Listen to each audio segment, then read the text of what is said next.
Keep moving on.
And they say I have a grim sense of humor.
I think we have really strong players, so we have no excuse, kinda. If we don't succeed, I feel it's because we didn't work enough. I think we have the tools to go far if we manage to use it right. Keeping the same roster is definitely an advantage over other teams. We know how to play with each other, and other teams have to develop their synergy. We know each other really well, and we believe in each other's skill in the game. Especially since people have really low expectations for us. Everybody are really motivated and really want to prove everyone wrong. The Memento's got a lot of damage, jumps into the pit. Oh! That's a Baron steal for Memento! Our expectations for Spring Split and Summer Split and even international stage is just winning. We want to prove that EU is not just another region.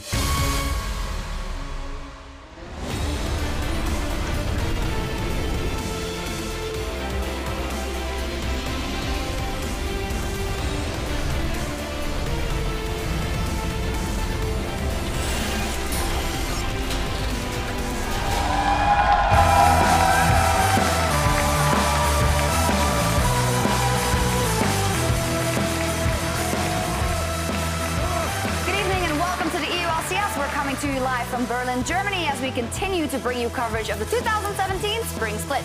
Tonight, after struggling in Week 1, Vitality, Splyce, Giants, and Fnatic are all fighting for their first series wins. We can see the huddle of Splyce there as they will take to the stage to fight Vitality. Hello, I'm Eva Supporter. Joining me here at the analyst desk are Martin de Fischo Lunge and James Stress O'Leary. How are you guys feeling? Day 2 of 4, still going strong? Still going strong.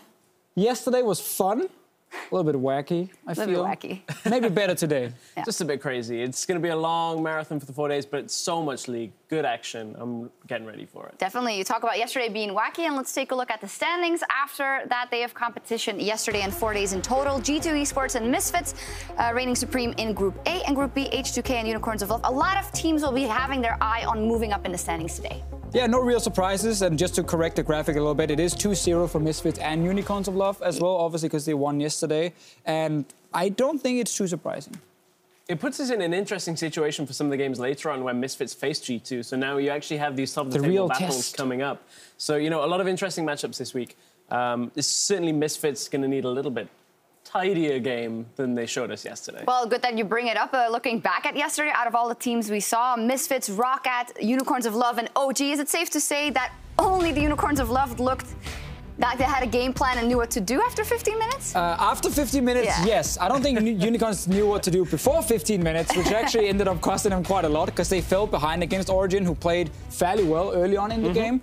Sadly for Origin, it's kind of the same story. You move out of the laning phase and past the first team fight, and everything kind of falls apart, and they got out-team fought by the Unicorns of Love. It was such a crazy start to the game. The one where, you know, they go in level 1, die at blue buff. That one was just hold everything. Origin looked pretty good, but then the start of the game for Misfits in their series yesterday against Roccat looked pretty good, and this is a series we thought Misfits should fairly handily take. And, you know, it started great for them, getting the kills in lane, but then they did nothing for 15 minutes in game 1, and it just continued to be a trend. Yeah, because first game was very one-sided, but we had that critique anyway, as Stress just highlighted, but obviously that was a pretty easy win for them. Second game, on the other hand, with the pick and ban phase that I didn't enjoy, and the play in-game from Misfits as well that I didn't enjoy either, kind of ended up being this super back-and-forth game where Alfari had to backdoor with Ignar to finish the Nexus against a team like Rocket, where I feel like Misfits actually were just a better team, but kind of hindered themselves a little bit.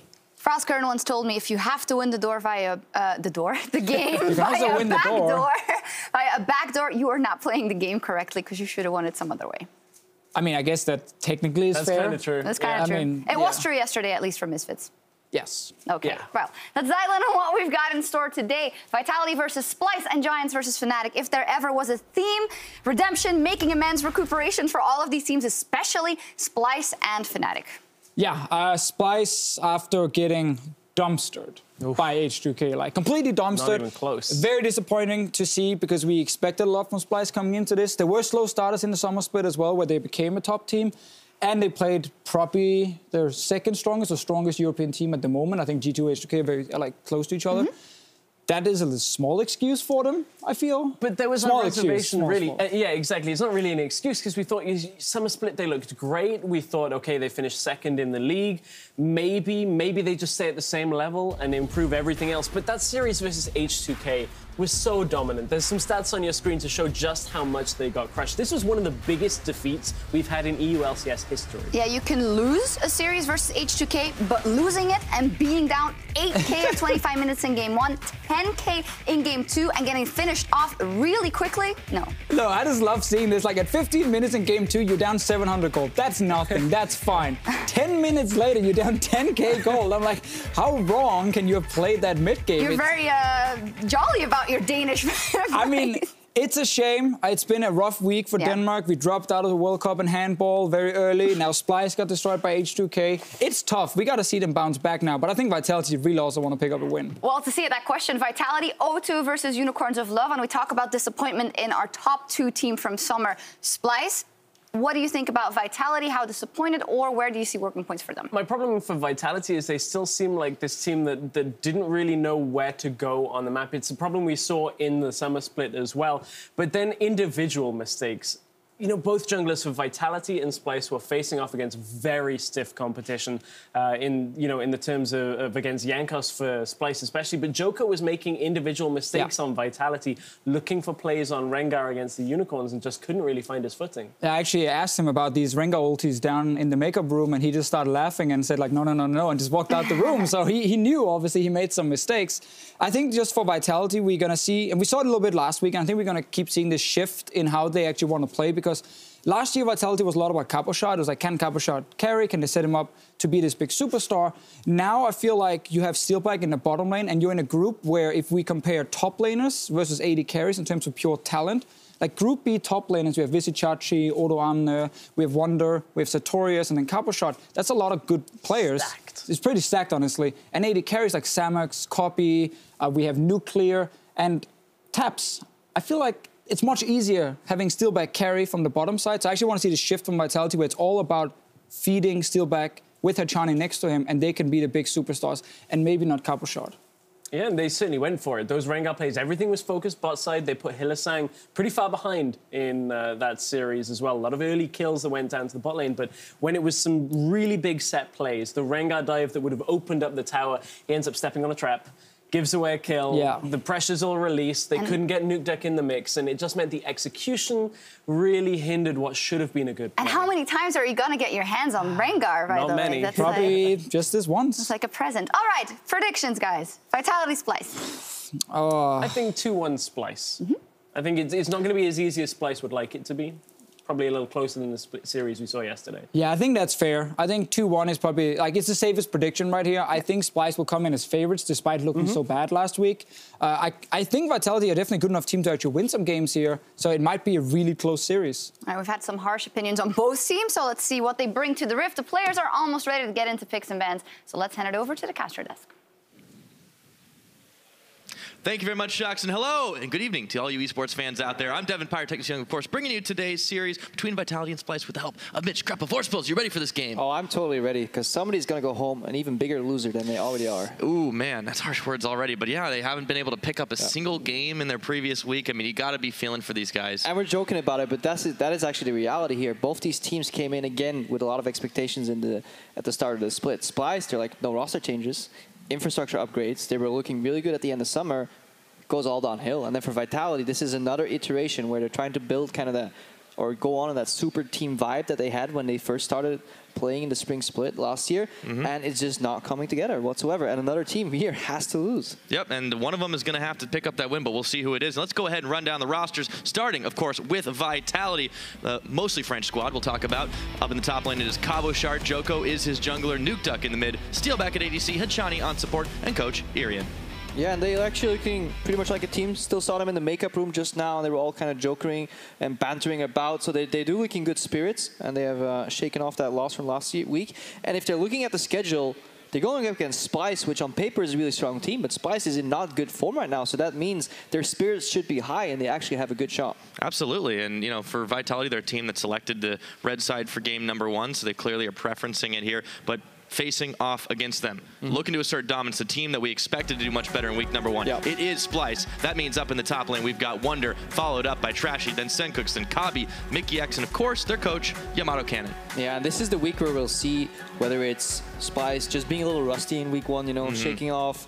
Maybe the lack of practice, maybe they started a bit too late, maybe they didn't really go over all these game patterns that they assumed that were basic knowledge for the team, and they're fine. Or we finally get to see a glimpse at maybe bigger issues in the team. Maybe the meta shifted in a way where the bot lane can't keep up with the full carry meta. If you look at one of the strengths for Splyce last season, it was that their bot lane was fine, right behind Sven and VIT, but they were never really true carry potential. There were some big laning mistakes kind of highlighted, especially during Worlds, and we may see more of that in this matchup because Steelback is still playing strong. Yeah, very possible, but I think for Splyce, the question has to be like, do you go back to maybe a little bit more standard in the picks, because they kind of went way out there in last week. We'll see if that changes as we load up into picks and bans, and no surprise, Zyra's off the board. Yeah, with the affinity of Malzahar for both these teams, I think Zyra has an opening ban. Picking Malz early and then squeezing support in second ban phase is definitely a strategy you can do on blue side.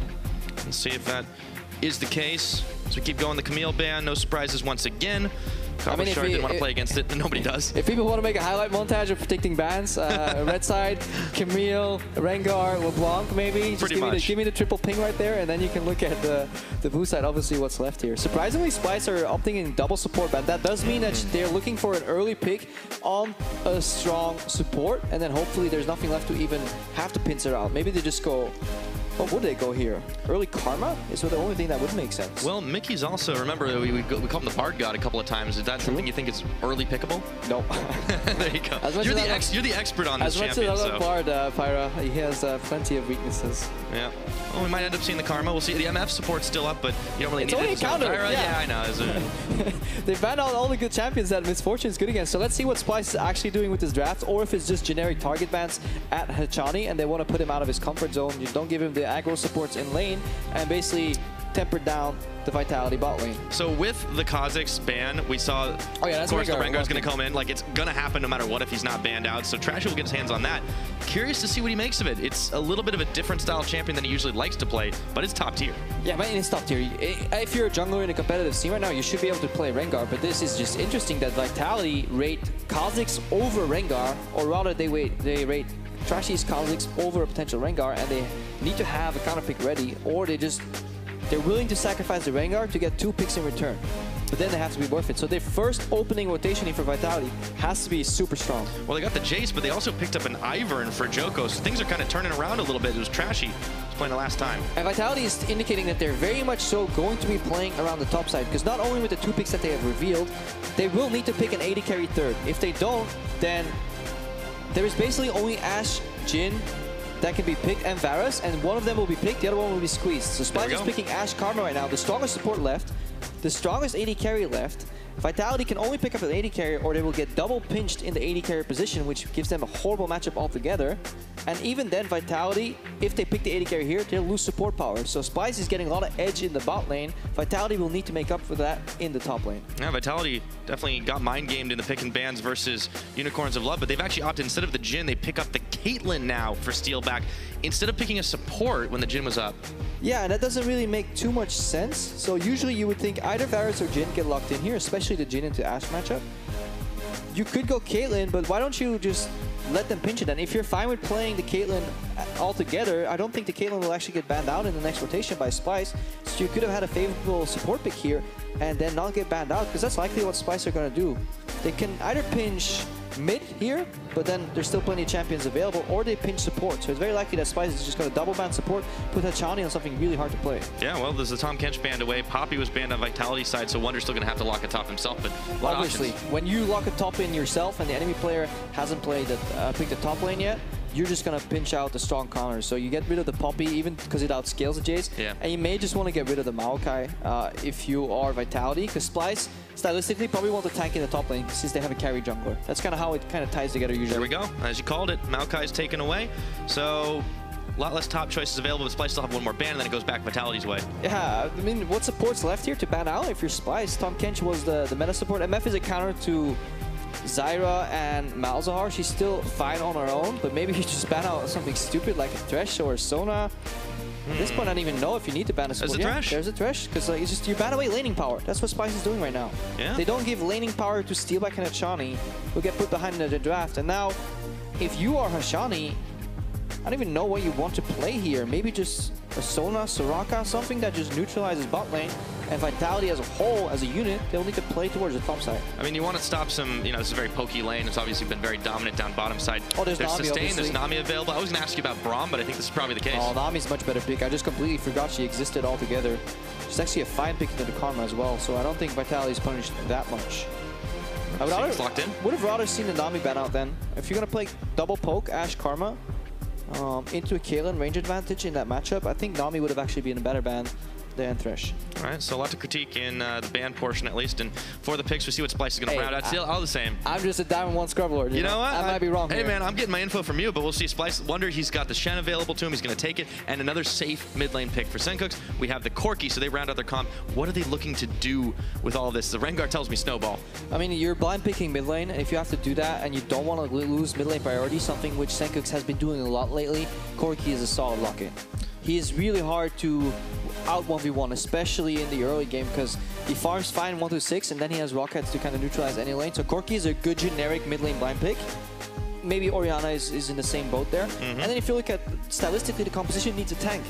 And if you look at for Splyce rather, the Shen. And if you look at Splyce historically, they've played so many tanks in the top lane. So, and they've played a ton of Shen, so it actually works out for them. Yeah, and this goes back to now Cabochard picking up the Nautilus, what he played in the opening game against Unicorns. That is a bit of a surprise. That's a bit of a surprise that they actually end up flexing that Jace. Because we all assumed that the Jace was going top lane, and I guess they just wanted to bait out the Shen. It's something we've seen before, where you early get Jace, you force the enemy to pick the Shen then, and then you just match him with a tank and put the Jace mid. I still would have liked to see Cabo, honestly, on that Jace, even in that matchup, because they already have Ivern, who can get pretty tanky. And now they're down to just 2 carries, and they're both physical in mid and bot. I don't like that decision too much either from Vitality. A lot of question marks here. Yeah, I think there really are. I'll have to keep an eye on what they do in the early game, and probably won't expect to see a whole lot in the top lane since it's a wet noodle fight, but there is that double global availability. All right, as the coaches shake hands, get ready to walk off. Here we go, our players are ready to take to the Rift. Let's get into game number 1 between Vitality and Splyce.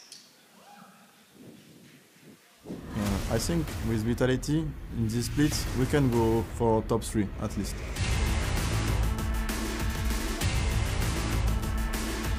We think so we can be a top contender in EU.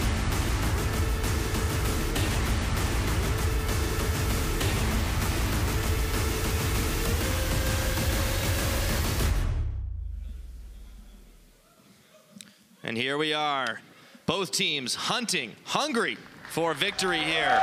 Somebody's got to walk away with it. Is it going to be Splyce or is it going to be Vitality? It'll definitely be interesting, especially Vitality. I'm trying to get the puzzle pieces together and figure out why would they just flex that Jace into the mid lane. There's matchups that are fine into Corki. Yes, Jace struggles against Shen, but with pressure from your jungler, you should be able to define. Because what they, in the end, what they elected to do was make an all-physical composition with limited magic damage. They only have the base damage from Ivern, which falls off very quickly, and the base damage from Nautilus in terms of magic damage, into a champion pick in the top lane that can build extremely tanky and is rewarded for itemizing one way. If a Shen can stack armor, he's a very happy camper. That's very true. It could be a tough point for Vitality the later on this game goes. And you said trying to put the puzzle pieces together. I am curious if they maybe trust Nukeduck to be able to be this carry more reliably than Cabochard. Yeah, and in the draft phase, Splyce obviously want to reduce that power from this bot lane, Steelback and Hachani. Deficio touched on it. He would like to see Vitality, especially in the group that they're in, play more around this bot lane, but they've been hamstrung in the pick and ban phase. 2 supports banned out immediately, and then support double pinched afterwards, forcing Hachani on the Nami. Nami Kaelin is a strong lane, however, and has a fine matchup into Ashe and Karma. Yeah, not only that, you talked about Steelback being kind of a very, very reliable player and protecting his KDA, but also being able to clean up kills last week, and it's something that, you know, kept them competitive. Yeah, Steelback is a good player. He got dubbed the moniker of the cleanup AD carry very early on, but he also showed that when he's in a team that is struggling, he can still carry, and he did that last year.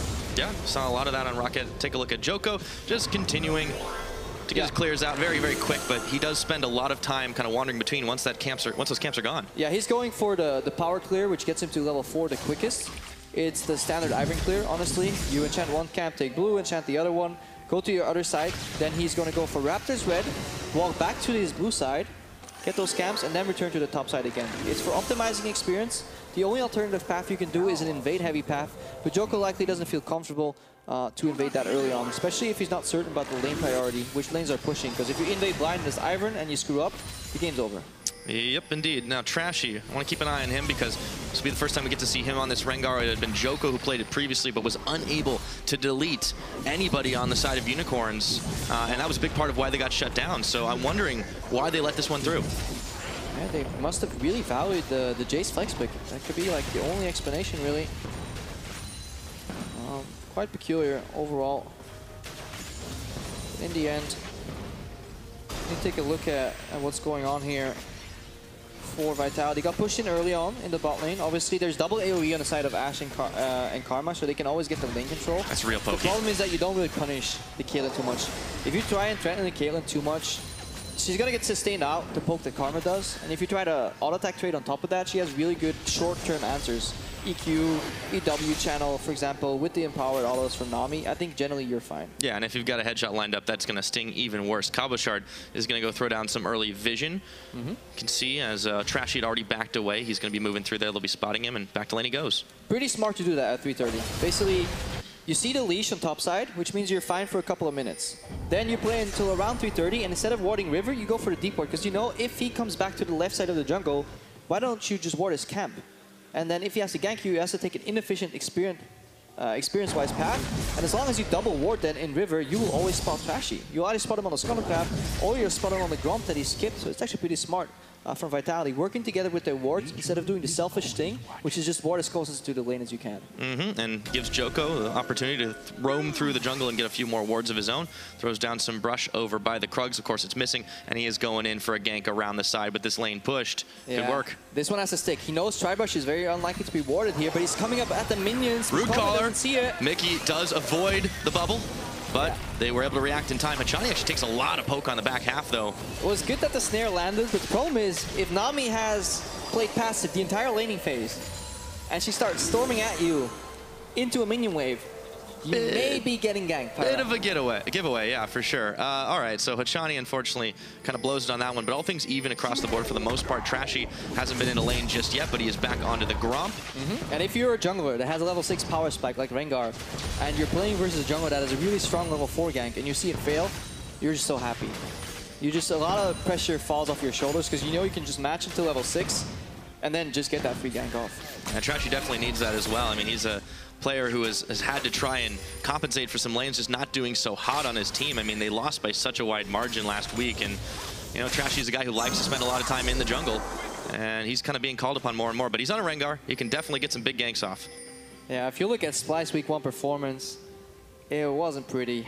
Look at that. We touched upon it on the analyst list, but 2K down on average at 15, and then 9,000 gold down at 25 minutes. Those are beyond stomps, really. That went from 0 to 100 real quick.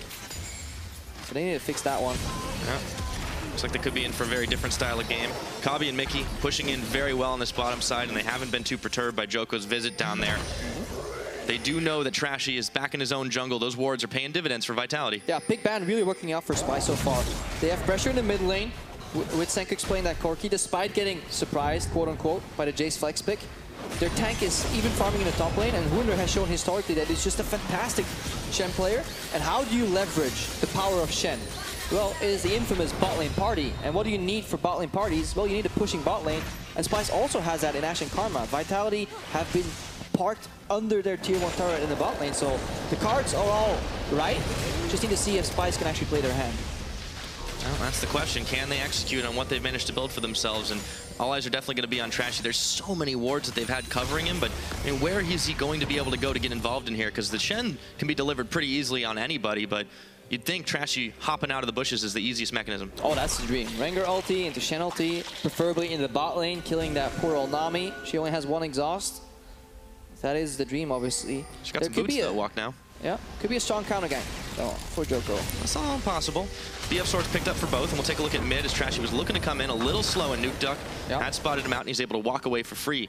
Mickey X heading up towards top side, but he was spotted too. No, he just goes in for a little poke. They were trying to do a double pincer there. If you get first base priority, which means you're pushing the wave, you can base. What that means is that the wave will bounce on bot lane, so Ashe can catch it very safely, and it frees up the support roughly for 30 seconds to 45 seconds. And Mickey decided to use that window to get some pressure mid. Again, playing the pressure game here for Splyce. Yeah, working out well for them. For Vitality, though, they do have some pretty scary scaling when you look at the Caitlyn and the Jace, but it is, as you said, all AD. So you'd think that this can really bite them if it comes down to those late game fights, I should say. Yeah, and you can feel kind of the pressure weighing on Achani. If you look what he bought Ruby Crystal, boots, and 2 potions, which means he was roughly on 800 gold right there. Exactly. So he could have bought a side stone, but then he would have 0 potions, and he probably didn't feel comfortable going for just wards, no pots into that bot lane. But now he's playing with much fewer vision compared to Mickey, which actually enables Trashy to go for some of these lane ganks here, because they're only relying on trinket wards on the side of Vitality. Ooh. But they're relying on them pretty well. It worked out this time. So Trashy walks right in. Vitality back right off, and it's going to be a few pot shots on tower for now. Steal back into Chani, staying safe as they can, making do with what they got. And that shouldn't happen, because that's a freshly placed ward. It only had 10 seconds on the cooldown. That is a communication error. If you've already control warded your first brush in lane, you should never allow the enemy AD carry or support to ward lane and not see it, and not communicate that to your jungle. Because now Cabochard is smiling. He's like, Rengar could technically kill me. It'll take a while. He sees in bot lane. Cabochard is pressure for a minute now. And this is the kind of mistake that you can't really make when you are a seasoned squad. These guys are coming off of a Worlds trip. They've made no changes to their roster, building up infrastructure. And honestly, that's the kind of thing that's maybe forgivable if you're a new team, but not for Splyce. It's refinement, but the beauty lies in the details, and it's all those little things that add up. Now Mickey sweeps the ward, which was confirmed to be there anyways. It's a trinket ward. How much value? Sweepers on cooldown. I mean, what's the point, right? Rengar was just bucked. Vitality's gonna know he's topside right now. You don't actually need to sweep that ward. Yeah, they're having a hard time really getting things going, so that's been a slow early game. The gold lead is in Splyce's favor, but it's really only by about 700 right now. Magical number when you talk Splyce, that 15-minute negative 700, but it's going the other way for them this time. They're definitely happy with this Pyro, and we're nitpicking. Splyce is still playing globally the thing right. They're pushing mid, they're pushing bot, and they have a Shen in the top lane who's going even. So that is all really good. We're just trying to kind of polish off the edges here. Yeah. To be fair, the Shen's going more than even at this point. He's been pushing him back and pushing him in. So Cabochard hasn't had much space to move around. And here comes Trashy finding Nuke Dog. Didn't hit the Bola. Fast Bomb connects. But Trashy, look how low he is. He's got a flash. And Daisy comes out of nowhere. Yeah. Okay, that was a tense moment. Trashy was in and he was out. Costly mistake there from Trashy. Really good opening. They find Nuke Dog face checking for vision. So Splyce was ahead of the movement, but mechanical errors there kind of throw away that play, forcing the Rengar to waste a flash early on. And he's spotted by another ward down bottom. So Vitality have had eyes on it. Sencooks is now coming for a roam, but they spot him too. Here's the party, but Vitality knows it's coming. Yeah, definitely coming. Look at that turret, already so low, Pyra. The pressure is mounting up. Vitality on the verge of losing that first turret. Looks like they will. Daisy's coming in for some help, but Splyce, they might be getting cold feet right now. Turret will fall. Do they take the fight? Kobbe has Stand United on him. Trashy can't get involved anymore, and even though the channel completes. Yeah, and you can feel the communication breakdown in Vitality. This was long coming. This is not a surprise that this turret is falling already at 10 minutes right now. The composition from Splyce is entirely catered to do that, so you could predict it pretty much from pick and ban that this lane would be pushing. Steelback and Achani, they do fine in a CS point of view, but they will always get pressured and eventually lose their turret. So it is said, and so it happened. 10 minutes in, it's 2,000 gold advantage to Splyce. Now, is that going to be enough? The way this game is going right now, it has been very low action, but not for lack of trying. Honestly, I think Splyce is still playing better strategically than Vitality. If you look at Joko, he had the Rengar last week where he had to find an opening. It was paramount to the chances of victory that he gets that opening. He didn't find a single gank. He's playing Ivern now, where he could really enable some of these carries. He could either out CC top lane, level 3 or 4, maybe get some pressure mid against the Corki, force a Valkyrie at least. He's done neither. He's just been farming. And for Trashy's part, he's been trying. Oop, avoids the route, and he's just able to clear out that ward. Joko, Hachani, you know, they're bringing everybody up to the top side, push back against this turret, and standard meta play. Once it happens after the lane's over. Yep, you lose your bot towers, so you send your bot lane to the top lane, and obviously the opposing team will match that. But again, priority for Splyce. They move into the river. They don't walk over the Scuttle Crab, but they kind of give some pressure here, because Vitality, they just saw the Splyce bot lane leave lane, but they have no clue where they went. They could be right around mid right now. setting up an arrow around the corner. So Nuketook is playing back because he doesn't know where Ash is. Ash is now going to reveal topside, and only then are they sure that they're safe. It always just seems like a step behind, but they have been able to spot out what Splyce has been doing, even if they can't really stop it. Vitality have the information thanks to the vision they've secured. Steelback and Hachani are going to take a hit from the empowered Q, and Kabi takes an ace in the hole, but he's shielded up right after. Yeah, a very complex situation for Vitality to get out of. They need to make a pick, but they're constantly behind on the movement. And this was Splyce's strength, especially in the later stages of summer. They really understood the map once it opened up. They didn't really give any openings at all, and it kind of has been the same story this time around. Vitality have kind of been boxed in, and now Trashy is going invisible. There's no tower to fall back to, but Cabochard is just going to immediately burn his flash. Wonder's on top of him. He knows it's coming, but Daisy is out from the backside right now. They get 2 stuns off. They pull him back in, however. He comes back in himself, I should say, and now he thinks he can take that fight. They're blocking it up. Cabochard's healthy. Trashy does not live through it, and first blood secured. Gotta love Daisy. If you ever want to counter gank anything, pop that Daisy out, let her whack away. She is strong. It's just not fair, man. It's 2-on-1 no matter what you do. So Vitality managed to pick up a kill and even a little bit more of that gold out, cutting the lead down to about 1,000. Meanwhile, up in the top lane, Steelback and Shani have taken the lane to a different front, continually pushing back and forth with Kabi and Mickey. And it begs the question, Splyce, their entire early game was catered around leveraging the push from their bot lane into securing a turret using global pressure, right? And if you play against globals, what do you want to do the most? Attack the global. You don't want to play around any other lane because Shannon's going to ulti. So it is so counterintuitive for Splyce to actually gank the tank lane. You already don't want to gank tank lanes because it takes ages to kill and sets up for counter ganks very well. Ooh. But in this scenario, why don't you just go top if you're Trashy? You pressure the dive, you pop the ulti, and you tell Steelback and Hachani, guys, I'm going to jump you. It's going to happen. Please just walk away from the turret, take the top tower, and keep rotating. That was Splyce's forte in last season, and right now they just go for an ill-advised gank in the top lane, and it backfires. Yeah, it cost Trashy his life, as you see on your screen last week, and he was really not having a great set of games. Really a lot lower on the level that we kind of expect a lot of junglers, especially considering how much praise he gets from a lot of Europe in general. Yeah, he was just honestly struggling to make a mark, which he is in this game as well. Last week, he wasn't being helped by Senkux, honestly getting wrecked in the mid lane 1v1. But this game, I think we can be or we can bash him a little bit for his mistakes. I think he went for the wrong gank at the wrong time, and he wasn't playing around Splyce's pressure points. Yep. Bit of an error there from Trashy. We'll see if he can make amends. They dodge out from the root. Hachani, the arrow comes in. It's going to land. They are just going to melt through the Nami. And that's all of a sudden, what I want to see, Pyra. You get the package, you move into mid lane, you get the priority, and then you roam top, and you keep playing around this bot lane that pushes in and gets a turret. That's what they need to do. And Splyce, they figure it out. They made one mistake, but they bounce back, and they get the turret. Oh, man, it was a nice 1-2 punch, and they get themselves right back up in the gold game. 3,000 in the lead. We're hitting that 15-minute mark. Splyce revitalized here. They're moving towards mid. And look at Nuketook. He's essentially just hugging his turret. He got roamed down, but because it happened so fast, and Splyce actually pushed out mid first, and then went for the move. Look at the minimap. There's no wave in the mid lane for 20 more seconds. Nuketook is watching this, walking to top lane, walking back to the mid lane, and then the wave's there. So this is good wave management and setup from Splyce, and they drive it home.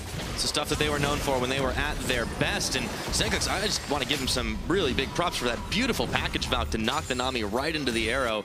And it all was downhill for Vitality from there. And Vitality, they are playing scared for good reason. Yeah.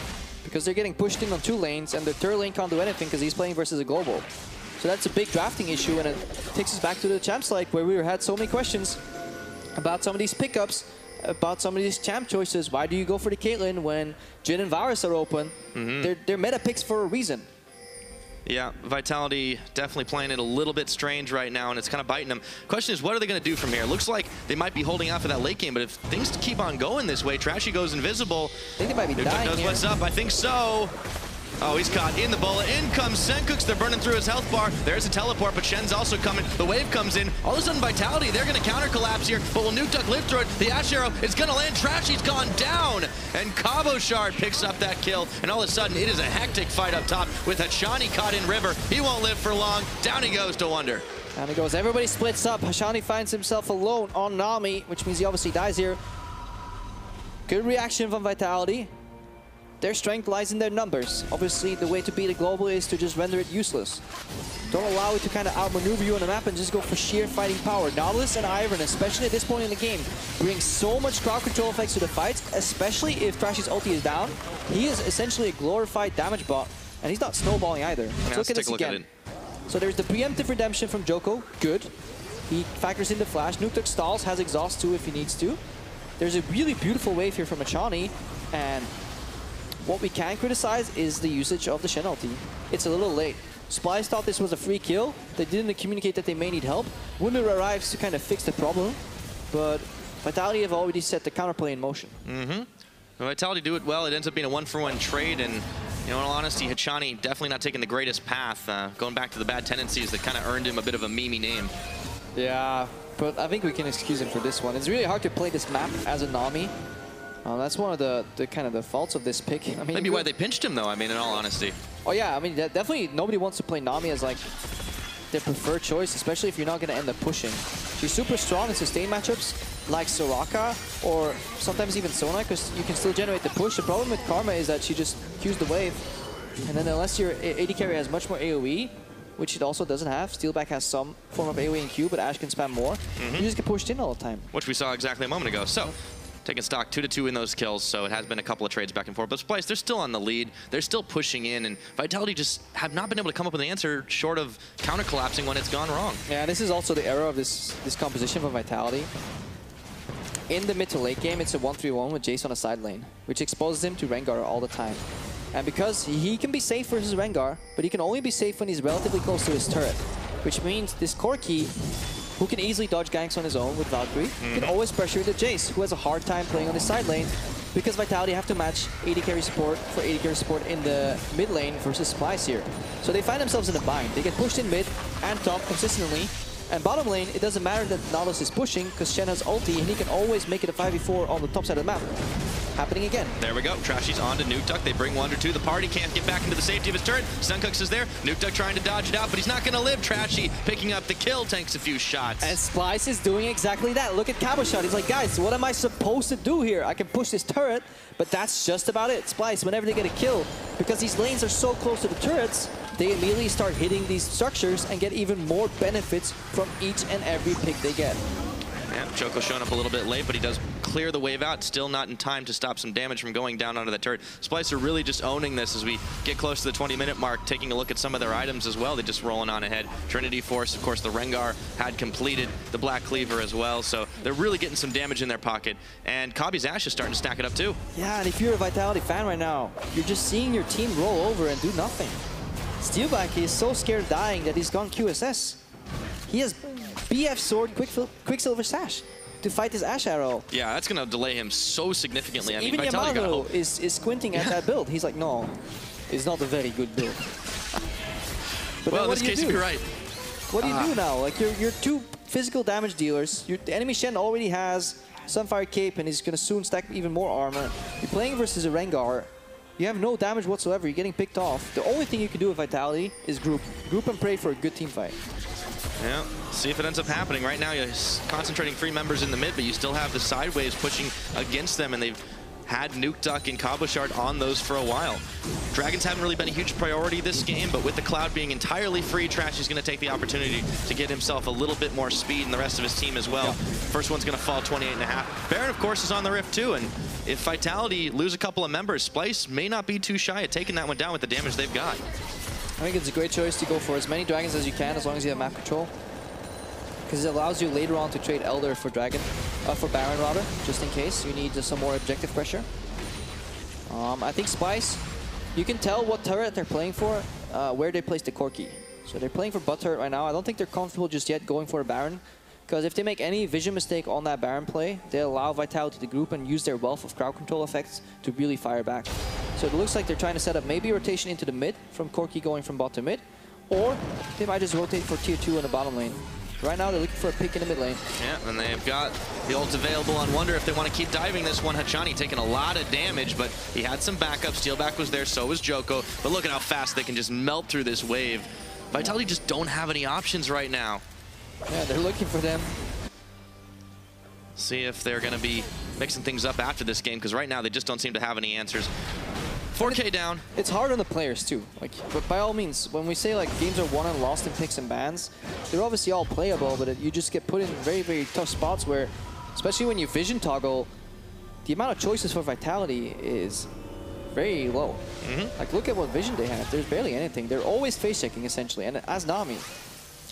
Yeah, that's definitely not what you want to be doing. Yeah, look, everything's dark, and nobody wants to step out, and there's all the turrets available, so every wave you push in, if there's nobody there, it bounces back naturally. And if not, like, what do? This brush next to Baron, face check, they could be there. The brush right next to that, face check, could be there. And God forbid you walk in anywhere and you die, the game is actually over. Because then they take Baron and they close out. So you're constantly hugging your turret. So when they rotate, you're always late to the action, and your cross-map play or your cross-turret play doesn't even get to be, because by the time they're done in one lane, they'll just walk back to you and cancel you out. Yeah, it did seem like they were holding out a little bit, but, you know, just unable to stop anything Splyce was trying to do. Maybe foiling a gank here or there, stopping Trashy just a little bit. But he's not been, you know, as necessary, because it's just the threat of him is still that real. And Wonder, constantly able to move across the map with his ultimate, with his teleport, is just giving Vitality so few options. And I think it really reveals that this is a team that is still, you know, playing a little too solo QE too. Now for Splyce, obviously they need to keep snowballing. They need to keep using the same good things that they were doing, which is leveraging the push on these side lanes, or at least on one of the side lanes and the mid lane. And basically it's up to Trashy right now. He can pierce through the armor of Vitality. They're bolstering up, they're turtling, but he can crack that shell with a good Rengar ultimate. Well, eyes definitely on him this time around. 2-2 on this Rengar. He keeps on stacking the damage, has Merc Treads as well. Prevent himself from being locked up for too long, but they have found Nukeduck, and Wonder's coming in. It is a 2-on-3 because Daisy's there, and a teleport gets canceled by Cabo immediately. Splyce back out. Yeah, the first map movement was there still from Splyce though. Corki was already in the jungle. You see Steelback kind of struggling here as well. He can't clear the wave in one go. He's not that... Honestly, that Varus that could have maybe done it. That's why red side Varus is just such a good pick there over in the LCK. Every time it's open, people just lock it in. And not this time. Very strange, but still paying for it right now. Mickey and Wonder are going to be moving in onto Cabo Shard. They're bringing Kabi around as well. Taunt flashed out, but in comes Trashy. So Cabo Shard, he may be the tankiest member of this team, but they might just be able to lock him down. Vitality, they're here. Hachani sends the wave flying. Wonder's cut off for a moment, and they turn back around to him. But all of a sudden, they're onto Hachani, melting his health bar, but he's got a shield up. Nukeduck coming in, trying to push them back. Sankic's trying to poke from the side. He hits the Grump here, so mistakes on both sides. Vitality, this was a decent fight for them. Trying to fight back. Trashy wins the war over the Grump. Daisy marching through the front line, though. Trashy going to be able to escape. Vitality can't get anything. Splyce can't either, though. Bad habits, though. You see it again. Engaging on them tanks. They already had the teleport priority. All they had to do was put another map play in motion and then use their teleport advantage. Yeah, I committed quite hard to it, but they will be able to secure a turret in the mid, so that is number 3. Splyce have now knocked down all the outers. Vitality have yet to take one for themselves. They have just played the defensive game. And if Yamato could talk to the Splyce boys right now, he would tell them, guys, in an obviously much deeper voice, put the Shen on the bot lane, use that pressure, force Cabo Shard to match you, and then use the push that you naturally generate with your composition in the top and the mid lane to get deep vision in the red side jungle. Put some control wards, put some vision, make Vitality scared to face check, and then pull the trigger. Shen ulti goes in, Cabo Shard has no teleport, or he's late on the trigger, and that is the deciding move for this game. If you're not sure or uncertain about setting it up, you can go for a consolation prize in the Cloud Drake, because that essentially makes your map moves even faster. But Splyce is already powerful enough to make that move. They're 5,000 gold ahead right now. They could easily do it. We're going to take a look at how the damage has been dealt this game. Nukeduck, they've been relying on him quite a lot, and that is what can happen. That Jace, the Black Cleaver build, definitely gets rolling a little bit earlier, but the problem is Nukeduck, as you said, was hugging his tower, and if he keeps doing it, well, he's got, you know, another one to have to fall back to. He's not going to be anywhere on the map. Yeah, what's the point in dealing 9,000 damage if the enemy team could just base, heal it up, and it doesn't cost them anything? Vitality hasn't gotten a single turret. That means you're either playing really bad or you're drafted really bad. I think it definitely is a mix of both right about now. So Trashy heading up towards topside. Joko is going to scout out if the Baron is being taken. It is not, so they move up towards the top to clear this vision out. I mean, it's clockwork for Splyce right now. I'm loving it. You push in the mid lane, safe. Look at where Cobb is playing. He's far enough that he doesn't get picked off, but close enough that he reveals at least Nami and Kaelin. That's 2 dots off the map. Cabo Shard reveals in the bot lane. Okay, done. There's 2 more people missing. So what do we need in the top lane? Just 2 people. The Rengar and a Corki. Corki has package, which is safe. He pushes up, reveals a Jace. Okay, we've accounted for 4 people. Just gotta find the Iron. Once that's done, Splyce have all the information, and they just need to move the pieces on the chessboard, choke out the vision. So Senkux and Trashy have backed off for now. They're going to let Nukeduck push this one back out, but they're heading towards the mid, continually poking and prodding to try and find themselves a way to push deeper and deeper into Vitality territory, who are running out of space to throw down these wards. So as you said, they've been blind a good chunk of the game, and you know, when they're backed up against an edge, they can't get anything else. Yeah, and Joko right now, he sits on a sweeper himself. There's 2 sweepers from Vitality to keep the vision outside of their jungle, but the problem is they have very few wards. They need to essentially escort Hachani into the Baron pit. There's these brush spawns that give vision briefly, but I don't think it keeps giving them vision otherwise, and they're trying to find ways to get some vision, but look how dark it is. Any corner they take too fast, it's a face check, and they're playing a support that can just get evaporated instantly. I mean, if this game goes a really, really long time, I mean, you've got Kaelin will scale up. The Jace should still do some damage, but I mean, is that even really going to be enough? No, Pyra, because it's just like we talked about in Champs, like, they're only running physical damage dealers. Ultra late game, this Shen is going to have a field trip. He'll just go Randuin's, Thormail, and he'll just stand there. Yeah. So it's like, thank you guys very much for essentially killing yourselves by hitting me. And in the meantime, you know, I mean, it's still pretty hard to deal with the damage that the rest of Splyce is bringing out. The Corki now has the Hextech Gunblade completed, and you know, it's all that gold difference because Splyce are just making the proactive plays, pushing them back and not giving them what they need to get gold. And that's Splyce investing in the mid game. Senkux here going for the 2-item spike, which is Triforce Gunblade. There's obviously that iteration where you go Triforce into Infinity Edge and then the Rapid Fire Cannon, which is the best 3-item core build the Corki can have. But Splyce, they know they're comfortable in the mid game. They don't need more. They just need to spike really hard right now and just get even more benefits from that. Yep. So what is the danger here, if anything, for Splyce? What is stopping them from just going hard in the mid with all 5 members? Yeah, that's a good question. Honestly, a bad Baron. Taking some damage, allowing Joko to get close and steal it. And again, Vitality, they could technically win fights if they group the entire game. While grouping, while the enemy's already low from Baron, and then getting a surprise Baron buff for your team is the only way Splyce will lose. And that's the only way Vitality will win. So it's all centered around this Baron, and that's why there's so much tension here. That's why Joko is so desperately trying to get these pink wards up, even though he's sweeping when he only has control wards. Bit of a waste. Yeah. They just want to avoid any wards behind them. They don't want Wundu to teleport into the jungle. They are happy as long as they can see something of the Baron, and they're saving their blue trinkets for when Splyce inevitably start that Baron. Yeah, they've definitely been making sure that at least where they control on the map, they also have that vision. I mean, the game plan for them really has been Resident Sweeper. Yeah. See if they can keep this one going. Vitality backed up time and time again, but Splyce, they are thinking the time might be soon for the big purple worm. They can clear out vision here. Trashy has got it. Lack of control wards though on Splyce in the pit. Started it. They started it. So this is defendable for Vitality. Blue trinket will go down and they'll get the information. That's 1. Mickey's blocking if he can, but there is always a chance for the steal. 50-50. They could coordinate with the Jace here. Joko could be impatience. They're looking at him. He has to steal He's going in. Joko's trying to guess it. Joko's in. Joko's out. And Splyce walk away empty-handed. Splyce just set up a play for over 7 minutes. They're going to try. Here we go. Nukeduck. They're going to try to pull them off right now. See if they can just take the Baron buff off 1, off 2. They've got it, but can Vitality kite back and keep themselves alive? It looks like the answer is yes. They paid for that Baron buff, though, Crepo. Vitality just bought themselves more time. Obviously, we talked about how the scaling's not in their favor, but they have more time. They can hang in there. Hopefully they can tilt Splyce, because that was a big mistake. You don't go for 50-50 when it's the only play the enemy team can make. Reset the Nashor. Be happy you have 2 blue trinkets and do it all again. They're going to be able to knock down a tower, but as you said, Vitality, they've got to be smiling at that one. They have a chance here. 3 members still up and available. 10 seconds on Hachani, 17 on Nukeduck. Cabochard trying to tank, but look at how much damage Splyce is shredding through this tower, and they're onto the inhibs right now. They just don't care about the remaining members of Vitality, and they're going to walk away with that inhib. Yeah, if you're going to play devil's advocate, you can always say that Splyce, maybe they said, you know what, even if we lose it, we're going to get the turret. If we can make some picks. But I think it was Vitality opting into that fight afterwards. They could have disengaged, it seems. Let's see. Joko's going to steal. Let's find out if Vitality can get away. Can they sacrifice Hachani and just reset the fight? So Cabochard is stuck. They probably have to yield him. Trashy jumping again. Nukeduck. I mean, just path upwards, man. Path into your team. Flash that Rengar. I think that's it. I think Vitality were just too tunneled on the fight. We're obviously speaking in very major hypotheticals here. But I think if you're Vitality, you're happy. You save those 5 Baron buffs, and you don't give Splyce a free inhib off 2 picks. Yeah, I mean, for Vitality, this is like one of the few situations where you lose an inhib and you're like, you know what?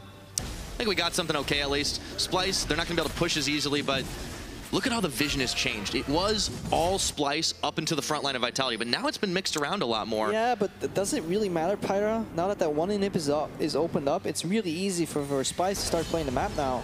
They can start rotating much easier because they can actually just guide in these super creeps and lock up 1 or 2 guys to defend versus them. For the first 3 minutes, it's fine because of the Baron buffs, but inhibs last, I think, 5 minutes in total. So there's going to be a 2-minute span where it's very easy for Splyce to play the map and just set it all up again. It's very true. They definitely got a little hasty, but it seemed like they were able to capitalize on the fact that they had a good position on Vitality even after losing that Baron. So, you know, it seemed like cool heads did prevail after the mistakes. Yeah. Well, Splyce definitely really capitalized well on making those 2 picks, and they had to. Because if they get 5 buffs of Vitality for free, they essentially throw the game. Right now, they're still in control. They can easily do the same thing again. Learn from their mistakes. Make the setup. And that is kind of Splyce in a nutshell. I mean, even when they were very green in the European LCS, it's a team that just was noted for never tilting, never being bothered, even when they had a really bad game, like what we saw last week. They have really good team camaraderie, and I think that's very important. But it is because they were so good in summer that I'm so hypercritical of them, because the Splyce in summer would have not made that map play. That's my problem with it. They would have simply backed off, not given Vitality this 50-50. But yes, as a team historically, yes, you could talk to any of the Splyce members after the game and they would never point fingers. They said, you know what, we failed. Today I failed. Tomorrow my jungler will fail. Tomorrow my top laner will fail. It doesn't matter. In the end, the goal is to be a good team. And it's also shown in the way their ownership works. If you talk to the co-owner, Marty, he consistently talks about how building a roster that stays the same, but where you invest a lot of time into, is his philosophy to not only win 1 championship, but win many championships. That's what Splyce want to do. That's what they're banking on for sure.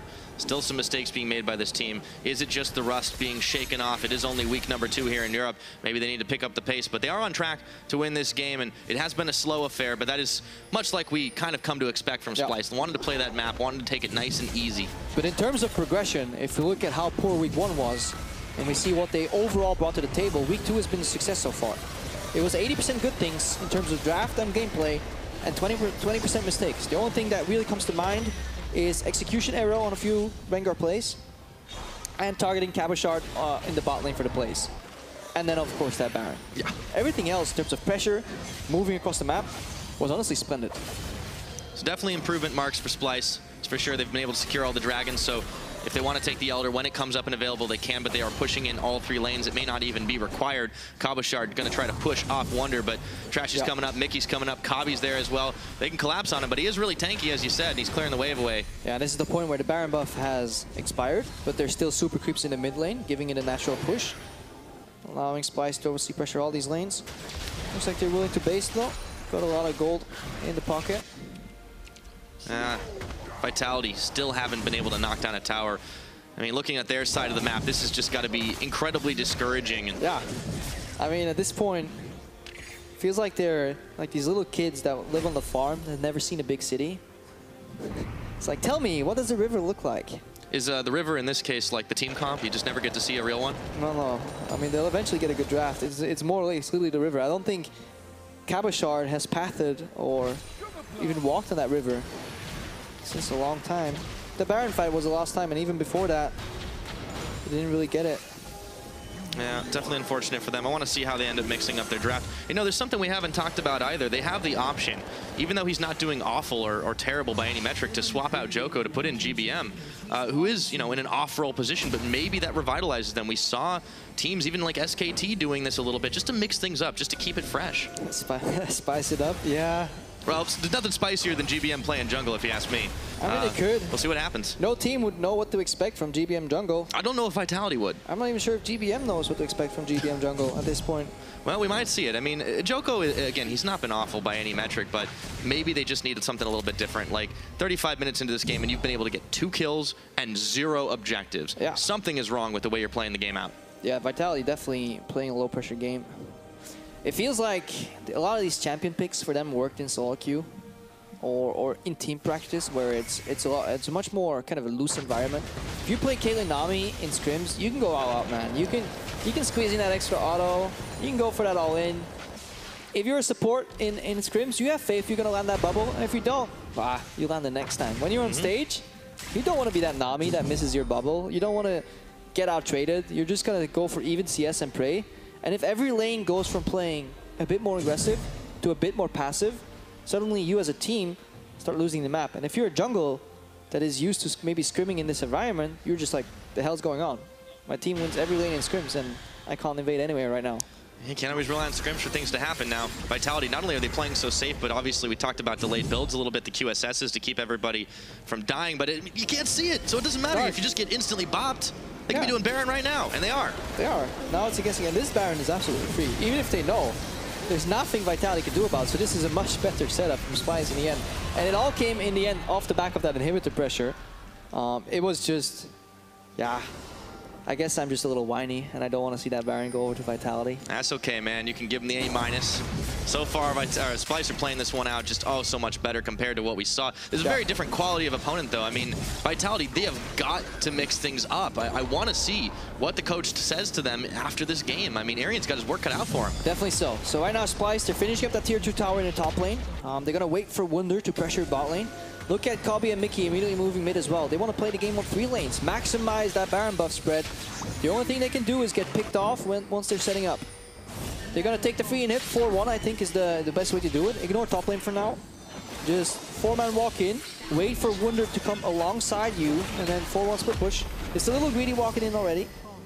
Got a bit of poke out, a lot of Caitlyn traps, but still, they don't think they need to respect it entirely as long as they were walking out of the range of Steelback, who's been keeping himself in a very safe position with Wunder now on the bottom side and Trashy going up to the top. They've got 3 lanes pushing their way. Insta clearing top lane. Trashy gonna put some pressure. They want to just split them up. Divide and conquer is what you want to do right now. Now you go 4 top side, 1 in the bottom side, and once the super creeps pile in, you can buff them too. And now we've seen this game plan from Splyce in the past. They're going to opt right into it once more time. So no inhib in the middle, looking to knock down the one in the top. Daisy's taken out, first casualty of this push now as Wunder is inside the base and Cabochard is trying to cut off the legs of the minion wave. Yeah, but Wunder's it doesn't matter. Essentially pushing mid and bot at the same time. He's proxying the bot wave so he can maybe buff some creeps here in the mid wave, make it just so annoying. Force people backwards for Vitality. Now the Rengar ulti comes out, it's pressure. There's no intention of killing, just step away from the turret is what Splyce is asking Vitality. Once this turret falls, inhib should be free. Just making the moves to show their muscles off. Splyce says, we don't have to kill you, but we will be able to take this game. Moving into the base, and there is little to nothing Vitality are able to do. The damage they have, it just isn't enough. Senkux, there's an ace in the hole on him, and he gets rooted up, but now Vitality, they're going to hope to get a kill off, but the shield was there. He's going to have to flash that one out. So a little overstepping his bounds to Senkux, and he gets away. Not paying attention just enough. And again, the main initiator on Vitality, this main guy, is this Nautilus pick. Counter pick into the Shen, by the way, into the draft from Vitality. And he's not been with the team either. He's in bot lane. Because he can't beat Pyra, and that's the problem right now. For Vitality, a lot of it is hinged on Cabochard pressing hard and knocking somebody up. And then, of course, Jay spoke, Caitlyn trap, it all sounds beautiful. Nami wave, bubble, all together. What a wombo combo. Splyce is just never allowing it to happen. Yeah, the closest we saw was Senkux getting caught up right there, and that was without the Nautilus. But as it stands, Splyce are going to be able to get themselves a little more power. Still ticking on the Baron buff. Going to knock down the Elder Drake to empower the Dragon bonuses already. A little bit more speed, the burn, and a little bit more to be able to knock down towers. Right back to the lanes. Back it up 4-1 again, but this time 4 on the bottom lane, because that final turret's still available, and it's obviously much easier for Senkux and Kabe to whack away. And Wunder could technically ignore Cabochard and start hitting the inhibitor, because it's the epitome of a wet noodle fight. Late in the game too. So tanky, so hard to kill that Shen. Now they push in the minions. There's not too many, but they've got the damage even through the Caitlyn trap line. They're going to be able to finish it off. Wunder is unopposed up top. Vitality, I want to say they're falling apart, but they were never together this game. Another inhibitor falls. We are 40 minutes in, and they are just losing every single thing. Kabi's going to fall. Vitality, though, can they have a snowball's chance in hell? I don't think so. Cabochard tanking the entire line, but he's gone down. The GA's ticking. It doesn't matter for Splyce. They're cutting through these turrets like cheese, and it is just all over. Nexus down. Splyce with a convincing victory. Locked up. Super clean in the end from Splyce. One major hiccup was that Baron Nashor, but there was absolutely no fight from Vitality. I want to see more vigor. I want to see the hunger. I want to see them willing to win. Yeah, this was like a boxer backed up in the corner and he just not even raising his dukes to defend himself. Yeah, I mean, I'm not much of a boxer myself, but geez, Vitality, you're right, they had absolutely no fight in them this game. It's just it was disappointing. Everybody was so accepting of the position that they were in. Yeah, I'm pushed in mid. Yeah, pushed in bot. Playing against the global, can't really do much. Guess we're losing jungle. Nah, can't do anything, man. Dude has a Rengar. And then the gold lead just keeps on growing, and they see this too. Like Vitality, they're no idiots. They know exactly what map moves that Splyce is going to do. The problem is their draft doesn't allow them to fight back, and they weren't willing to gamble on one big loss to try and fight their way back in. Well, we'll see what they can do in game number 2. Now, Splyce have taken game 1 over here. Let's hand it over to the analyst desk to break it down. Thank you very much, Pyro. Well, Splyce at least putting down a lot more fight and doing really well in this game. Let's take a look at the picks and bans. There was a lot to talk about. The biggest question mark, I think, for everyone was, you know, you give up the Rengar because seemingly you do want the Jace, but then you end up flexing it at some point. Why then? Or well, the way I see the leave Rengar open and not the Kha'Zix is, I think in Vitality's mind, they're like, if we leave Kha'Zix open, Splyce will first pick Jace. And then we have to play Kha'Zix, and maybe they don't want to play it. Maybe they don't feel like it's that strong for them. Or they just feel like Jace was like the key pick for them no matter what. So they're okay sacrificing one of the absolute best picks in the game right now to get Jace in that first rotation. And I just think that trade is just never really worth it. Yeah, and it ends up kind of having an impact later on as we go through the draft because, you know, we were sat here, you were saying, okay, Shen, got to pick Shen, got to ban Shen, like, get the Shen out of there. And ultimately, it comes through for Splyce, where we were actually anticipating if it was available, maybe that's where Vitality end up taking that away, getting a strong pick for themselves. But it leaves Vitality in a position where how are you ever going to kill like the Shen and the Rengar with the shield on? And you know, I was saying to you maybe 4 items. If Rengar makes a mistake, you're praying that the enemy somehow screw it up, but just no real way to win the game for Vitality. It's just if you look at the actual draft and the comp they ended with, Jace and Caitlyn are the only 2 damage dealers because you have Nautilus top, 0 damage. Ivern jungle, 0 damage. Nami support, 0 damage. You 2 physical damage dealers versus a tank who can block auto attacks, which is Shen, obviously, who stacks armor, funny enough. He had like 250-something armor towards the end. So even when you get your 4-item, 5-item Caitlyn, she deals almost no damage to him, and you never really have a chance to win this game. You couldn't match 1-3-1 either because you're against a Shen and a Corki in the side lanes. One of the cases where it seemed lost before it began. Amazing also tweeted, well, at least Vitality can't possibly get a worse draft in game 2, so that's going to look up. So I think he agrees with you guys as well. So then let's put our attention to Splyce. Splyce, as said, they had something to make up for it. They had a good draft, and they started off great. They had a bit of a hiccup with the Baron, a 50-50 once again. Wow, what a surprise. Let's take a look at that, because every European LCS team seems to take these 50-50s. They do, and I always see a lot of people who make fun of other regions, say like, NA Barons and LPL Barons or whatever. We do it in Europe all the time as well, and it's just annoying to look at, but they turn it around, though. The fight is important. Yeah, the fight is important because there's a few key things. First of all, Nuke Duck by the wall, super nice play by Trashy and Wonder to combo in. Steelback has a QSS, but waits 2 full autos on the taunt until he pops it. So the taunt's basically expired, and at this point, Crepbo was talking a lot about it in the cast. Maybe Vitality should back away even further before this, because Splyce just takes so much from those 2 picks. Yeah, that's something Vitality struggled a lot with last split, was like the clear calls in the moment. So they steal the Baron, great. Call should just be run away, boys, just run away. But they kind of hover around. Nuke Duck separates himself from the group and actually stays near that wall where Trashy could then jump from. If he just runs up to his team, it's much harder for Trashy to actually get disengaged with the Shen on him. So really just strange call there from Vitality, but I personally feel like the game was lost like before that already. And again, if you have to win the game purely by a random 50-50 Baron steal, you still had, you know, a really weak draft. So I think Splyce kind of had a really easy game, and there's actually very little to talk about. There were a couple of errors, but some nice areas that Splyce did have success. A similar game plan to what Vitality wanted last week against Unicorns. The players onto bot tower, shove it in, get the damage down, bring the Rengar across to try and dive on the squishy lineup, which ended up paying off with the tower going down. And then Splyce decided, okay, well, what should we do with this Rengar? Very good at going for squishies. Let's put 2 tanks on our radar, try and dive the Nautilus. Try. We don't know where Ivan is. Try and kill these tanky targets. And that was the problem, was the decision-making. You could see the good decisions and the bad decisions Splyce are making at the same time. Well, overall, if you look back at how Joko utilized his Rengar versus Unicorns of Love, he only did 7% of his team's damage in that entire game, which is incredibly low. Trashy did the most damage out of his team at 25 minutes on his Rengar, so they did it better out of all. They had a huge gold lead at 20 minutes. So, as you say, nothing more to say. I think that the fact that Vitality, they have to start again at picks and bans, and Splyce look really strong. Yeah, I mean, Splyce in this game obviously looks strong also because Vitality had such a weak draft and made it very easy, because you talk about like Trashy on Rengar here. Not only did they give him Rengar, they also gave him a composition that Rengar can really excel in, because there's a Shen to back him up. But Ivern's great. There's an Asher. Yes, Ivern is a fine enough pick, I guess, against Rengar, but not enough to actually give him up in the draft. And then also the Shen. Yeah. And then also the Ashe arrow to start it. And then the Corgi who can win the side lane. So like Rengar just had a perfect game to be like, I can do anything.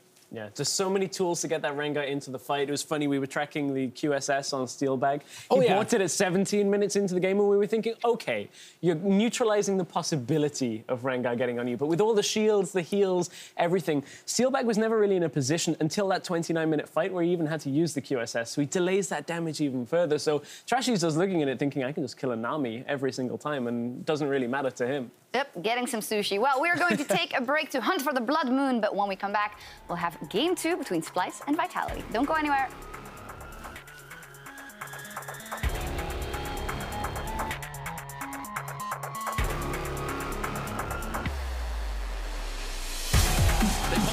However, he comes back in himself, I should say, and now he thinks he can take that fight. They're blocking it up. Kabashard's healthy. Trashy does not live through it, and first blood secured. Bit of an error there from Trashy. We'll see if he can make amends. They dodge out from the root. Hachani, the arrow comes in. It's going to land. They are just going to melt through the Nami.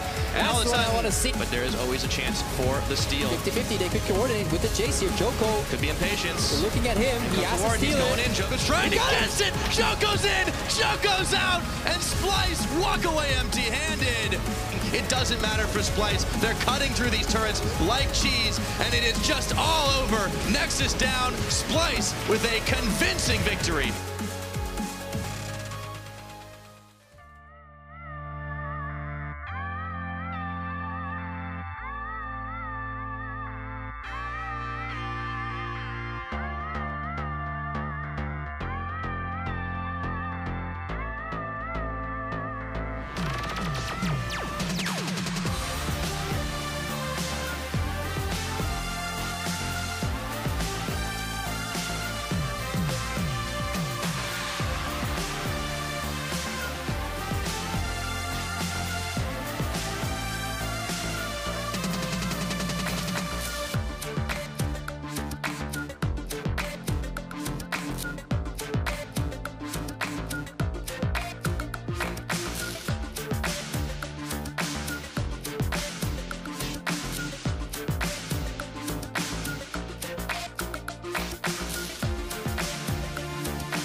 Welcome back to the EULCS studios here in Berlin, Germany. We're about to get into game number 2 between Splyce and Vitality. And man, I want to see Vitality actually throwing a few punches because they rolled over last game. Yeah, the best thing so far in the show was that intro, you know, manual camera sweeping in, because it wasn't that good. It wasn't that good. It was unfortunate. I mean, Splyce. Unfortunate? Unfortunate, yeah. I like to see kills all the time. Have you been playing solo queue? Not enough, clearly. It was unlucky. It was unfortunate. It was just too much, maybe. Yeah, no, Vitality, I just want to see them fight back. I want to see just the desire to win. I don't care if you go into a bunch of bad fights because you're trying to at least make something happen, but don't roll over. I understand how it is. Like, you're getting squeezed, and you know the right play right here is probably to do nothing. But if you make that kind of right assessment all the time, you'll never fight back. Yeah, that's kind of the issue. You almost kind of get trapped by playing it not just too safely, but like making the right call when you have to be safe and then never getting out of that mindset. And yeah, maybe we criticize the draft a lot, but at the same time, like, they had a few good moves early on. They avoided being killed by Trashy. They had a great vision game with the Ivern, and it just seemed to evaporate because Splyce is a team that can out-macro you. I mean, honestly, they had a decent vision game, but I got told on Twitter, somebody asked me the question, where was the tracker's knife? And I actually was, I'm going to be honest with you guys, I wasn't paying attention to what jungle item he was building, but if he wasn't running the trackers, then that's a severe vision loss, because Ivern is a utility champion that helps you build a vision. And that's also why Hachani was the one face-checking for vision all the time, and why it crumbles. Supports, they need some help. Any deep ward from anybody else can actually be the foundation for your vision on the other side of the map. If you have nothing to go on, you have to do it all by yourself, you won't get it done. Talking about the other side of the map, though, I mean, Trashy, he had a hell of a game for himself. Yes, he was on Rengar, and it was a bit of a slow start, but the constant threat at some point, he was just able to pop on the hunt, and everyone from Vitality was just scattering back to their base. I mean, he really put the fear in him this time, and I think Yamato's got to be pretty happy with the team's performance, despite it being a longer one. Oh, yeah, they need to kind of polish it up, but it was definitely a solid macro play from Splyce coming out. They had some choices that were wrong or could be better in the early game that could get punished by a better team. I think that's what we saw versus H2K last week. This was a slightly weaker Splyce than we see today versus a much better opponent. And that is exactly what went down. And they fell behind that way. And then they kind of got left without options, because Splyce still took it pretty slow. They could have ended this game much faster. But that's all nitpicking. In the end, the main flaw in this game was the draft from Vitality. Absolutely, and we'll have to see if they're going to be able to pick it up again. But for a little bit about Splyce, though, I mean, after performance like that, you got to be happy if you get an opponent who you can just kind of womp on to take your frustration out. And, you know, they're going to have a schedule up next week. It's going to be a little 50-50. They got Unicorns of Love. I'm not going to pull the punches. Punching bag? That's what they acted like last game. I mean, let's be real here. But you know, they've got some opponents coming up. They're going to have to watch their back with. Unicorns is going to be in week number 3. Then they'll also have to face cross map against Fnatic a couple weeks later. I mean, they got to get it cleaner before then. Especially, and even when you play against the Unicorns, when you're ahead against the Unicorns, they won't do that thing that Vitality just did, where they roll over and just let you take every single turret. The Unicorns, for all the criticism we've had against them in the past, they were the team to fight back and make the creative play. The chaos style. It might even be a 50-50, but they will take it, and that's Unicorns the unpredictability. take 30-70s, and that's what you got to do. They make them work, too. When you're over 60% behind, the best chance play you have is a 40 or 30% play. That is the reality of it. And if you want to be sad about that, well, then you should play better in the early game and draft better so you don't get put in that position. You can't expect to make 80% plays when you're losing the entirety of the game. That is what being behind means, and that's what Vitality need to get into their heads. They need to start playing more aggressive or proactive. Absolutely, and we'll see if they're able to mix it up a little in the draft. You can see the coach talking through with the players, hey, here's what we need to do a little different next time. We'll see how it comes to bear. And I think really key is going to be focusing on getting Hachani a comfortable support, because when he was reduced to the Nami, I mean, it was really, really frustrating. Yeah, it's frustrating, but I don't think you can play Nami much better than he did necessarily, unless you go really aggressive in terms of synergy with your AD carry. Bot lane right now is dictated by matchups. I mean, we saw solo kills yesterday by Ignar, but that's not supposed to happen. It's pretty textbook. When you get a winning pushing matchup, you're going to push and you're going to win that matchup. Like, that's the way the game works right now. 2v2 outplays don't really happen. You can be the best player in the world. You'll still probably face players that you can't kill anymore because people are just good enough to not die. Well, let's see if Vitality learned their lesson this time around. Splyce on the blue side. We're going to hop in, hop out really quick. So a misfire on the picks and bans. We'll get back into it in just a sec. Yeah. Still got a little more time to think about it. There's some XDs being spammed in the chat, so something went wrong. Any Splyce game, there's going to be XDs in the chat. So they're going to hop out and come back in. And this is the playful attitude. Splyce is having fun on the big stage, and for their opponents, you got to be feeling the pressure now. Haven't been able to pick up a game, and it's week 2. You really need to at least knock one off.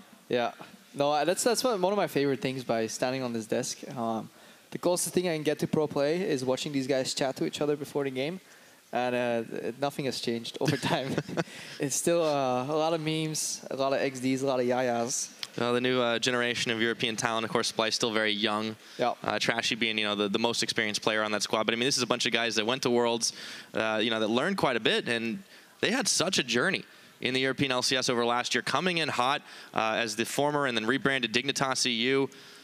And they built themselves up over the course of a split. And, their summer was so much more impressive. This is only a couple weeks in. Maybe they really are just shaking the dust off, and we'll start to see them reemerge as that powerhouse. Yeah, Splyce as an organization must be happy. They had a beautiful trajectory in 2016. You just said it yourself coming in. And then the second half of summer, these guys went 16-2 in terms of game win-loss record. That is just absurd, especially if you look at the context. Coming into summer split 2016, I had them ranked maybe 8th or 9th. I'm continuously being mocked for it still because they were a bad team with no individual player standing out, okay macro, and they made one roster swap. And suddenly they turned that into a team where they had, on the back of their great macro, solid individual performances, especially from Wunder, who was honestly the best top laner in Europe at the time, and they made it work. Yes, they did. See if they do it again. Starting off, picks and bans for real this time. The Zyra's banned away, followed by Camille. Same stuff that we expected from last game. Yeah, so Splyce opening Zyra ban, it seems to be something more common. I like it as an opener on blue side because it gives you a lot of options. Obviously, Splyce prepared his draft. They won the draft insanely hard, so I don't think they have to change anything. Yeah, why not? So the LeBlanc's banned away once again. It's the same clockwork for Vitality, and there's the Rise. So same 3 bans for Splyce on their side, 2 supports and a mid laner. They're going to ban out the Shen. They're going to give them Rengar again because they really value this Jace. Now, Splyce, so this Shen ban is Jace-oriented. We have to realize that. It means that Vitality still want to play Jace, but they don't want to play it. They probably want to play it top right now, but not into the Shen. So they want to pick it maybe 3rd instead of early. So Vitality right now, they're fighting. Do we pick Jace already, or do we pick it in the slot that Newtox in and then pinch away Poppy? That is the question indeed. But also, last time around, they picked Ivern as their second choice. Are they going to go for jungle again here? Maybe put Joko on something like a Rek'Sai? Or are they going to go for like an AD carry or support since all the pinchings happened? I mean, they should maybe lock the Kha'Zix if they want to play it into the Rengar. But they're definitely going to pick a jungle champion that they want because they don't want to get pinched in jungle second phase. And they want to pick it here early already so they can figure out what's somehow react anyways. All right, so the Olaf is locked in and they have about 15 more seconds. I would just pick Varus here See if I was Varus Vitality. But that's just me. Could be the Jace still, but as you said, and I want to play it into the Poppy since it's not removed. Still several more picks.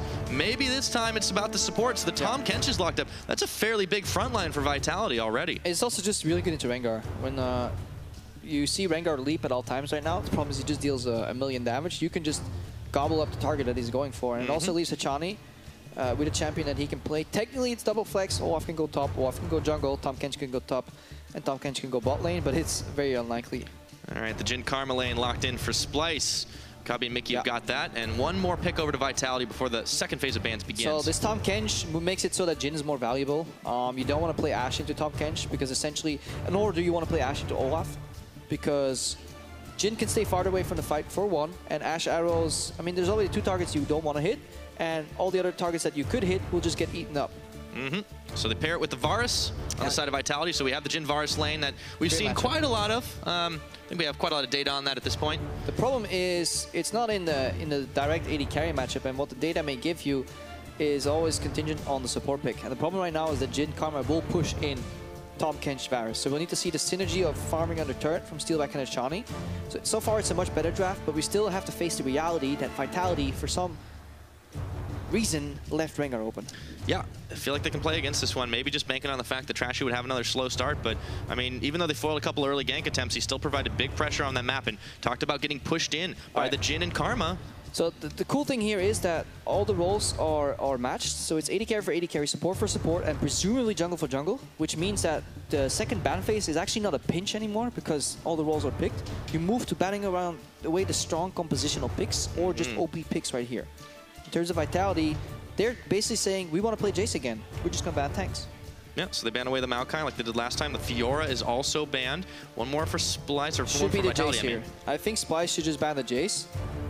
After Vitality ban away the Corki, so the strong power pick mid is banned out, because Vitality is either going to pick Jace or Nautilus on this first rotation, I think, on their side.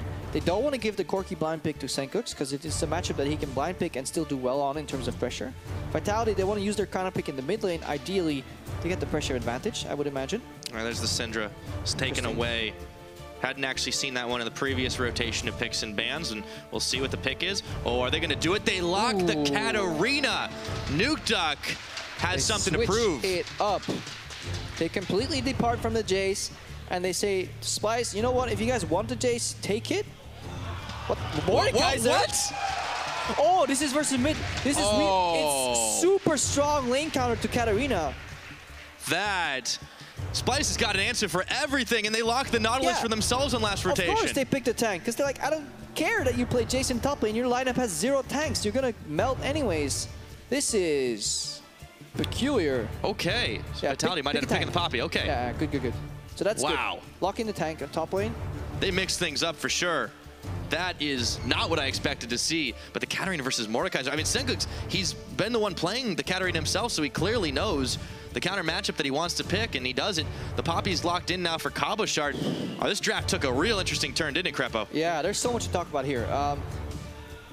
Let's start with the fact that Katarina was picked early and why it's actually not done that often anymore, because while she snowballs very hard in solo queue, it's hard to achieve that in competitive play, and she actually doesn't have that much pressure in lane. But if you look at Splyce compositionally, what are they fighting her with? Only damage, no CC.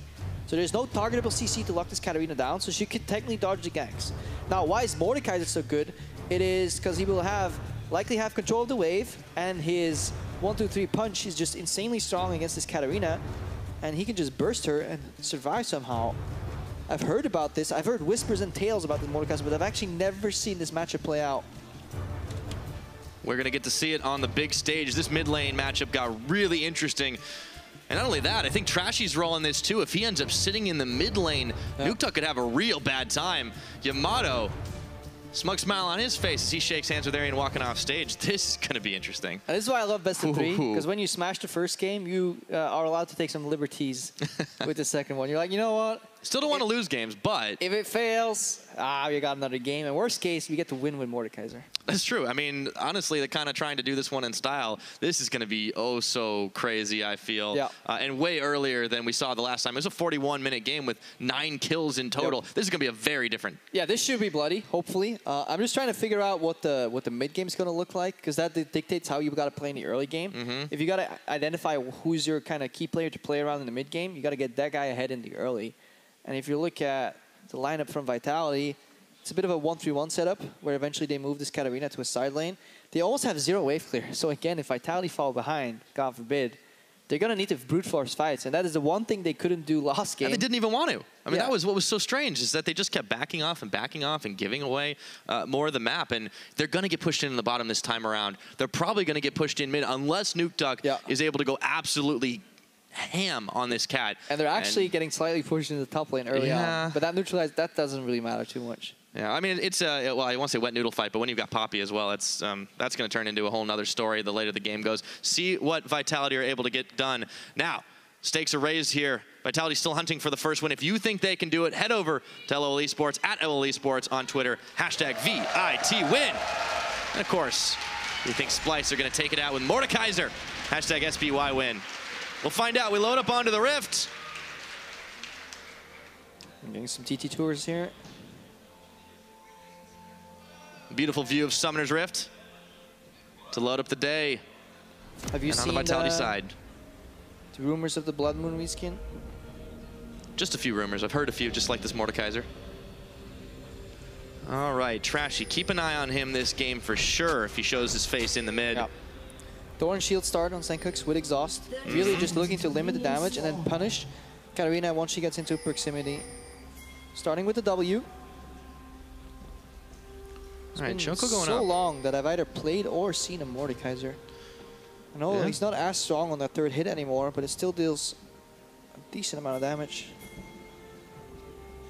There's all sorts of fun stuff with Mordekaiser too. I mean, he's still got the Ghost Dragon and sorts of fun things he can do later on in the game. Compositionally, if you're Splyce, you're fine going even and playing around Dragon. Because what you're going to do is you're going to take that puppy, move that bad boy into the mid lane, and what the hell is Vitality going to do in terms of clear?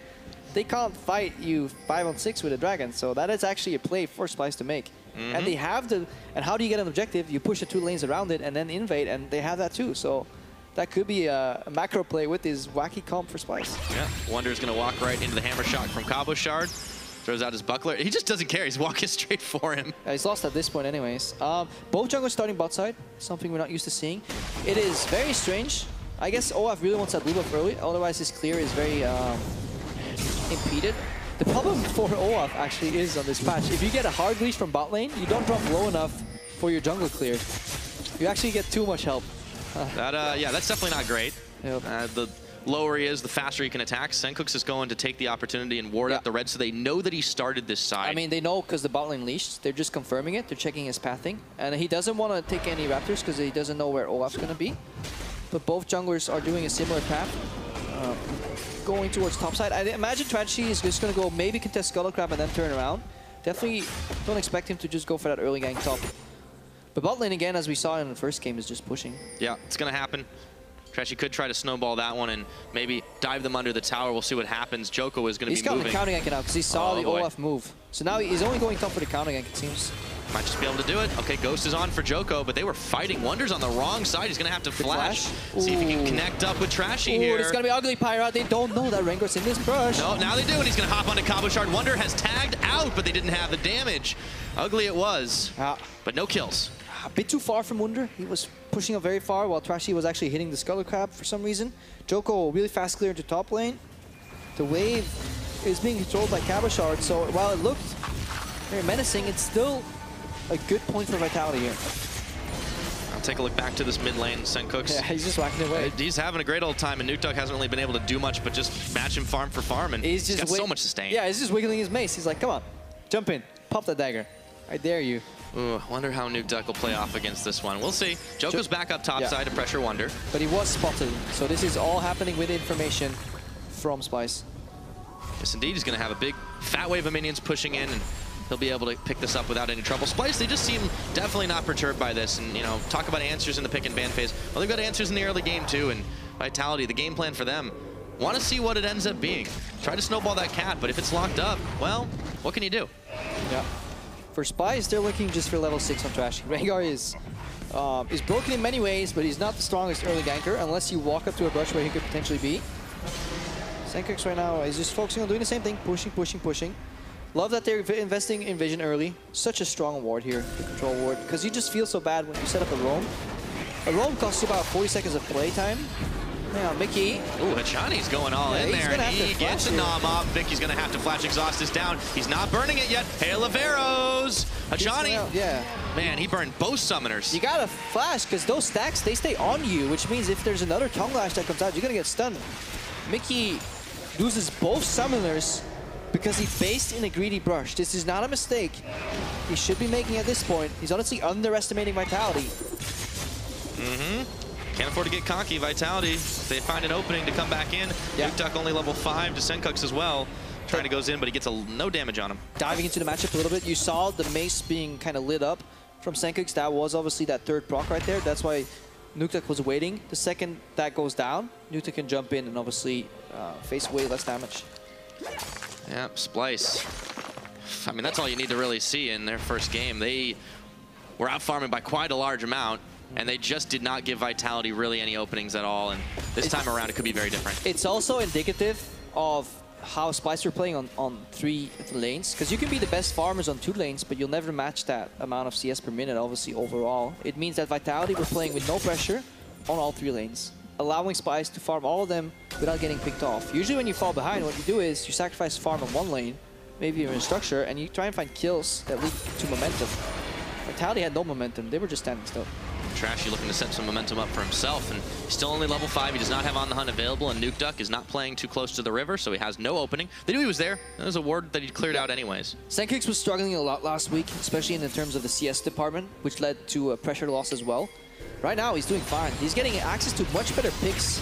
Corki is a free farmer champion, even blind. And this Mordekaiser counter picking Katarina is allowing him to farm very easily. You can spam spells endlessly. You proc really easy. Joker right now is looking to change up from last game. Karma no flash. She could be under pressure here. There we go. There's a flash to Chani. He's going to look for Mickey X right now. The Flourish does not connect, but they turn their attention. No summoners. Can they finish him off? He noms him up, and they take him down. It's first blood. And they stay alive. Hachani with the gray health. Nukeduck coming down to try and make more happen. Kabi is saying nope, nope, nope, nope, nope. Oh, if Nukeduck can just use this zone, it doesn't matter when he loses mid. If he can just stay around here and lurk and force Splyce to walk backwards, because Trashy's on the top side. Vitality, they're making a big down payment on potentially winning this early game. Really beautiful punish, and this goes back to earlier. Joko would not go for that gank if Mickey still had flash. It would be an absolute waste of his time, because he would drop to 20%, get flashed on, and potentially even die. But because Mickey made that mistake, Vitality, they changed their game plan, and they punish really hard. Look at where Mickey's playing. Like, he's somewhat okay. Flashed on, all he needs is 3 stacks, even though Hachani gets snared. And at that point, Koppe is at risk of diving because Nukeduck's actually walking down. And that's a difference from last game. These guys are helping each other right now. First turret, first blood goes to Vitality. Massive swing. Yeah, and a nice play from Hachani as well. And the last second he gets his gray health off, so he gets so much of a shield that Kabi can't finish him off even though he's tanking through the turret. Nice play by Joko this game, and it's really justifying out this Olaf pick. Yeah, and because the lanes are still in very premature kind of stage, Splyce can't rotate either. They need to go back into the long lane. Usually bot lanes want to be protected by a turret at least. They kind of go bot. Look what they did right now with their time. They went bot, pushed out, facing again because they're scared to overstay because they can get run down by an Olaf, potentially Hachani hitting level 6 later. So they're in a bit of a bind. It's going to be a long lane now for Splyce to try and deal with for sure. 8 minutes into this game, we have first blood a lot earlier. Trashy is going to get spotted. So things look great in the draft for Splyce, but it was Vitality who struck first in the bottom. And already night and day difference from previous 2 game. deep wards immediately as well, Pyra. You see right there, Trashy revealed. Hachani is a greedy, a greedy somebody though. Relic tier 2 over boots on Tom Kench. I'm not sure. I like what Splyce is doing though. They push bot, and now we know why. They push bot to get the pressure, they base even more items, and they just force the dragon. Yeah, this talking about playing around it. Teleport. Teleport, double teleport. Way too late. Yeah, Nukeduck, oh, he's exhausted right now, and they turn for steal back. He gets nommed up by Hachani. This has turned real messy, and Mickey is burning down. The dragon is up for grabs, but Joko is taken down, and they ghosted at him. Hachani's gonna get melted. Trashy had already taken out Nukeduck. It's a double kill to the Rengar of all people. Splyce clean house. Wham, bam, slam. Thank you, ma'am, says Senkux. He's like trying to fight that Barret or the dragon right there. Joko walks in and is like, I'm gonna steal this. Then Joko remembers he's playing versus Mordekaiser, and he gets a triple hit in the face.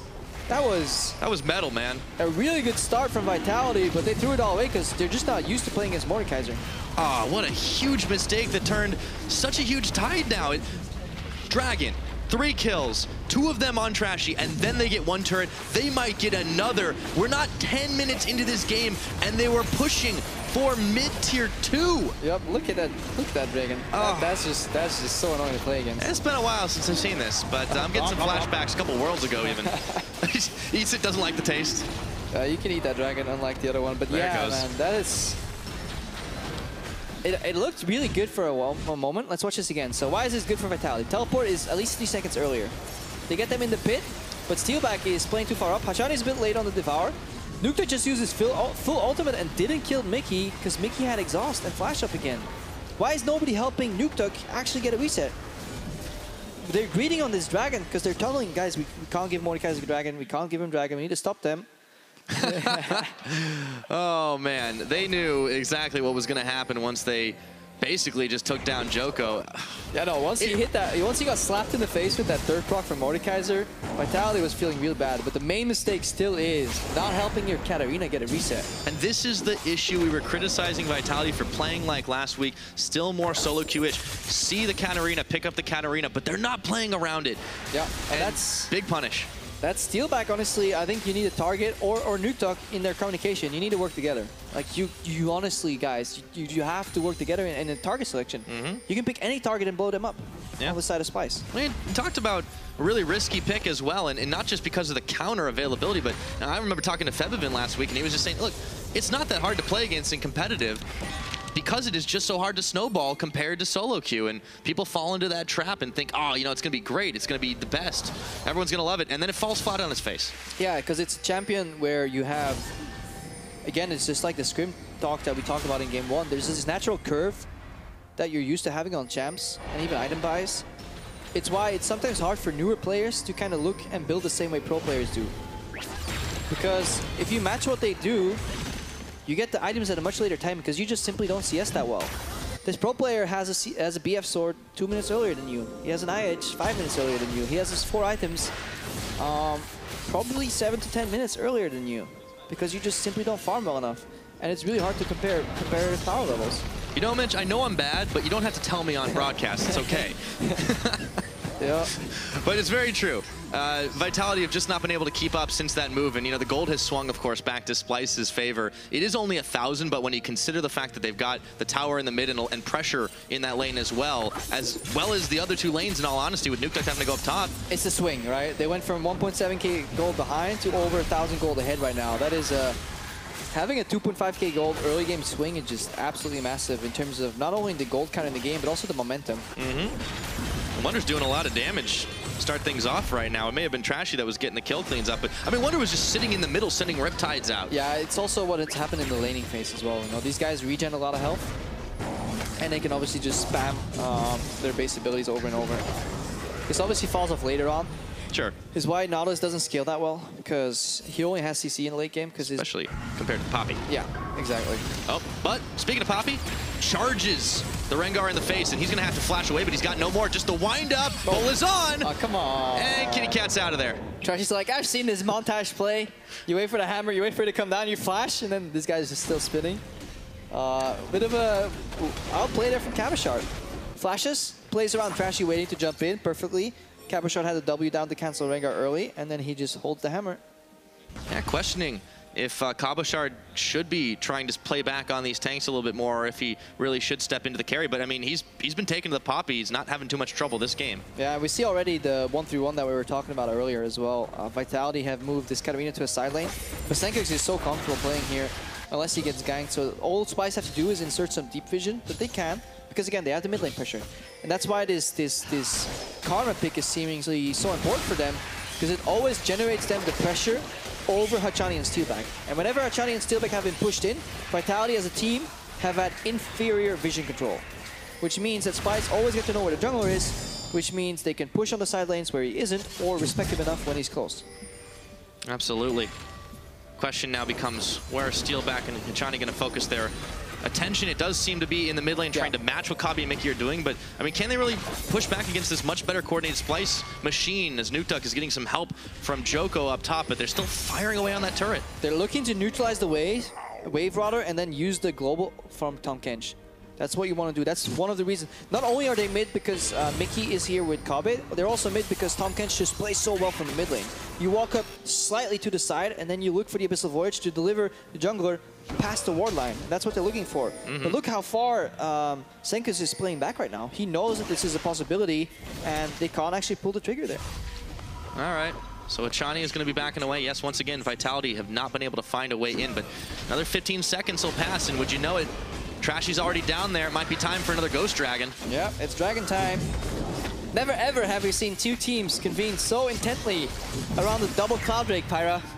Very true. It's a good thing it was buffed all that time ago, giving themselves a little bit extra movement speed, and that's going to make it easier for Splyce to kind of rotate around this map quicker. Cabo is going to dodge away from the Bola Strike, but the biggest buff that we could ever give to a Cloud Drake is a Mordekaiser buff, because he will go for that one every time. He doesn't care. He doesn't discriminate. Vitality, they're not going to discriminate who they're going to catch this time around, forcing Mickey's flash out.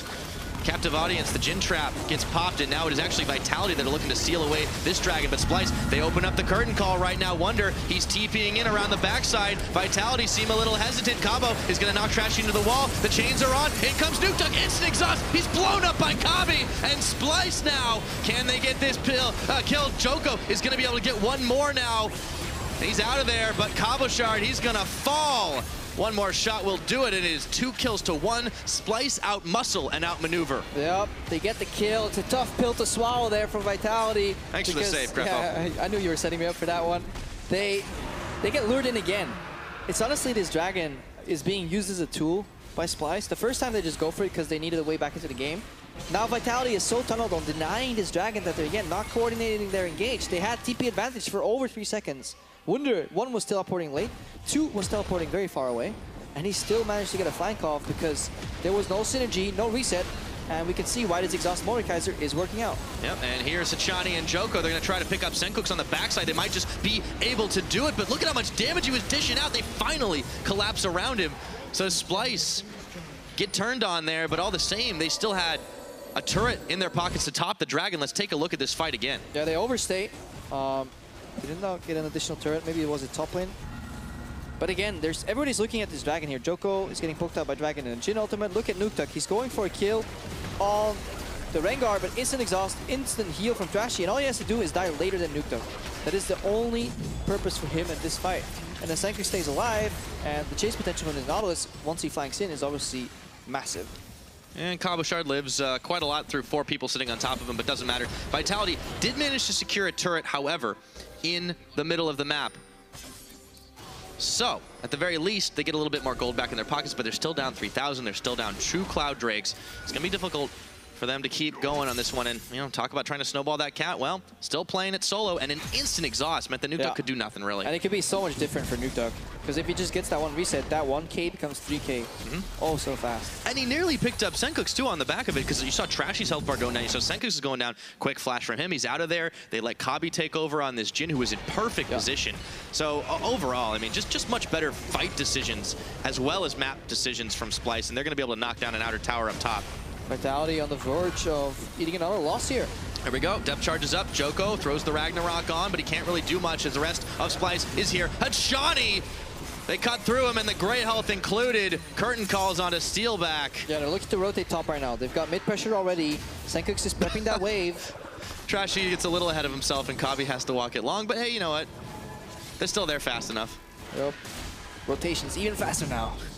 Well, 2 Cloud Drakes will do that to you, as they're going to be able to take out yet another turret. And Yamato closing the pages of the book right now is he's pretty happy to see his team looking to go 2-0 on the day. Was that a rodeo Bible? I don't know what that was supposed to be. I'm sure he'll tell us later. But let's get back into what's important here. Hachani getting caught out.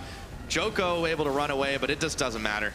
But again, you see what it's like, right? So the support is trying to ward the first brush he can find in his jungle. Nobody's there to help him. He basically goes on comms and says, guys, I'm being hit. Man down. Immediately, top laner, mid laner, they turn around and start walking to him. They find out he's dead and they walk back to their spot. That's all they do. So it's insanely reactive gameplay from Vitality and zero proactivity. They don't group up. They don't say, guys, let's use Ghost from Joko. Cabochard, you flash in. Let's use Abyssal Voyage. This guy. Let's mess him up. Let's get him good. No, that's not what they're doing. They're just playing on the lanes until somebody dies. Just not finding the answers. All the same.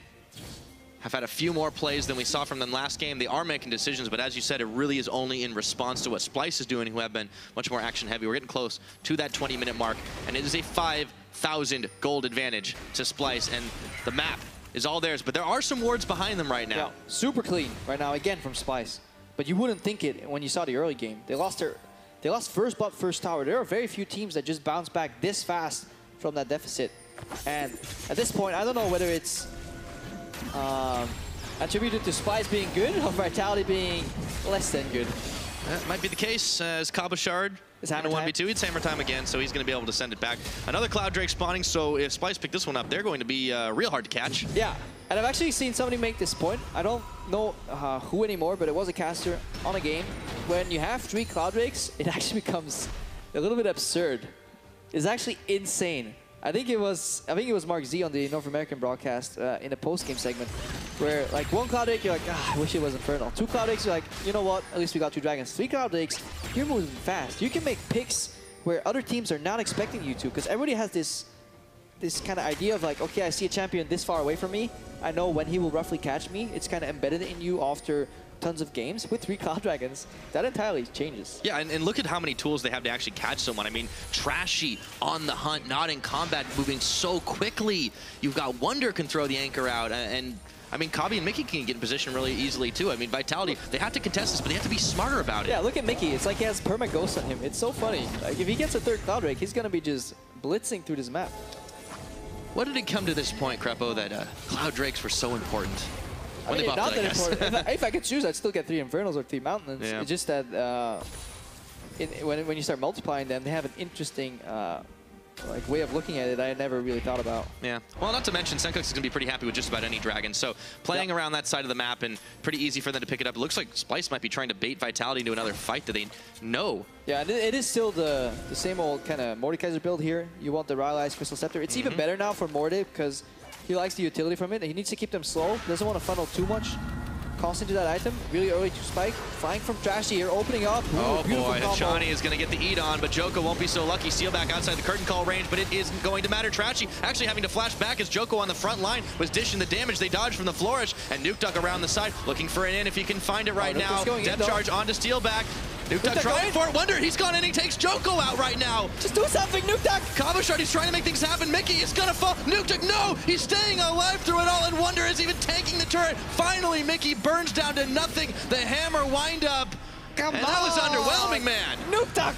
There's an 80 carry that's on 0 HP. Oh, he can try again. Okay, Wonder, he's gonna try to make the 1v3 happen, but look at how low he is! He gets hit with the anchor, and Wonder's taking him out of this fight. He doesn't jump in on half HP carries, but he does jump in on a 40% HP tank. It makes no sense at all, Pyro. I am utterly confused, Crepo, that's for sure, but it is a 3-for-2 all on the fight, so Splyce have the edge. They're gonna go for this dragon. That was one of the messiest things I've seen today. Yeah. It was a really good initiation from Splyce. Again, map movements, get the pressure to get them to double flank. We're not over. Cabo's coming. Oh, he's gonna fight this in a dragon here. Doesn't matter, gonna get smited away by Trashy, but they might be able to take him down. On the back of it, it's gonna be Steal back with a piercing arrow, but he gets pulled in by Wonder. And he's gonna go down. A Riptide, shutdown gold to Wonder. Cabochard, Joko, Hachani all trying to make this fight happen, but with the Ghost Dragon, the odds just are not even enough, and Sencux claims another kill. Such a rash play from Vitality. It feels like everybody on this team has forgotten that Nautilus deals a ton of damage in the early game. And he's about to do even more. Wait. He upgrades his Dark Seal into a Medjai's. It's like, I got this, guys. Wonder's having a great game. Look at me, I'm the AP carry now. More you go utility. But again, there's just mismatched focus from Vitality. They're not syncing it with Nuke Duck. They're not making any proactive plays. And they're just leveraging this advantage into a Baron play. Yeah, Splyce are going to use the Dragon to take the Baron. How many times do you get to see that happen in a professional match? Nuke Duck is going to try to pick something up around the side. Joko does not have Ghost, cannot flash into the pit, obviously. Nope. He just throws the axe to see. It's going to be happening. Wonder can just tank this up. There's a teleport out of Cabochard, but the Baron, they kind of peeled off it now, and they're not going to be on it. Whoa, there's a curtain call opening up. Nuke Duck dodges 1, gets eaten by Hachani for 2. Joko tanking 3, and now Trashy finishes it off. Don't need that 4th shot, and they're right back to Baron. No smite to steal. Yeah, Sencux may want to pick up that Honey Fruit because he's a tad low. Obviously, he has a lot of Spellbound built in, so he should be fine. Nuke Duck's actually at 40%. Not in kill range right here. But yeah, just a massive threat that happens whenever Wunder walks up. They're looking for a lucky steal here. Knocking some guys away. Maybe a Varus steal, but it's probably not going to happen. No, he just sends Wonder flying, and that's okay. Thank you very much, say Splyce, as they pick themselves up. The Baron, it's 12-6 in kills. We're getting close to 25 minutes, and this game is getting out of hand for Vitality. Let's see this again. So it's a good pincer. Joko going low. Cabochard is fighting Nautilus here, so this is essentially a 4v4. Let's look at Nuke Duck. He has Flash and Ignite available. I understand he doesn't want to go in here. But when Kobe takes this damage from this Q, Nuke Duck should go in. Just flash. Just make something happen. Try it. Even if it fails, go for Trashy. But he goes for Mickey, which is the guy with the exhaust all alone. And look at how low Mickey goes. He dies in the end. Just enough. And then they go over this fight again. Nuke Duck should not be even trying to do this, but he thinks he can get a kill off, and then, yeah, well, but at this point, it's just trying to catch the loss. You've already lost so much, and you're just going for the kill. At least Steelback got a kill back on the board. Yeah, Steelback's hitting a lot of his piercing arrows, but why don't they synchronize this together? So you know what? You try and hit a Q on this guy. If it lands, I'm going to jump in. Somebody flash and do an auto. That is a kill reset. That's how you got to play Katarina. Like, if you want to play this champ on the professional stage, you need to figure out your targets faster than your enemies do. Speaking of fast, all the Splyce were just out-maneuvering and out-moving, even though Hachani took the Abyssal Voyage, and it was them that were getting caught, and Hachani is taken down. Another curtain call shot claims the life of Joko, and they found Nuke Duck and melt through his health bar. Cabochard saying, where the hell is my team? Well, they're all dead, Pyra. That's what happened right there. Really good flank again. At this point, Splyce is snowballing with the Baron buff, with the amount of power they've built up, and the 3 Cloud Drakes. They can just make picks so swiftly here. Looking to put the nail in the coffin, and Vitality, they will be leaving today with even more questions than they had coming into the series. Honestly, disappointing performance. Absolutely, but Splyce had to be oh so happy about how things have gone out. Cabochard whiffs on his keeper's verdict. Wonder might go down, but even the tanks do damage on the side of Splyce right now, and they just cut through the last of the towers. Sealback trying to push off Wonder, the rest of Vitality trying to respond, but this Nexus is going down. Nuketug's Ghost is helping out this final push. He's looking for the resets here. They're going a bit too deep. Mickey's low, has exhaust again. Not enough. Cabo, he's going to push Mickey out. There's still a tower here. Splyce might have bitten off a bit more than they could chew, but there's still lanes. Waves pushing up in the top, but Cabochard, they've caught him. Wonder, oh, the damage is not enough to finish the job, but Joko's taken out by Trashy. Hachani in the back. They melt through Nuketug. They're going to take down Hachani, and there will be no one left but Cabo and Steelback to oppose them. And Splyce, they just don't care with the flourish. A double kill over to Senkux, and it's all Nexus. GG, well played. Splyce, go 2-0. 18 stacks on the Magi's. They still haven't killed the inhibitor. We're still going, guys. It's finally done. Yay. There we go. Oh, man. They were playing for KDA. They were trying to get more stacks on the Soul Stealer, which is why it was delayed a little bit. Yeah, I mean, that's always a good reason, right? God, you know something's gone silly when you got a 409 Nautilus that's got nearly full stacks on his Magi's at the end of the game, and Wonder's not the only one happy about that. All of Splyce smiles on their faces, maybe some sheepish grins too. Yeah, but it could be rough. They were down considerable amount, 1.7k early.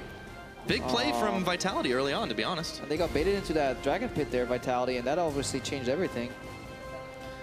Yeah, that's indeed, and not being able to set up Nuketug properly really cost Vitality this game. They were more, not proactive, but they were making plays that just, the plays were not well calculated. Yeah, no, I like that they were making more plays, but to me, it feels like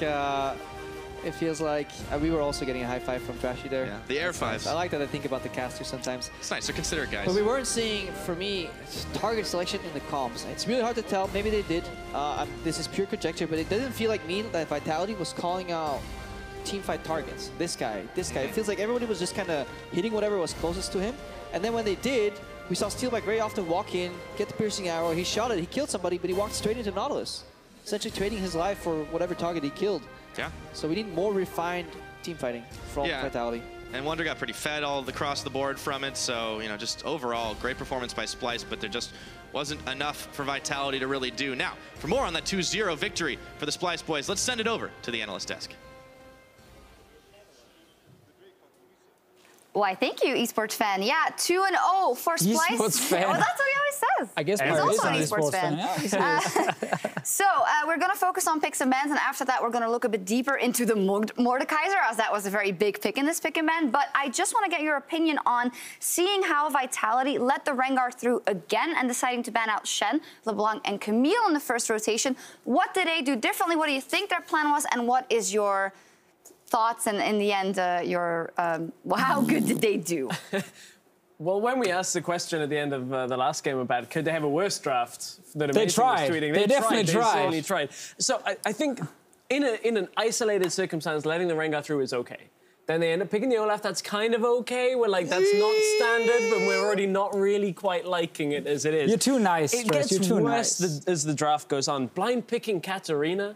Like, nobody does that. I mean, that's the thing. You don't really know where to facepalm the hardest with this draft here because, one, obviously leave Rengar open again. You don't have an answer to it. So why do you even leave it open? Just ban the Shen.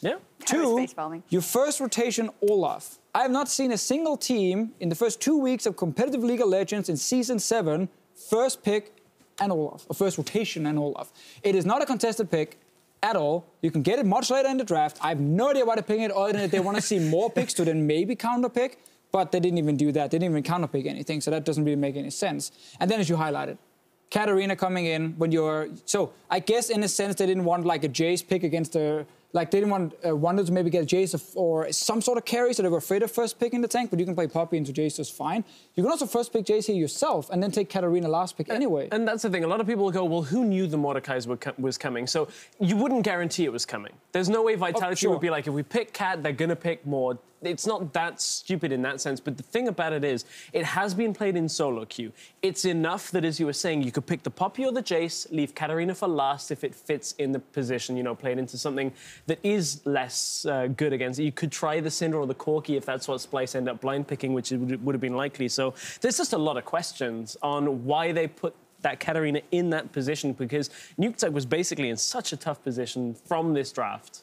Well, let's break it down then. The Mordekaiser versus Katarina, and the Mordekaiser in the bigger scope of the game. Starting with the lane matchup stress, break it down. Why exactly is Mordekaiser such a nuisance for this cat? Well, one of the reasons is, you know, Deficio, you were talking about this a lot because it's a matchup you've seen. When Cat goes in, she has to be in melee range, and that's where Mordekaiser has always excelled. You get the 3 autos, hit him with that 3rd smack, and so much health goes. Yeah, and also your W, obviously, as Mordekaiser, when you are in melee range, you can put it on a minion. You can very easily hit the Katarina. You can use it to get HP back as well, which is huge because you max it first. So when Katarina finally wants to trade, she can't one-shot you, which means you end up just out-sustaining her, and you get the push priority because, again, you're just standing in a minion wave, boom, boom, boom, boom, boom, and dealing area damage.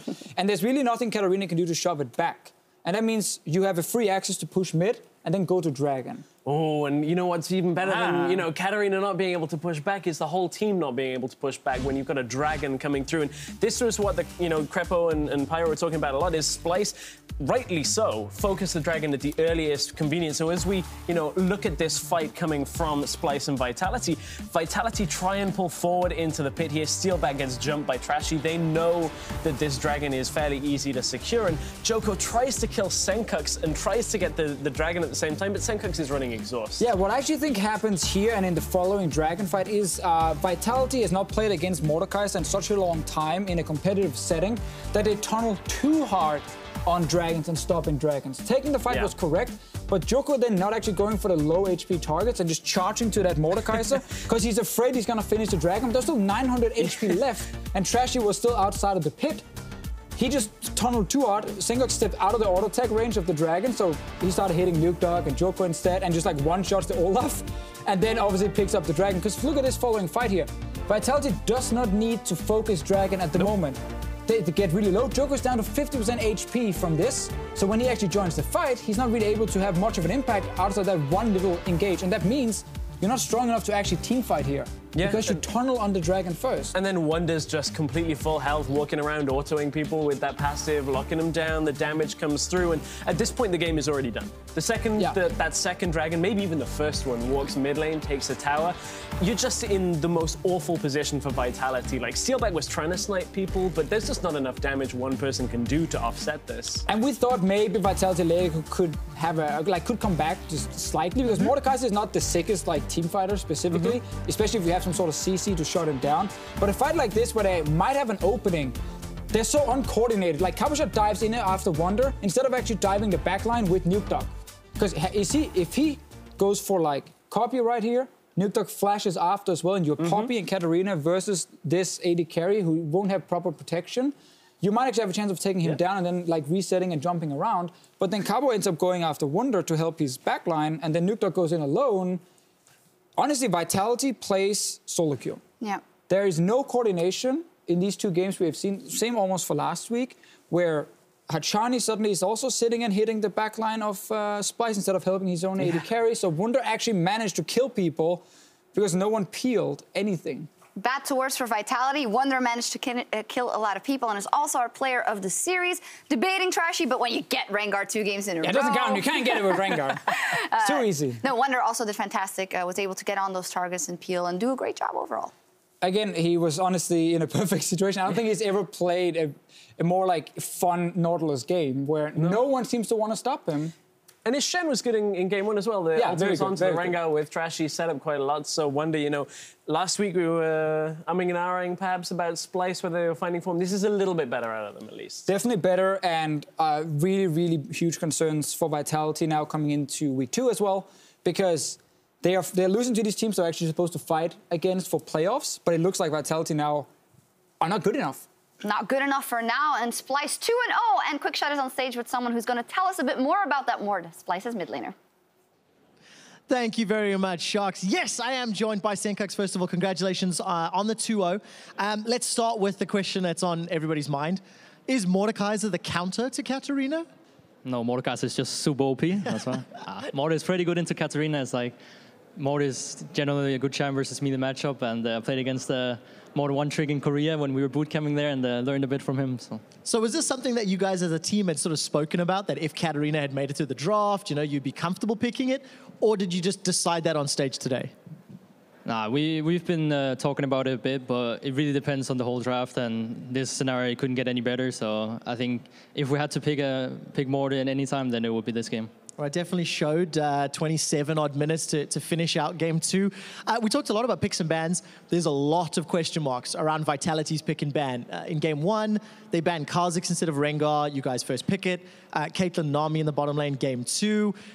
You know, letting the Katarina slide through Rengar as well. What's it like when you're on stage and your opponents have this, let's use the word strategy? How do you react to what Vitality are doing? I think the first part is just take the OPs, and in this game that was Rengar. They didn't seem to want to ban it. I don't know if they got shocked by EUL countering it last week, because it's a bit OP champ. I will say Trashy said as well he was a bit out of shape on the champ because we haven't been playing it for a bit, but in general Rengar is just super OP champ, so I think letting it through in 2 games is way too risky. Yeah, it definitely showed 2-0. Splyce, you guys bounced back from last week, but we're seeing slow early games again from Splyce. This is something that plagued you all of summer last year. Is it too early to say it's still the same problems in the team? I don't think you can say from these games, because the first game they had a comp that is very hard to dive through, and they were playing like really, really slow, standing at their towers, just farming with Caitlyn Iron, and it's really impossible for us pretty much to do anything with, like, we need to go around, take the jungle, and just play it really slow as well. And I think the second game, we didn't really play slow at all. Like, we a pretty fast-paced game, and we ended it pretty quickly as well. So I don't think it's the problem anymore. I think in the first week, it could seem like it again because we got really stomped versus H2K. And I think it was just a bit of a bad week. It was a bad week. It was actually one of the heaviest losses that we've seen in the European LCS in the last sort of year or so. What happened? You know, was it just nerves on stage again, or you know, being caught off guard? I think it was a bit of nerves, personally, at least. Like, coming into the game, it was the first game. They've already played 1 game. I think, in general, our pick and bans, we shaped them up a bit after. It wasn't the greatest, and our gameplay was really sloppy as well. So all these players that said that we were doing really well in scrims, I think that's correct, because we've been playing way better in scrims than we did against H2K. And when we got on stage, it just all like fell apart, and that's why I personally felt a bit bad about how people would see us for the first week. Yeah, it was unfortunate. Luckily, though, big statement series today, bouncing back 2-0. We're just about to set up with Giants versus Fnatic. Have you had a chance to scrim against them? And what would your prediction be on who's going to win today? Yeah, I scrimmed against both teams, mostly against Fnatic. I would say Fnatic should win 2-0. Well, there we go. Confident statement. Senkax, congratulations again on a strong showing today. I'm hoping to see more Mordekaiser from you in the future. As we go to an ad break, reminder, Giants versus Fnatic is setting up on stage. We'll see you in 3.5.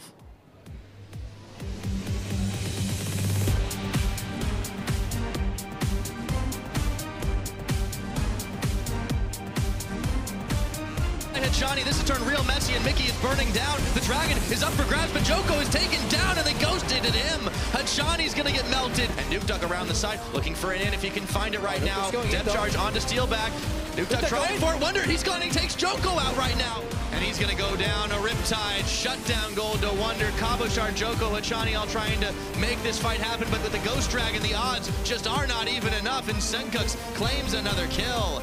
And Splyce, they just don't care with the flourish. A double kill over to Senkax, and it's all Nexus. GG, well played. Splyce, go 2-0.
Hey guys, we're about to get into Giants versus Fnatic, but before we jump into that matchup, I just want to take a closer look at especially Caps and how he slots into the Fnatic lineup. Fnatic, they made a ton of roster changes. They came into the split with high hopes. They had 4 veterans and 1 rookie. And that rookie played out of his mind last week with still a couple of misplays, so I just want to dive a little bit deeper. It all starts, of course, with that one massive outplay that we saw versus Perkz, where honestly, this flash, I don't know, guys. I mean, this is such a 1% play. Very few players would actually flash forward. So many would go backwards. And to catch Perkz under turret right there, kind of snowballed Fnatic forward. Caps picks up another kill even later in a similar fashion where he almost dies. This guy threads the needle and comes out ahead. But there's always a fine line between courage and stupidity. So we also see Caps kind of farming a bit too greedy, moving too far up, and especially on sieges, plays on top of his AD carry and gets arrowed. And then there's another siege later on where he kind of flashes in to finish off Perkz, eats another arrow. And that's what we're gonna need to see to fix from Fnatic. If they want to become a top-tier team, they need to keep that bravado and that aggression in the laning phase from Caps, but kind of temper him down outside of it. Obviously, it's already paying off in some instances because he is making some picks. Here, for example, we can see him pick off Mithy in the jungle to completely break G2's siege. But then he goes for a similar play, and guess what? Forgets about arrow again. He gets picked off here by G2 Esports, and again the game is stalled, and that is something we need to avoid. But in the end, what I like the most, and the whole reason we started this kind of montage, is that in the heat of the moment versus the best team in Europe, Caps is able to make plays like this, where he just sets his team up for a backdoor, and for me, that is so satisfying to watch. Too often rookies, they come in, they're scared, they're afraid to make mistakes. Caps is not doing that. He's made a list and is ready to put Giants on it. Trev, Deficio, take it away. Lame. It was good. I liked that ending. Lame ending. Everything was a powerful ending. Thank you very much, Crepo. Good evening, esports fans. I'm Quickshot. He's Deficio, and we're about to get ready for Giants versus Fnatic. Let's start with the lineups because Deficio just can't remember them. Yeah. On the blue side, it is Giants with Flaxish in the top lane, Memento in the jungle, Knight in the mid lane, Hikyu the ADC, Hustlin Beast the support, and their coach Lozark. And of course, they have side selection in games 1 and 3. They picked blue side, not a real surprise. Well, it is different from last week where they actually played red side every single game, but I think they realized the draft wasn't the greatest. To be fair, though, they didn't lose in the pick-up ban phase. They actually lost in the early game, all 3 games against Misfits, and that's why they ended up losing 2-1 in that series. And it needs to be much better today. It absolutely does. Of course, their opponents today on the red side of it for game 1, it is Fnatic with Soaz in the top lane, amazing in the jungle, Crazy Caps the mid lane, Reckless ADC, Jez's support, and their coach on stage, Nico the Pico. Before we go to pick some bans, Deficio, obviously Giants had a disappointing week. Fnatic looked very good, but we'll talk about the team's in-game performances later. What are you expecting from Fnatic? Are we going to see a Kennen ADC from Reckless again? With Reckless, maybe, but I think we're going to see changes in the pick and ban phase compared to last week, because last week Fnatic were okay sacrificing Reckless. I felt like they gave away like Varus and Ashe to Sven and then didn't pick an AD carry early, so they got banned away. The other like top tier ones. Jhin was gone every game. Jhin was gone every game. He got to play Kennen. He got to play Ezreal. AD carries where he ended up struggling in the laning phase and actually lose his tower. Despite him playing well later on, I think Fnatic will change now and put more emphasis on that laning phase and say, Jessis and Reckless, you're supposed to win this 2v2 in the bottom lane. So give them some stronger picks. Especially because they're going up against Hikyu and Hustlin, who really did not look very comfortable or impressive last week at all. So let's find out if Reckless and Jezis get their hands on some stronger picks. Also, is Amazing going to tunnel on that Lee Sin? I don't think so. A lot of teams coming into week 1 thought Lee Sin was still a super contested pick, but he's been losing a lot in every region, and now we see him less and less.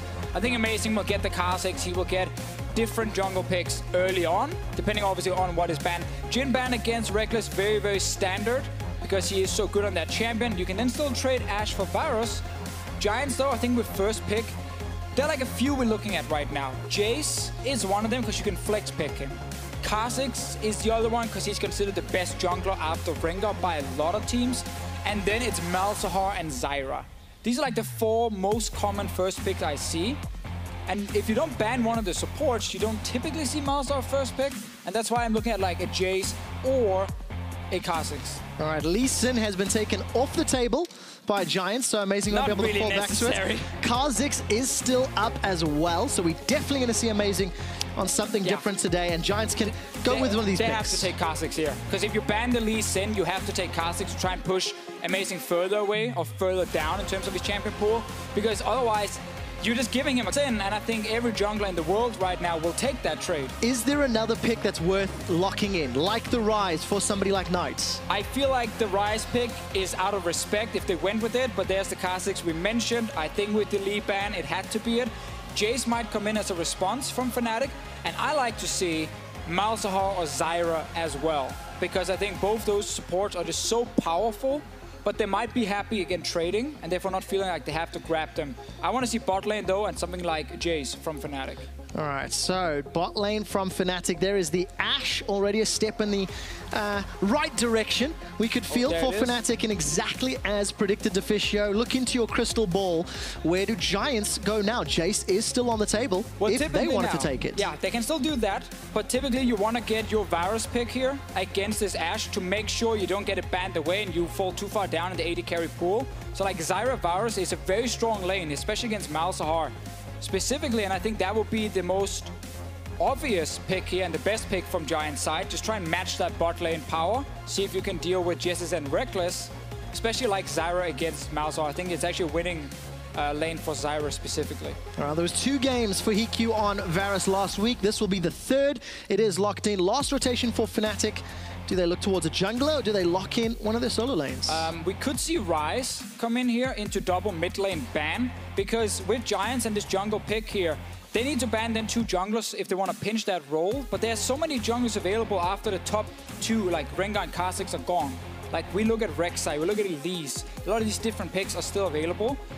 I understand Fnatic grabbing a jungler to avoid that pinch from happening, but I think you could have gotten a bit more pressure near the mid lane, unless they want a last pick for Caps, because Katarina is still available, and that man has made some sick plays in solo queue on that champion. He is. You and I were watching some of his plays leading into week 1. Did not go for that option. Jace is removed from the pool by Fnatic. Giants have an answer, and which role do they decide to pinch? Top or mid? Yeah, it's actually very hard to predict second phase bans when everyone has matched role for role in the first phase. Because it's jungle AD carry support, the most common picks from both teams. And now it's just like, okay, we don't want to first pick a Jace. Fair enough, then we can remove it because we don't want the other team picking it up. I think Fnatic are looking at something like Ryze or that Katarina last pick as an option. But there's still good picks like Taliyah, Corki, Syndra. Like, there's actually so many mid lane options left.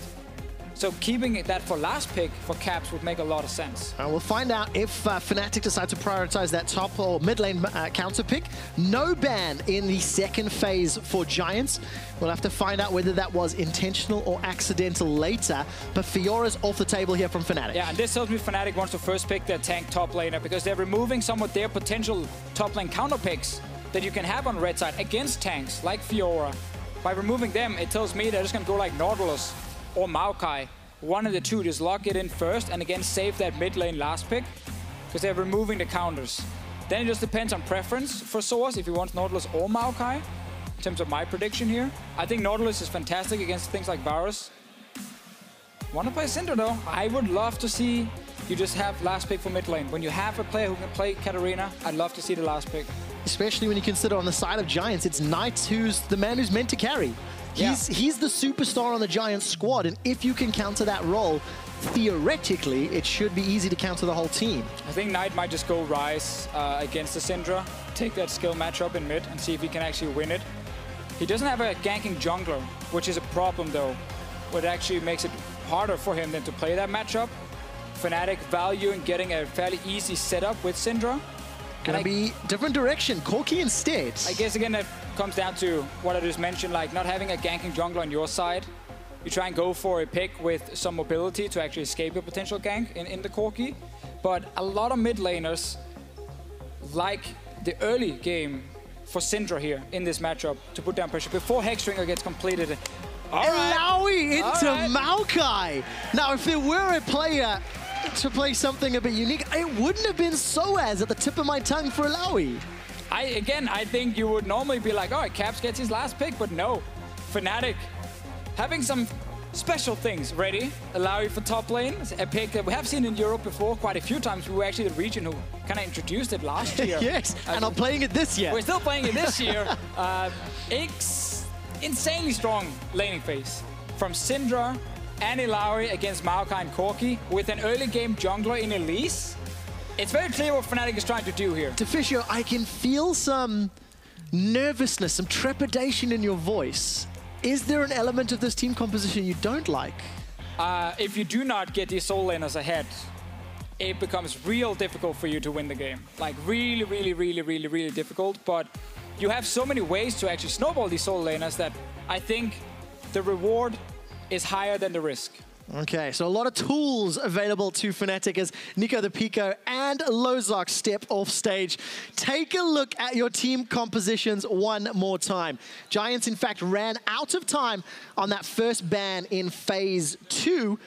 Maybe that allowed something to slip through the cracks. Ilaoi into Maokai, hashtag FNC win, or hashtag GIA win. We are kicking off Giants versus Fnatic in the spring split of 2017. Put your hands together as we load onto the Rift. And I think Fnatic's pick and ban phase here makes a lot of sense. I don't like people just calling pick and bans bad because there's some unique picks they don't expect. I think with very strong solo laners with early advantage and Elise versus Kha'Zix, Fnatic have a lot of ways to snowball both Caps and Soas, which is very strong. We talked about the Syndra pick coming in for Caps here, a pick he obviously likes a lot, and then Knight answering with Corki, where once you get level 6, once you get Hexdrinker, it's a fine lane for you, but before that, especially with the jungle who can gank, you can struggle a little bit. Oh, very aggressive trading here between HQ and Reckless. Reckless continue to chase forward with that volley.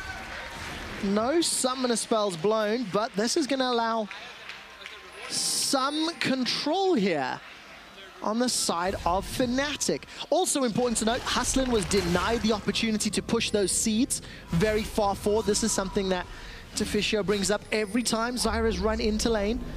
And that will allow Reckless to get out. Oh, no. Oh! Stops the back, and Hiku was able to recall. So Reckless decided to use the potion. That could swing some control to Giants if Hiku gets back in lane. Well, yeah, it's actually pretty huge. That's actually really huge and very greedy by Reckless to recall in that bush. So there was even a chance for Hostin to place a ward and find him, because this does cost you a potion. You can see 80 carries. Again, this is the new meta. They're starting longsword into 3 pots. Normally it's a biscuit you start as well, like we see here on Hiku's side. And simply because most of the time you use these longswords to get these very early item spikes, like Ghost Blades or Warhammers that goes into Essence Reaver. So it just itemizes really well into your first item.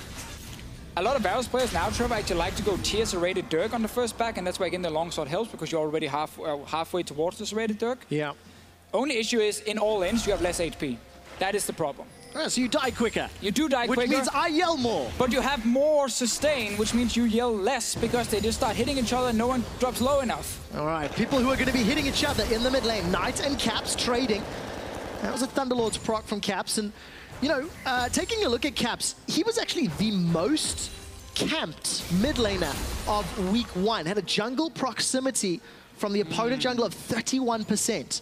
Now, Kha'Zix is not really that ganking jungler. You've touched on that already, Deficio. But in the early game, Syndra should have some fine time against Knights. Yeah. Again, we talked about it, you know, pre-Hexdrinker Corki. It's fine for Syndra, also especially with Elise. Both junglers are on the top side, but it's Memento ganking first. It is indeed. Amazing's very far away. Soas is already flashed. Tentacle Smash will buy a few seconds, but first blood for Memento.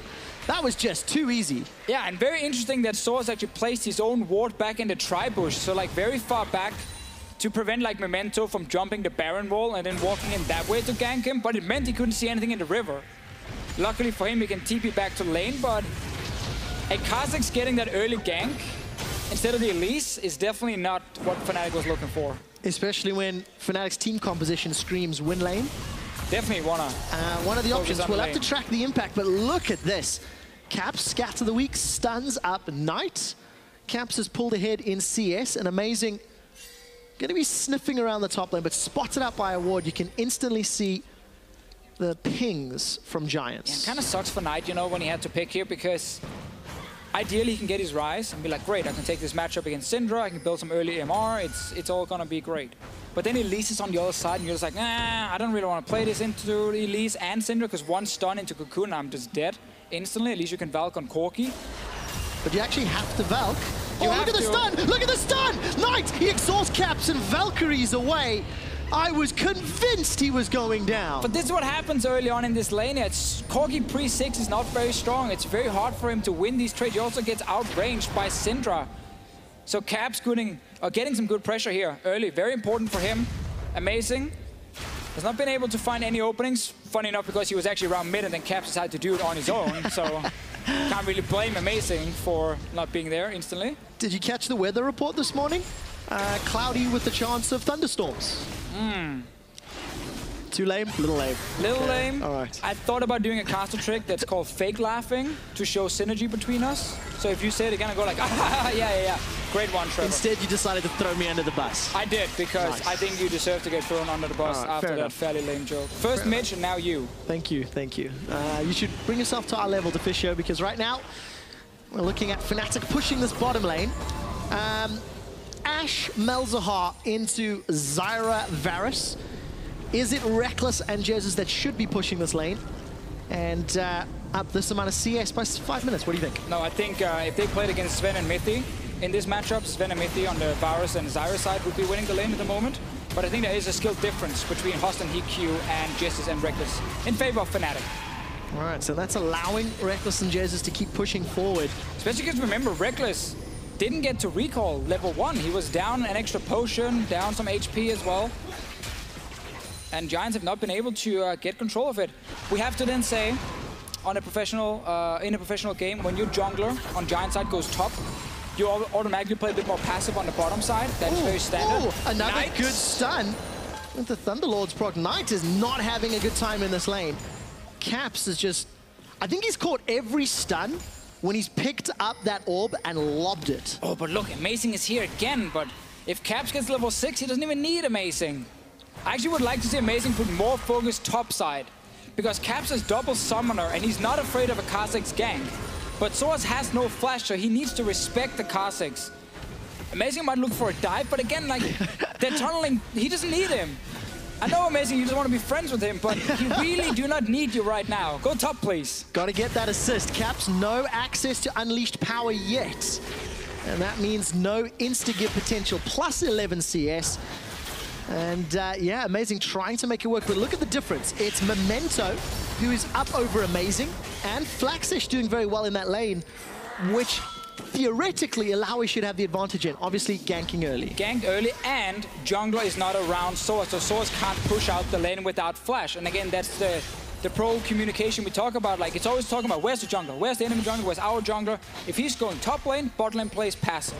If he goes mid lane, well, the side lanes have to respect it. They're not getting jungle help at the moment. That's stopping Soaz, obviously, from getting an advantage. Caps is trying to zone Knight, working pretty well. Yeah, I was waiting for that force of will to see if he could land a good stun.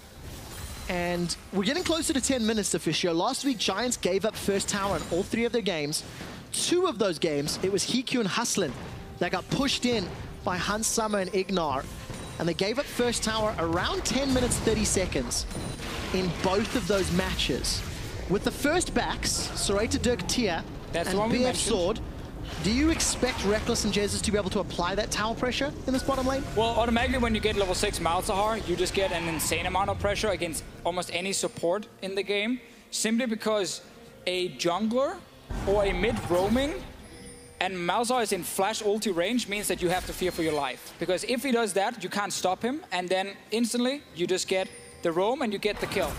There's no way for Varus and Zyra to stop the Malzahar ulti other than the knock up from Hostler. But that takes time, obviously, before it actually knocks him up, and you gotta predict the flash engage with Zyra ulti. And that is very, very difficult to do in time. So you have to respect Jesse's level 6. I like to see Malzahar's roam as well once they get it. He's not there yet. No. He actually needs to return to that bottom lane and get that 6, because that's his big spike. Yeah, long way away. It looks like about a third of the XP range towards level 6, so long time. Reckless been left alone in lane as Hustler moved away. Also something to mention, 2 exhausts on the side of Giants, Knight and Hustlin. So if Caps is ever in exhaust range, that unleashed power could get chunked down. It really hurt Power People last week. Yeah, and it's also going to hurt Soas a lot in fights. And oh, amazing! Amazing's in. Oh, he's dead. Ouchies. Yeah, that hurt. So Memento last week, a little bit slow out of the gates. He had good mid-game team fights with Giants, but didn't have early game impact. I think this is a good turnaround. Yeah, I mean, Kha'Zix is a nice champion, obviously, but Memento's playing this well so far, getting that first gank top and then now finding Amazing, and really Amazing not been able to have any impact in this game here. And we talked about early game jungler where strong solo lanes should allow Fnatic to snowball. But right now they're down 1,000 gold. Amazing has fallen behind and Elise has terrible scaling. Double exhaust versus Soas and Caps late game. And a big tank in Maokai. So far, it's actually looking pretty good for Giants. All right, it's a good start to the series for a struggling Giants squad that ended up losing last week 2-1. Fnatic also lost 2-1, though their opponents, you could argue, are a stronger caliber. I mean, fun fact, all 4 teams playing today lost last week. Like, it's like a loser's day. Not anymore. Not anymore, because Splyce won. Not anymore. Splyce won, therefore, we'll find out who gets out of that loser's camp between Giants and Fnatic. Yeah, you don't want to be in the loser camp. We're 10 minutes into the game, Deficio. It's a 1,000 gold lead for Giants. And it's not significant, but against such an early laning composition and champion collection from Fnatic, it is surprising. I mean, it is surprising. It's definitely, in my opinion, been the wrong focus from Amazing near the mid lane. Should have been towards top side to actually try and allow Source to play more aggressive. I think the early warding as well that actually allowed Source to get ganked was definitely an issue. That his movement in the lane then, depending on where the ward was, it's still okay if you're a Fnatic. Like, there is still like plenty of time in this early to mid-game laning phase where you can get your advantage. What we want to see normally is Caps pushes out mid, he roams towards either top or bot lane and he dives. Problem for Fnatic is Source used TP back to lane, and Flaxus was actually smart and saved his. Sacrificed a few CS to walk back to lane, and that means now the dive bot lane from Fnatic is very, very risky because there's going to be a TP from Maokai. So it might be dive the tree up in the top lane. All right, so either dive Maokai on the top lane or use some of that vision that is in the bottom quadrant of the jungle for Fnatic. You can see the control ward behind the red buff and just a couple others placed in. Jesus now has level 6. Nether Grasp is available. And this is just where you want to arrow as the Ashe and force a flash from either Varus or Zyra. Wait for the cooldown and then do it again. But you have to respect that teleport. Pro teams communication. Early game, I highlighted how they talk about jungle. Where is he? Where can he be? Where is he? You know, where can't he be right now? They also talk globals all the time. Globals, cooldowns. Can we engage here? No, because this guy can TP there. Okay, fine. Or this guy can roam here. And it always stops them from going aggressive if they don't have the cooldowns or the roaming priority. Soaz is going very aggressive. And now you go up here and dive him. Into... Sorry, Test of Spirit, rather, with that leap of faith. So Flaxus down to 50%. Where is Amazing? Nowhere to be seen. Bottom side at the moment. Still has time to go up and actually kill him. It's hard for Fnatic to contest Dragon due to the teleport from Maokai, but a good way for Source to maybe stop Flaxus is by getting him low enough so he doesn't want to join a fight, and that's why we see Fnatic just back away from this one. And this is where you needed to make that play topside. Attack the global when the enemy team is focusing on bottom side, because you can't match this. You cannot match it without teleport. No, you absolutely cannot. Soaz continues to apply pressure. Gets a Test of Spirit into a Tentacle Smash and hammering away, passing that on. So Flaxus is going to get at least annoyed by some of that poke. Fnatic, they've given up first Dragon. They've given up the first 2 kills. This time around, Caps is able to secure that Sentinel thanks to a force of will. Yeah, and Giants are doing the correct move here. They're playing bottom side with Maokai ready to join. This forces Reckless and Jessis to step really far back in their lane. They can't push anymore. They have to just kind of fear for their life under this turret here. You can see Memento is around. If he has a ward, there's actually one ward that's pinged now. TP to it as well. This is the dive. This is the dive indeed. Reckless and Jez's summoner spells are available. Memento leaps forward. Flash and heal. Exhaust plus the enchanted crystal arrow. Reckless down to 100. The sapling scores for Flaxish. And it's Memento that gets a second. And this is really well played by Giants. They understand how to use the global, how to get an advantage, but also Fnatic, shame on you. Shame on you for running around bottom side for over a minute. You knew this was going to happen against a TP advantage. We talked about it, we called it. Giants are focusing the bottom side. Reckless and Jess is fearing for their lives under that turret. Fnatic are trying to get a trade in mid, but also getting top tower. This is actually all based around Caps winning that lane with the damage he's gotten on that turret. And Source, of course, takes top tower. Okay, so 4 kills to Giants. It's 100% kill participation for Memento. It's official. He's got 1,500 gold more than amazing, and it's because of plays like this. Yeah, it definitely is because of plays like this, and Kha'Zix obviously will be much more impactful later on in the game. But we just have to highlight Caps winning that mid lane with some assist from Amazing earlier has allowed him to take this mid tower, and that was the thing that was not supposed to happen in the Giants game plan. It was supposed to be a trade. You get top tower, we get bot tower first and some kills. Sadly, they also lose mid because Knight is losing the lane. Okay, so we summarize the advantage Memento has over Amazing. Amazing still hasn't dealt damage to an enemy champion. At 14.5 minutes in the game with a jungler like Elise. 2 levels down. They did get 2 towers in exchange for tower first blood and 2 additional kills. How bad is this for Fnatic? I mean, it's obviously very bad for Fnatic. They were the ones who wanted to snowball early, but I still don't think it's the end of the world. They can still do something, like dive Flaxes. They're going to try to. The Enchanted Crystal Arrow used to stun. Here comes Soaz looking to chase forward. Slow onto Flaxish. The Maelstrom comes out. Amazing's being burnt down. No, flashes away. But luckily, the kill is secured. Amazing sinks the Fangs in. Giants have got a trade of a tower, and we've got a bit of a race on. Yeah, the Maokai bought so much time here. He stopped Fnatic from just hitting the turret. This is buying a lot of time for Giants top lane. Caps is still just going crazy in the mid lane. All right, Caps is up 20 CS and pushing Knight away. Giants, though, they may not be able to get this tower if Soaz can get there in time. Oh. He's not going to be able to. Giants get 2 towers for 1 and the death of Flaxish. Only problem for Giants, honestly, is the fact that Syndra is getting so much damage in the mid lane. It comes down to the Syndra against the Corki, but also, again, some praise there with the Elise around mid. Everything else in the Giants' game plan has actually been really, really good. And you can't really put that in your game plan. Yeah, my mid laner will lose his tower very early on. All right, so Giants have built themselves up a fantastic advantage. Only 2,000 gold. They've even on towers. They've got a dragon. Cloud's coming up soon. Deficio was the mid game where we had the biggest question marks last week. And take a look at that damage really quickly. Big advantages here for Giants because of the lead they've built up. Yeah, I think early mid game, big questions last week for Giants. But late game against Misfits, they managed to come back in that one game. They were too far behind the other ones. So this TP coming in to set up the dive, to stop this Maokai from actually clearing the wave is smart by Fnatic, but it takes such a long time to kill him. And Jessis didn't actually have ulti just when they went for the dive. It came up right after, and that would have made a huge difference. They were able to burst down the Maokai instantly and take in turret, but they were like 5 seconds cooldown on it. Mid lane engage. Good flash, EQ's caught, and QSS. So, Hustlin is the target once that Enchanted Crystal Arrow comes up again. We saw this build here from Taps on Varus yesterday, the tier into Ghostblade. Yesterday against 3 tanks, I didn't like it.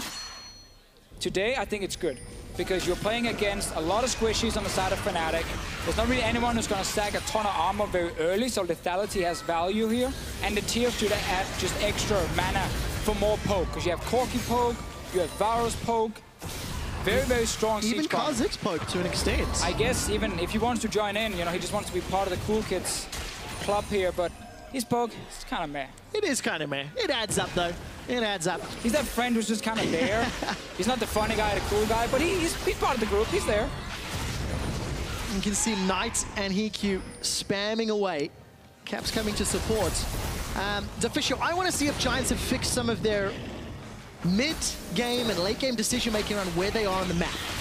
Last week, Giants gave up the highest amount of isolated deaths. Their team died 16 times when none of their teammates were around. Yes. Flaxish was 5 of those, and Knight was 6. They can't afford to make those same mistakes if they want to win today against Fnatic. Last week, they kept going like 3 lanes at once, and then, as you said, overextended and died. This time, they're playing the Siege comp. So you're putting 4 men in the mid lane, and you start hammering away on this turret here, but you still gotta worry about your side lane. It is Knight's job to go down bot lane and actually push out this wave here. He really wants his trendy force. Like, feels bad to be like 19, 20 minutes in as a Corki. Obviously, he had to go Hexstringer, which delayed the power spike. But he's the man who wants to push out bot lane, but he can't really dual caps at the moment. So he has to just kind of push the wave and then go mid and start sieging and landing poke. But Giants needs to land the poke. Okay. If they don't, Fnatic can hard engage with full HP. Don't land the poke, and we'll see if Reckless can land the arrows. Hustlin is the easy target at the moment, with no flash available to him. And Dragon is up again as well. And now you see Knight down bot lane, as we talked about, just catching the wave. He's not going to challenge caps at the moment, just want to clear it out, push it back, and then leave once again. And that's a very classic way of playing like 1-4 comp. Because funny thing is about a 1-4, a lot of people seem to think that you only play 2 lanes. Like, we just ignore the 3rd lane. Like, you never ignore the 3rd lane. Because there's a lot of farm you need to pick up down there, and you need to farm every single lane. It's something a lot of people in solo queue don't seem to understand. And like, that's why they have much lower CS numbers, because they forget about a lane completely and they sit mid for like 10 minutes and just sheer farm. Doesn't work. No, it absolutely does not. Giants, we'll see if they can keep track of their side lanes. Even CS in the top. 10 difference in AD carries, 20 difference in mid laners. But looking at gold differences, it's really only the junglers. This is a lot to speak about. 1,000 gold separates Amazing and Memento. But who does he want to jump on? That's the question. He really wants to show it to Fnatic. Ash Arrow, Nether Grasp, Unleashed Power. None of those things Knight wants to meet. Here's the arrow. Hey! I guess that works. There you go. There's the package. It's a defensive delivery. Yeah, it was running out anyway. Doesn't last that long. Do you like the 2 QSSs very early in Giants' build against all of the single target CC from Fnatic? I do, because you're playing against hard engage as a poke comp. So you need to respect that engage, because the way poke comps always lose is they don't get to land any poke before the fight breaks out. Then they're kiting back, and they can't deal enough damage just by auto-attacking, and then they end up losing these skirmishes. But it is going to be so tricky for Soaz to actually get into team fights.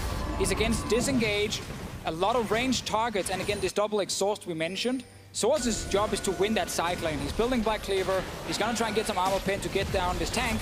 But this is the siege we talked about in the 1-4 comp. You push out these side lanes, you go mid, and you just take that tower. No defense from Fnatic, and the 4th tower is conceded at 21.5 minutes. Soaz now shoving out this bottom lane as the Dragon is started off by Giants. And if Soaz decides to stick around, he could be giving up an isolated death, is backing away wisely, and it's a 2nd Dragon to Giants. And Crepo in the last game obviously betrayed all of us when he started praising Cloud Drake. Literally felt the knife going straight into my back when he said it. But he is correct. Once you start getting up and getting multiple of them, they have a lot of value, and they had a lot of value in siege comps. Because your job is, again, to sit really far back, move around, land skill shots, step away. And push that side lane and get to the appropriate lane. And get back to your team, yeah. So Cloud Drake in that sense has value. The only problem is, when you have 3 Cloud Drakes, even though that feels pretty good, you're like, but what if this was, you know, 3 Infernals maybe, or 3 Mountain Drakes? So Fisher, those questions are not appropriate because it is a 3rd Cloud Drake coming up. Again! We've had a lot of Cloud Drakes in the opening two weeks of the Spring Split. But to Fisher, we've talked so much about how Giants need to play their comp and how they need to maintain control. Outside of an Ash Arrow, which is the Captain Obvious response, what else can Fnatic do to try and stop this 4-1 and try and deal with this poke composition? Buy more time so Soaz gets even stronger in the side lane and actually starts getting legit kill pressure on the Maokai. So you have an effective, pure winning lane that can actually reward you towers and maybe even pressure on inhib. Because then if Soaz gets the Maokai low, then Maokai can't TP anywhere. But right now, Maokai can still trade with him Amazing is here, though. Needs a lot of time. That's a good cocoon. Flaxish flashes away. Survives, and the tentacle smash doesn't connect.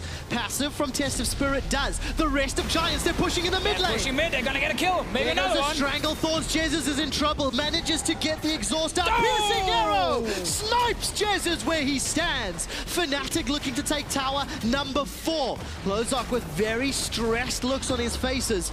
And Giants, they get themselves 2 kills and they equalize the towers. Yeah, Fnatic's trying to make that play in the bottom lane. We talked about Source getting stronger and stronger so you can maybe win the side lane. They try to snowball a little bit further by having Amazing there, but your base is dying. The base is donezo. Fnatic lose their inhibitor at 24 minutes. We need to see the replay and see how Caps got caught. Most likely it was just the Varus ulti that connected. He was stuck in place and it just took him down very, very easy. With Flash and Ghost available, if that turns out to be true. Let's see before we flame. All right, let's see. See the replay before we flame. I like that approach. I mean, this is just going to enable this poke completely. God damn it, you had Flash. Use it. I mean, you knew that was going to be the answer, I knew, right? but I wanted to see. I didn't believe it at first, Trevor. Benefit of the doubt, you know, I'm a nice guy. I'm like, no, that didn't happen. It happened. It actually happened. The disappointment. The disappointment. Because all Fnatic were trying to do there was just wave clear, one wave. Because when they managed to kill that wave, Amazing and Source would then have taken the bot lane tower. And then, yes, you might lose the mid tower in the next wave, but at least you then trade turrets and you're trying to get Source further ahead. When you then do not flash the Varus ulti and your main wave clear dies, well, then suddenly those towers drop real quick and you lose inhib as well. GG, no re-inhibitor goes down. Fnatic, 4,000 gold, there or thereabouts behind. Memento still having a hell of a game. Got the right people ahead, managed to help out himself, basically. You know, great stuff. You know what it was? It was punishing Fnatic's decision-making. I think that's the best way to summarize it. Amazing did not go top lane. Memento did. It is a dream for a Kha'Zix player to get a kill level 3 on a gank. Normally, you're not allowed to do that. It's the Elise who gets the kill. But now we get the European Classic, the Baron setup.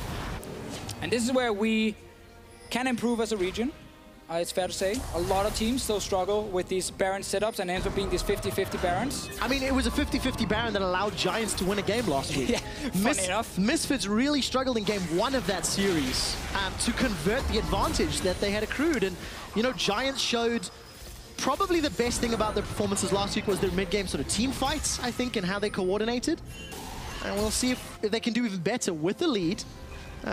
Although this time it's a different style because they don't want to be in a 5-on-5. They want to poke down and make Fnatic run away. I'm 99% sure I saw Knight with the QSS earlier. Maybe he actually just undid it as soon as he bought it and he decided not to go for it because he feels like he can Valk out of the arrow. But if you are Giants now, step 1 is always push mid lane. They just did that. They pushed in mid. Reckless is sitting back at his own pace, trying to clear it out. And this now gives you access to enemy jungle. Very easy because you can see the AD carry is not there. You have a numbers advantage. You step into the jungle, you push the enemy out, you set up your vision, and you either sit there and wait for them to walk in and then you try and trap them, or you step back and you start the Baron and then do not react in time. Both top laners have teleports available and Flaxish is being pushed away. So with Spirit Visage, the Hammer and the Cleaver, Soaz seems to be winning this matchup without assistance, which couldn't have been said a few minutes ago. And if there was an area of the map you did not want to allow it to teleport into and fight you, Baron and Dragon Pit would be one of those. I want to see him get his Death's Dance though, so he gets sustain in this lane as well, and then Maokai cannot touch him at all, and Source can just perma split push. He should never expect anyone from Giants to come down and help the Maokai. And that just allows Source to play like aggressive. He can even start hitting turrets, go back and sustain on minions. This is the Baron setup we talk about, where Fnatic have been afraid to kind of face check into the jungle. So now it's being started.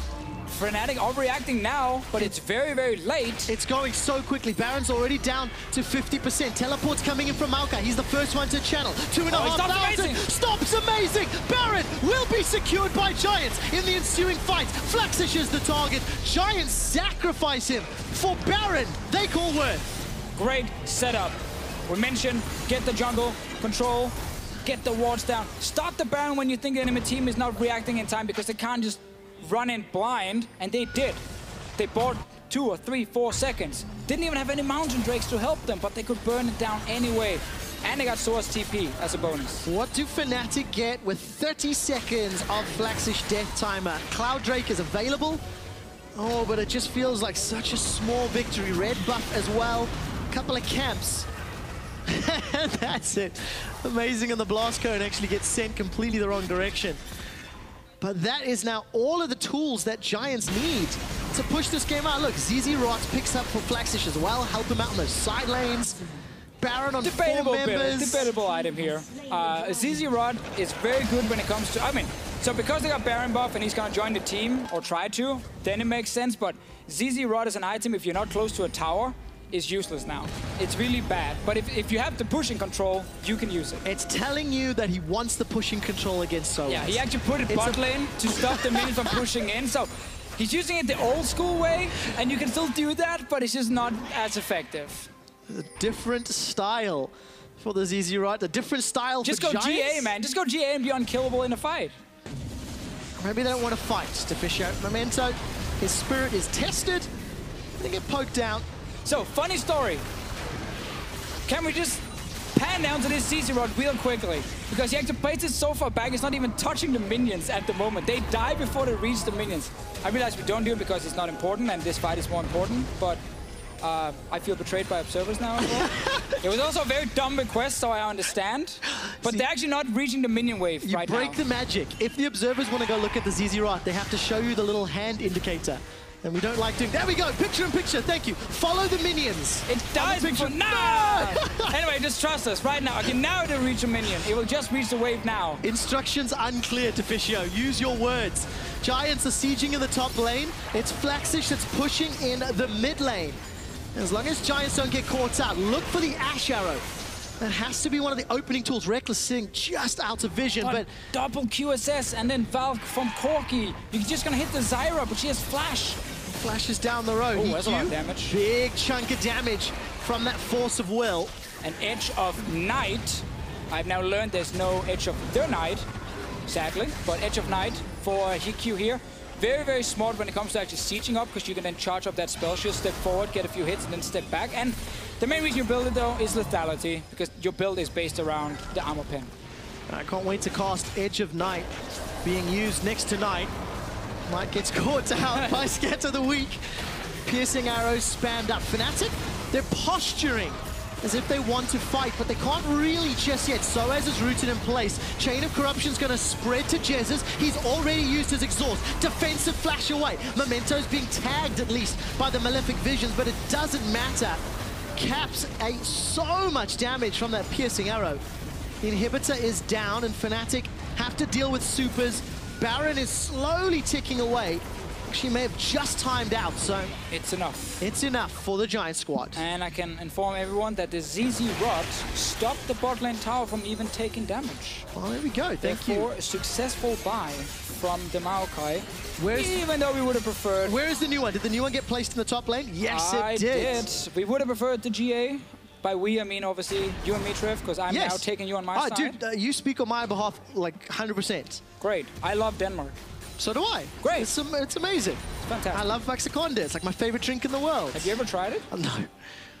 But it's officio. Fnatic are trying their hand at playing from behind. This was not what was expected. This was a game where Fnatic were anticipated to be the strong favorites, and a few early game mistakes set them so far behind. Giants have not been behind all game long against Syndra, Illaoi, Elise with Maokai. Maokai? Why did I suddenly forget how to say his name? Was that correct? Maokai? You were right first time. Oh, I don't know. My brain just went like that was wrong. Maybe I was thinking of Mokai. I'm not sure. Like, it's kind of weird. Anyway, we're back, guys. We are indeed. That official might not be. When Knight gets tagged by a little bit of poke from Soaz. He's finished off that Death's Dance, which is what you were anticipating, Deficio. Test of Spirit. Gonna instantly get chunked down, but look at the damage again onto Reckless. One single Q from Hikyu, and that hurts. Ash Arrow not being fired yet, as the Hawk Shot reveals at least where the Giants' position is.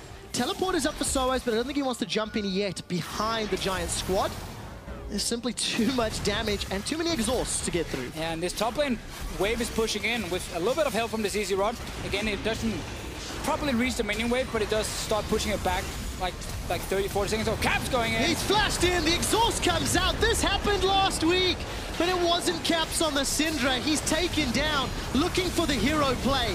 Fnatic have to defend with 4 members for 45 seconds. And Giants continue the siege and the pressure. As long as they've got poke and they've got mana, they can keep playing this style. And we talked about it. Fnatic will struggle in the late game with their composition. EULCS can't get into fights. There's double exhaust, there's a massive tank, and there are 2 AD carries shooting away on 5 fairly squishy, or let's say 4 squishy targets and an EULCS who's not a full tank. So it's too easy for the carries on Giants here to actually kill members on Fnatic. It absolutely is. Ash Arrow flies by the wayside. Oh, and there's a TP. With the desperation TP. Let's look for the ultimate. Soaz is in trouble. He gets the ulti and then dies. There's no support and no one to follow it up. That was the chance. That could have been the sickest play on Reddit. Instant front page. Sadly, for Soaz, as we said, he's not that tanky, and he died. I feel like it kind of reflects the game for Fnatic. The chance to do something great, and it all falls flat. And now you're gonna try and stop Baron 4v5 with 2 inhibs down. We're gonna have to see some insane fight here from Fnatic to do anything. But they should just end up giving, they should just give up this Baron because they have to defend super minions. Knight is also showing up. And all Giants have to do is play this one by the numbers. Wait for the supers to push. Yep. Wait for Fnatic to potentially contest Baron and poke them down or take Baron. At the moment, it looks like a contest. Well, Soaz has no teleport, so he can't, like, someone from Fnatic will stay back in the base, which meaning it's always going to be 4v5. And then the only thing you need to avoid, Trev, is 50-50 Baron. So if Fnatic steps in with Amazing to try and steal it, you Varus ulti, you Zyra ulti, you Maokai engage, and you just take the fight instead. Knight is going to use that Valkyrie special delivery. Leave a trail of flames behind him. Fnatic throw themselves a pink blue trinket rather, into the pit and watch Baron go down. It's the second Baron of the game for Giants, and I want to go back to what we mentioned a few minutes ago. This was meant to be the series where Fnatic asserted they are currently the #2 team in the group. Right. We're meant to. And it is game 1 of the series. There is time to bounce back. But it is definitely not what we were anticipating. No, and like, even if, you know, Fnatic ends up bouncing back, like this kind of game, you know, looks pretty bad for them because they actually misplayed the early game so hard. And Giants played well. Giants have actually done a great job in this game here, getting this advantage, especially Memento on the Kha'Zix. First pick was that Kha'Zix? Yeah, I mean, a lot of teams really want to first pick Kha'Zix. Same again with Jace and Malzahar and so on, but he's definitely considered one of these super strong picks. Top 2 picks. Vitality banned him out in the previous game. Yeah, they kind of forgot the other one. What's his name again? Rengo. Oh, Rengo. Yes. He managed to make it through, but for Fnatic, they managed to jump onto Flaxish, scatter the weak stun as well. Flaxish is still alive. If he had a GA, he could come back to life, but he doesn't have that option just yet. Reckless flashes away. Jesus goes down. So far, it's a 1-for-1. Flaxish Memento, he jumps over, gets the reset, looking for Amazing, gets it, looking for another leap forward. Soaz looking to chase down Knight. Blast Cone Hype as Knight jumps away. Soaz has a GA, but it's 1-on-4. Life as an EULCS. You're just running and running. Members are running into the base. Ecstatic faces on the Giant squad. They turn their attention to the Nexus turrets. The first falls, the second's knocked over. Memento started the charge in the early game. He finishes the charge. Giants 1-0. Well played, Giants. Fnatic needed to get ahead in the early game with this Elise, the Syndra EULCS, but I think the focus was wrong. And I think the fact that Memento found some very easy openings was very strange. Also think back to that dive in the bottom lane with the TP advantage that was basically set up like a minute and a half in advance. And then Fnatic was trying to match bottom side. Go top lane, dive the Maokai. That's how you can try and even out this game, but they didn't do it. And you just fall too far behind. And we said it time and time again in pick and ban phase in the game. If Fnatic falls behind and gets to late game, they will struggle so much against this comp. That's exactly what happened, and Fnatic lose game number 1. For more on how Giants won that match, let's send it to the analyst desk. Thank you very much, guys. Still an entertaining game to watch. Fantastic from the Giants. Let's break down the early game where they started to build their advantage, even though mid wasn't going entirely their way, Stress. So where did they get their advantages? Yeah, it was all from that bot lane play that started off. TP advantage. We'd already had a little bit of action in the game with the first kill going over to Memento. But then you look at the bot side. Reckless is recalling. The TP's already coming through. And he knows even before he cancels that recall that this is already a very, very difficult situation to get out of. Really never going to, and Reckless dies, Jez's follows up as well. This is great planning by Giants to just exploit the TP advantage. Yeah, it rolls further into some bot lane dives here. At this point, we're basically cross-mapping on two sides. So it was Fnatic getting behind on bot side. Right now, they're looking to kind of dive Flaxage here, but they lose their top side. So look at what they're losing here. They take down Flaxage and a turret, but Giants, because they have more momentum, and they made that play earlier that Stress pointed out, they're getting 2 turrets in the top side. So they're actually snowballing the map altogether. And you were saying when we were watching this, before they got the 2 towers, actually, it doesn't matter that much that Fnatic is losing some ground because mid is being held by Caps and he's doing a great job. I mean, we need to look at kind of what's happening here from a macro point of view. Giants is playing really well because the beauty of that play that Stress highlighted is not the fact that Flaxage is actually able to press teleport. It's the fact that there's a ward there all of a sudden. They're actually pre-planning this. They know they're going to dive this. They have right target selection. All these things are gelling together for Giants. It's all set up. And then, of course, unfortunately for them, Caps is popping off. Yeah, Caps actually looking really good in the mid lane, despite the fact that later on he ends up getting picked off when, you know, Giants are so far ahead that you've got a Kha'Zix jumping at you and you can't really survive through. But, you know, you broke down a couple of Caps plays before that game, and he still was looking impressive despite his team falling behind. Yeah, dude's a good mechanical player. He wins lane. He didn't even need Amazing. The Fisher was ranting about it. Amazing probably should have helped the side lanes a bit more, either snowball that bot lane with so much clock control or the top lane. But for me, I just criticize Giants so often about no macro growth, always new teams, and today they surprised. They played super clean, crisp. Flaxage and Memento, like, they took it home. They controlled the top side of the map against 2 veterans. And a couple of important moments when you look at that mid lane, Hiku kind of putting his authority on the game, as you see on the screen. A good scoreline from him in the game, but that flash forward with the ult that catches out Caps. Like, we have a replay of this. There we go, perfect. Should have really avoided it, but that's so few times does Varus do that. And that's exactly Caps. I mean, you can expect it though. Like, you're making an excuse for him. That's nice, Stress. But like, if you're in this position when you're diving bot lane and you see 4 people in the mid lane and you're 3, guess what they're gonna do? They're gonna try and kill you. And if you're Caps right here, this happens too often. This is the other side of this kind of super aggressive player. You just traded your flash for your inhibitor. It's meant less as an excuse, more that like Caps should at least be thinking about that. Because the reason Varus doesn't do that is because the number of times that's going to hit on a player with flash is like 0, because they always flash it. So less of an excuse. Excuse. You're definitely right, because under the assumption that the Varus has a brain, he's never going to do it because he's essentially going to trade his flash. And a mouse. But like, Caps should flash that. Caps should flash that. Not on reaction. It's exactly what Stress is saying. Like, or you just look at the minimap. Like, there's 2 people from your team trying to dive the bot lane. Therefore, your mind should go like, oh my God, they're going to cross map. They have to get something here or they lose, and just flash it, or you lose your nib. We know that's something we've seen from Caps last week, and I just want to maybe also sort of an excuse. Giants, as you say, did play this very well. They made the right decisions, and they maybe even put the entire team a bit on tilt. And because we criticize Barons and 50-50 Barons all the time, this is how you do it. Look at this beauty. Complete Fog of War, immediate start. Fnatic is late, Flaxage, teleport to stop the jungle. This is perfection in terms of Baron plays. It could have gone wrong if Flaxage actually doesn't get the Amazing down, but he has the sacrifice in mind. Dies for the team. And now after a performance like that for Giants, I have to look at that. I want to see them continue this, because this is where the move to best of 3 could punish. If Giants cannot maintain this and end up somehow losing 2-1 to Fnatic, Giants get nothing despite playing beautifully in game 1. In the old system, they would have scored a very, rare point against a team that you'd expect to be looking at the top. But Giants look great. They got to keep it up. They would get that quality tie. I just want to point out, I just really like the way the composition was made up, kind of stylistically. Tank on Flaxage, carry jungler Memento, especially with Kha'Zix, which I love.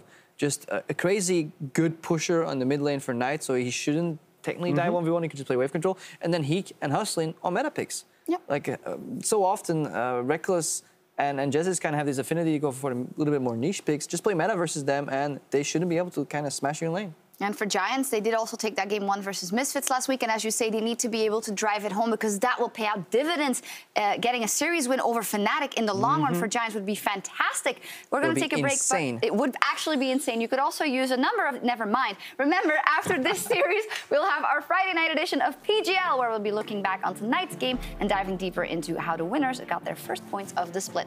But coming up next, game 2 between Fnatic and Giants. Stick around.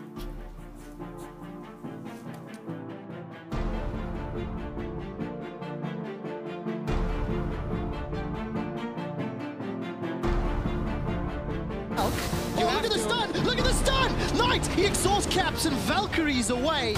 I was convinced he was going down. This is the dive indeed. Reckless and Jesus summoner spells are available. Memento leaps forward. Flash and heal. Exhaust plus the enchanted crystal arrow. Reckless down to 100. The sapling scores for Flaxish. And it's Memento that gets a second.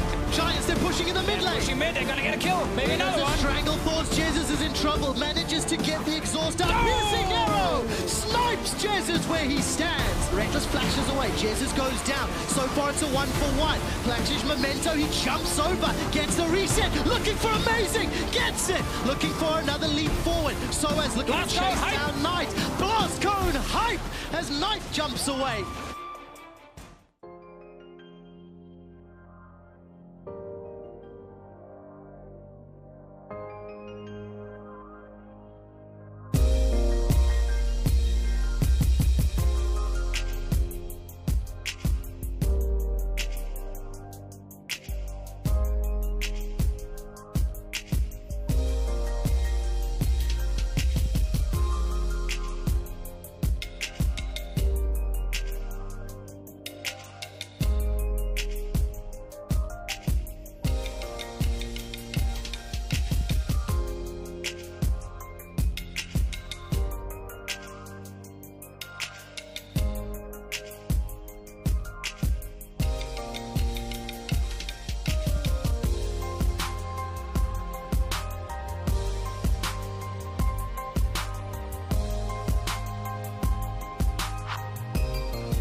welcome back to European LCS. You can see the guys hanging out with the fans here in Berlin, Germany. If you come to the studio, you too can say hi and give us a fist bump. He's Deficio, I'm Quickshot. We're about to jump into Giants versus Fnatic. Fnatic have side choice on game number 2. They have chosen blue side. Surprise. What will they change, if anything, in this game, Deficio? Your crystal ball was very good last game. Yeah, well, except for the last few picks where they we can let that slide. You know, you got, yeah. The first part definitely was good. I think the pick and ban phase technically was okay. I don't think it was necessarily bad going for like a bit of a snowball composition where they had really good solo laners. Obviously, they probably won't get Ilaoi now. They're not on red side anymore. They don't have double counter picks, so we might see more standard comp with like a tank top. I wasn't a fan of Amazing on Elise. Not him specifically on the champion, but he got outclassed early on by Memento. And then you can't play Elise because you need to snowball early. Outclassed by Memento is not a sentence I was expecting after seeing Memento in week 1. He really came out the gate swinging on a very good champion, though, so you do have to take that into account. And he was able to punish Fnatic's mistakes. So let's see what Memento can do in game number 2. The analyst desk alluded to this earlier, where now a team is truly tested. Can Giants maintain this level of play? Or is Fnatic able to bounce back? Reminder that both of these teams have expanded support staff. You know, Sunstar on the side of Giants in terms of helping out with the picks and bans. On the side of Fnatic. Hey, worked last game. It definitely did. And I think Nico the Pico is a man a lot of people are looking at, because obviously being the head coach for Fnatic, much like in very traditional sports, when you're head coach for one of the bigger teams, a lot of people are looking and judging you all the time. Yeah. The same for Nico here, replacing Daylor, who was one of the most successful coaches we've had in EULCS. And his pick and ban phase so far, they've been a little bit different from certain other teams. I think last week it was fair to criticize it. I think obviously it's based on scrim results and what they're playing, but there was a lot of gambles. Especially around the bottom lane picks, and it backfired. I mean, to be fair, that's still keeping up. Early game focus from game 1, the Ilaoi somewhat counter pick into Maokai. I use that term loosely. I think it was fine what Fnatic did. I just want to see a more traditional pick and ban phase now, because I think Fnatic can then actually outclass Giants. All right, traditional and rely on their player skill to outclass Giants. We'll see if that holds true. Jace instantly banned out of the gate. That was a phase 2 ban from Fnatic in game 1. Yeah, and what we see a lot now in LCK especially is like Jace, and then something like Zyra being banned and Malzahar getting first picked. There's also the Kha'Zix first pick, obviously, as we saw in the last game, but I think Amazing still feels confident. He has enough junglers he can play. We might actually see like Kha'Zix, Zyra banned by Fnatic, then first pick that Malzahar as an option. I think that is actually very, very strong on red side. There's the Zyra, so I want to see if it's Kha'Zix next and then first pick Malzahar. All right, first pick Malzahar. If all goes to plan, Giants still likely have to ban away the Rengar and the LeBlanc. They're becoming those, dare we say it's standard red side bans. I think it's very safe to say they're standard. Sometimes there's a curveball here and there, like you give the enemy Rengar twice and lose, and you kind of wonder what went wrong. Why did we do that? Yeah, so Rengar is still up here. It is funny enough the pick that people have left open. Now, Fnatic, are you going for the Kha'Zix ban? There we go. So good. Malzahar first pick then. All right. For Jessis.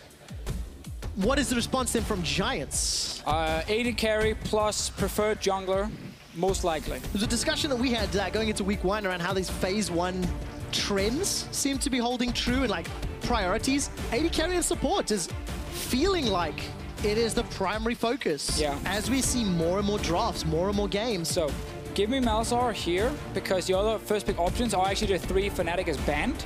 Funny enough. And then preferred AD carry for Giants. And if they have a jungler they feel is above the others. But I feel like when Rengar and Kha'Zix are gone, that jungle pool is very even. And it very much depends on each individual jungler. Do you prefer Lee Sin, Elise, Rek'Sai, Ivern for some of the junglers we have seen? But I think you go your preferred AD carry here, and then you just take preferred jungler as well. They go with Shen instead, which is interesting very early, because Shen gets countered really hard by something like Rumble, and Fnatic can still lock that in the next rotation and just avoid it getting banned. We got the AD carry against 50%. Yeah, there we go. I'll accept that, Deficio, because you could still be right on the next pick. Fun enough, you match pending changes. So yeah, Varus definitely Hiku's preferred ADC of choice. That's the 3rd time. This will be the 4th time in the split. Ash plus. I go Ashe Rumble here. Just to avoid Rumble getting banned in the next phase and play that against Shen, because Shen is not a flex pick. I'm sure you can play him in other roles, but it's not something we see, like, at all. There was a brief moment of Shen support. Been gone for quite a while. Yes. Go with Jhin instead. Still fine. It's just either Jhin or Ashe is what you're aiming for. You can still log a jungler, and if they don't pick a jungler, then you pinch jungle. If they don't pick a support, then you pinch support. Definitely still options for Fnatic. I like Rumble here though, but that's just me. And now we get some insight into what Fnatic prioritize. Last week they prioritized a Lee Sin early, over and over and over. They prioritized Rek'Sai again. We are starting to see a trend here in terms of, you know, their jungle above other roles. My only problem is just I don't feel like Rek'Sai is far enough above the other junglers available to warrant you picking it over other priority picks. But Giants obviously in this situation here can go with Lulu support, which is the hard counter to Malzahar, because you can one-shot the Void Links. And now Fnatic will just pinch jungle pool, most likely. And Giants can then pinch top lane pool if they want to like try and get a better matchup. And I think you ban Rumble if you're Giants, just to avoid that matchup against the Shen. Well, taking a look through 2016 match history, Soaz has no games on that Rumble last year, at least. But even also with Rek'Sai pick to add more physical damage, it sets up for that AP top lane. Cannon top can be another one if they want to play that against Shen. Build AP, we keep seeing AD builds on top lane it's cannons. That mixed build because you deal some AP damage on your hits. We talked about pinching jungle. It is exactly what Fnatic is doing. Nocturne, not the most traditional ban, but clearly something they respect that Giants must have been practicing. Still sticking to my Rumble ban here, and I think if they don't, then Fnatic should definitely play it top. All right, so Rumble is the focus here, if we can. And I want to keep my eyes on Reckless's Jhin. It's been banned all games up to this one. It was only free once, it was counter-picked, and it's going to be a Gangplank instead. It is one of their other counters to Shen, because you can farm away, match global a little bit. I don't think Poppy then is a necessary ban if you're like trying to get rid of picks really good against Shen. Obviously Poppy from range can interrupt his ulti, but that's definitely a lane you can take. It's probably just you get outscaled as the Shen here, but oftentimes when you have this top lane, you try and snowball early game very hard. Fnatic didn't ban anything, something we've seen before. We're seeing more and more frequently, actually, as things go on. Okay, we touched a lot on the top lane as Rumble's obviously the focus. What about mid lane champion pool? Still a fair amount available. Orianna, Ryze, we have something we've seen a lot. Syndra's still up as well. Yeah, which was first picked by Fnatic in the second pick phase last time. There's still the chance of leaving that for last pick because it's your jungler otherwise. And last picking jungle rarely have any value, so it is the Graves jungle coming in, a pick we do not see very often in this meta. And I keep talking about Rumble, and I really want to see it because I think it's really strong against Shen. All right, 25 seconds. Whatever, that's fine too. Boring. So you just want the counter, not the safe scaling I want tank. some action. And Rumble can win the lane and be insane in the mid game, but Maokai just outscales the Shen, and it's safe. And to be fair, I actually said, give me more traditional comp from Fnatic. The Maokai obviously is the most traditional top laner there is, so I can't really complain, can I? Okay, well you are complaining, so unfortunately I do have to call you out on that one. That is very true. But it is a traditional comp, there is scaling, there is a lot of AP damage to come from both the Syndra and eventually the Malzahar. That will be playing out. Do you run Katarina into what is a fair amount of CC? Silence from Malzahar, Nethergrass? Well, the answer will be no, because Knight is going to default to that safe Corki once again. No ganking jungler with this Graves. So if we have traditional on Fnatic side, do we once again have a poke comp on Giant side? We do. I mean, once again, a jungler who just wants to join that poke group as well with the Graves. Much lower range, sadly for him, but does deal more burst damage with it. But the fact that there's no ganking jungler, as you highlighted, and I think, obviously Graves can gank, especially when he has CC in the lane, to set it up, which he does have top lane. But Rek'Sai is the more traditional ganker, and that makes it very difficult for Knight again in mid, because he can't really do anything when the enemy jungler can set up a gank so easy against him. a flash knock up into a stun from Syndra, and Corki pre-6 is dead. Yes, but Caps needs to set that up. He did, on his own. He won that mid lane pretty hard. But that's the point. He was so good at winning the mid lane, there was no opportunity for Amazing. That's fair. That's fair. You know what I mean? There is... Shouldn't Amazing then have gone to a different lane? There we go, I agree. But now we're talking a different subject, aren't we? All right, that's fair. So Caps can look to improve his synergy with Amazing if he holds back some of the aggression. Amazing can develop his synergy elsewhere on the map. Yeah, I prefer that one, and Caps should just keep winning mid lane and take tower. Fair enough. Keep winning mid lane, take tower. We'll see if he can. Of course, Caps was quite clearly the victor in the pre-6 matchup in the previous game. It didn't matter because both of his side lanes crumbled under pressure from Memento's Kha'Zix. Will this game be a 2-0 in favor of Giants? Jump on Twitter and log your votes at LOL Esports, hashtag GIA win or hashtag FNC win. I hope not, because I want a game 3 to Fisher. Do you? Yes, I absolutely want a game 3. First game was really fun. I think second game is going to deliver as well, even though I didn't get all the picks I wanted to see. No. But hey, that's how it is. I'm so tired of hearing about Rumble from you right now, so save it until later. But what about Rumble, mate? If they banned Marco instead of Poppy, which is useless here anyway, it would have been Rumble. I'm telling you, it would have been Rumble. It would have been. But it wasn't. Hindsight is 2020, and you need to stop it. Ladies and gentlemen, it is game 2 between Caps and Knight, Fnatic and Giants. Will Fnatic lose another best of 3? That is the question on the tip of my tongue. Well, that's a lie, because I've already delivered it. Exactly. But we don't care, Trevor. It's just about talking. It's not about what we actually say. That's the key thing. People just want to hear something. All right. I'll give them a lot to hear as we load up onto the game. Last game, Reckless and Jezzes were able to win that pressure play in the bottom, but it didn't result in an early tower, which is something that Giants were problems for Giants in week 1. What are you expecting from his Jhin this time around? It's been banned so many times. Yeah, I mean, I am obviously expecting the sickest plays in the world, because otherwise, why would you ban it against him? But that being said, I think Jhin, it is also very much up to your team to actually set up the Jhin to be successful, so it's going to be a rest of Fnatic. We've seen this invade from the Unicorns of Love, where you walk in with jungle top lane and you hit the blast cone, you fly over and you smite the blue buff.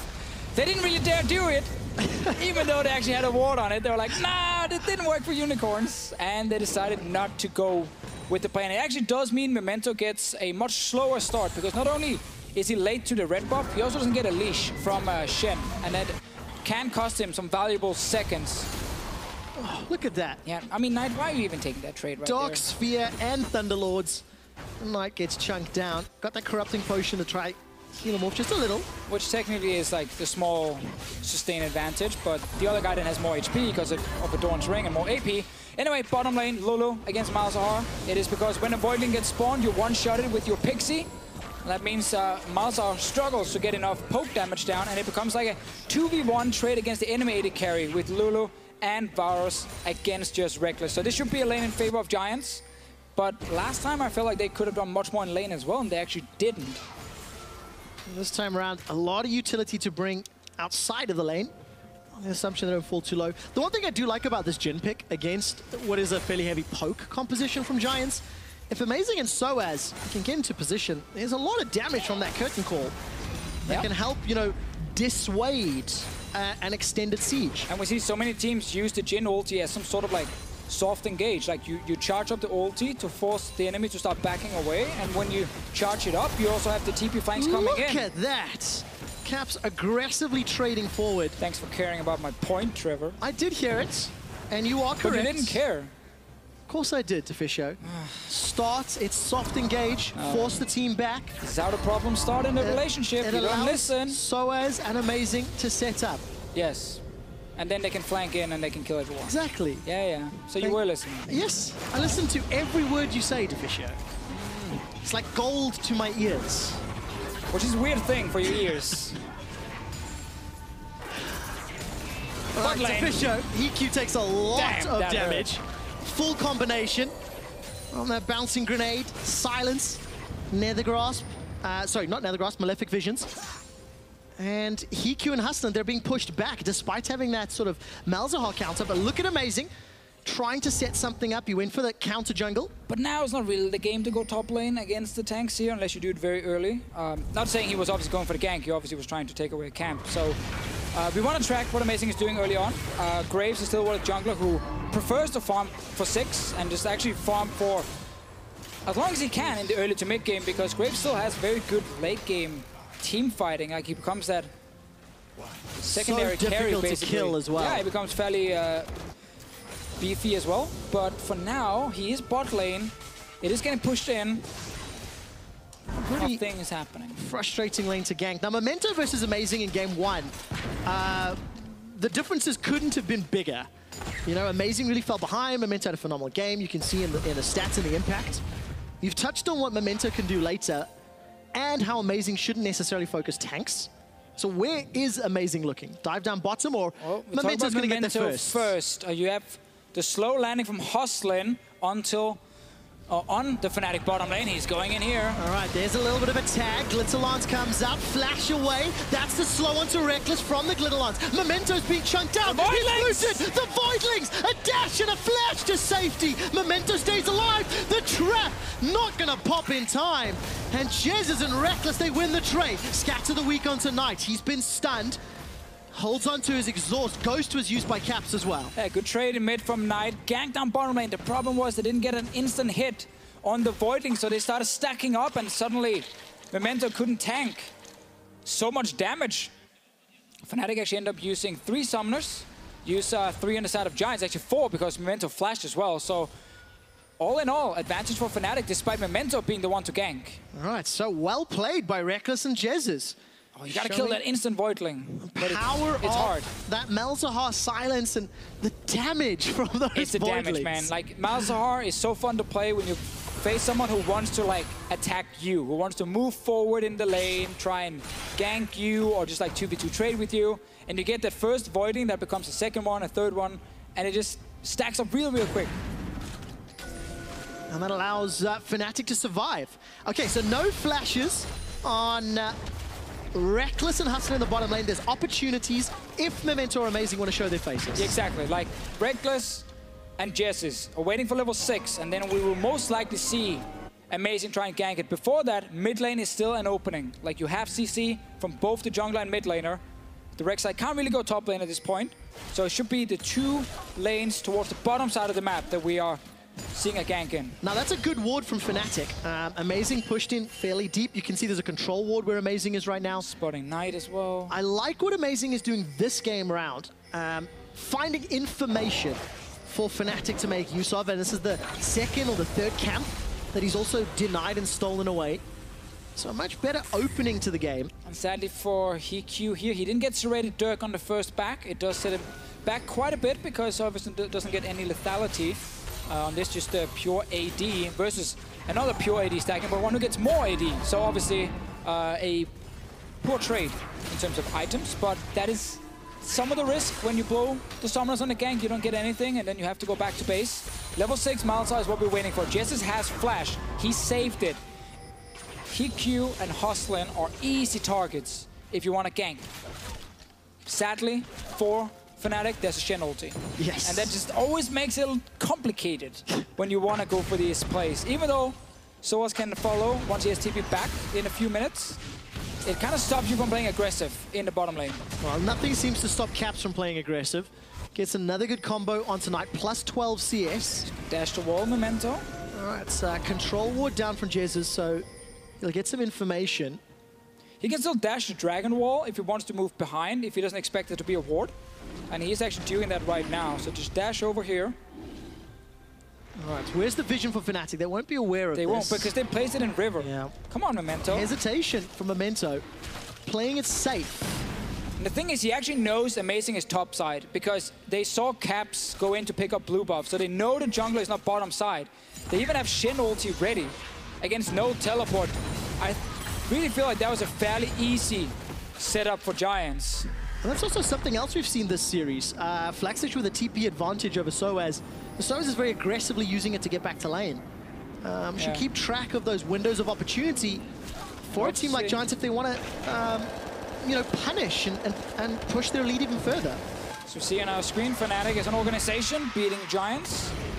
Fnatic has always been one of the best organizations and best teams in Europe, where Giants have rarely actually made playoffs. I mean, last summer was really their sort of strongest showing. You see the setup here. Here's Reckless, and there's the flash engage on Hustlin. Stand United's coming down. That's a big shield. First blood picked up by Jesus. Oh, a bit late ulti from Flaxus here, but we saw Soaz was reacting instantly. He knew Shen would ulti, and he TP'd down just to guarantee that kill. We highlighted the strong Malsa ulti. Such an easy setup into a kill, and Amazing was there, and now they're actually going for more, but we don't want to look at it. We don't want to look at the tower. Not just yet.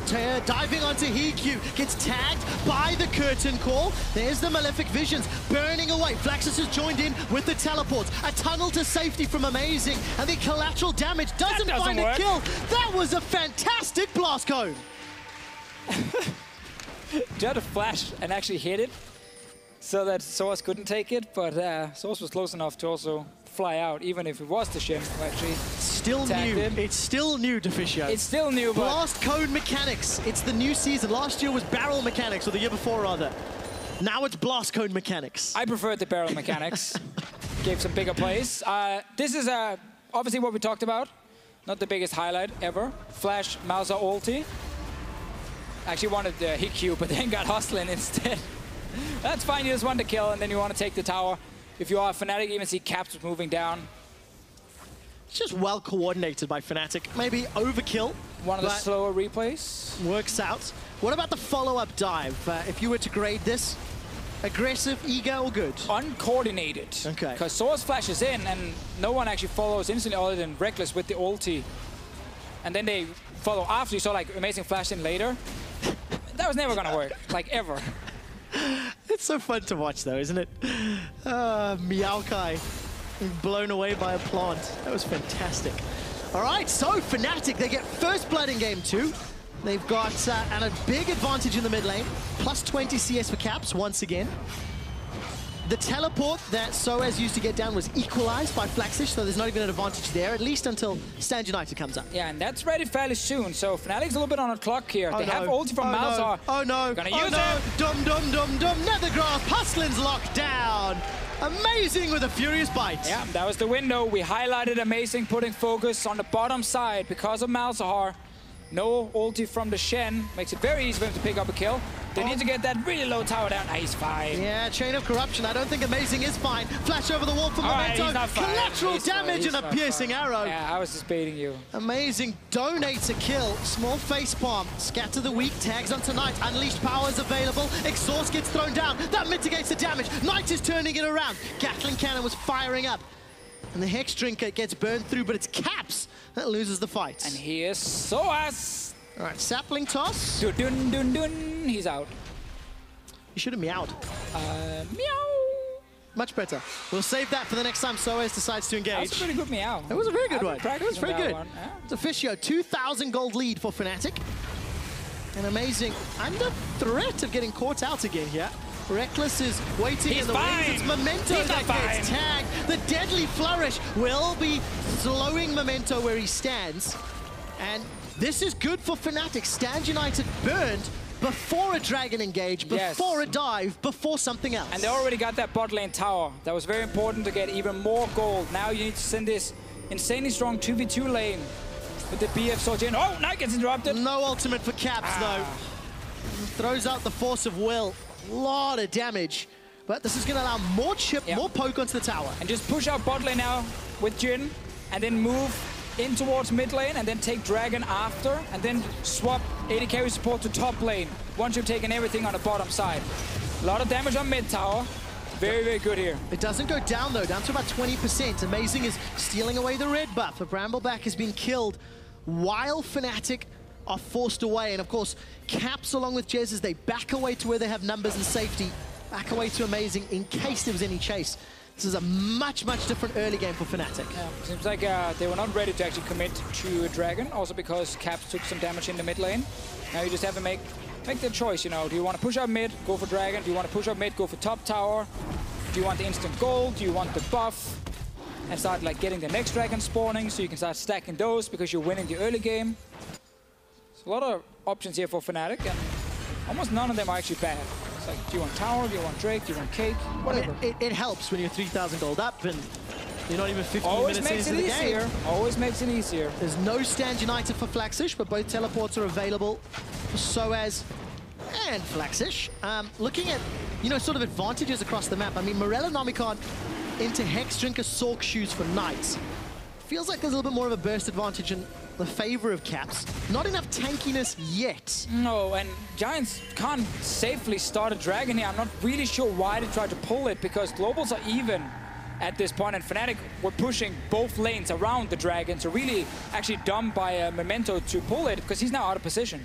Yeah, completely out of position. Fnatic, they should just knock over this tower.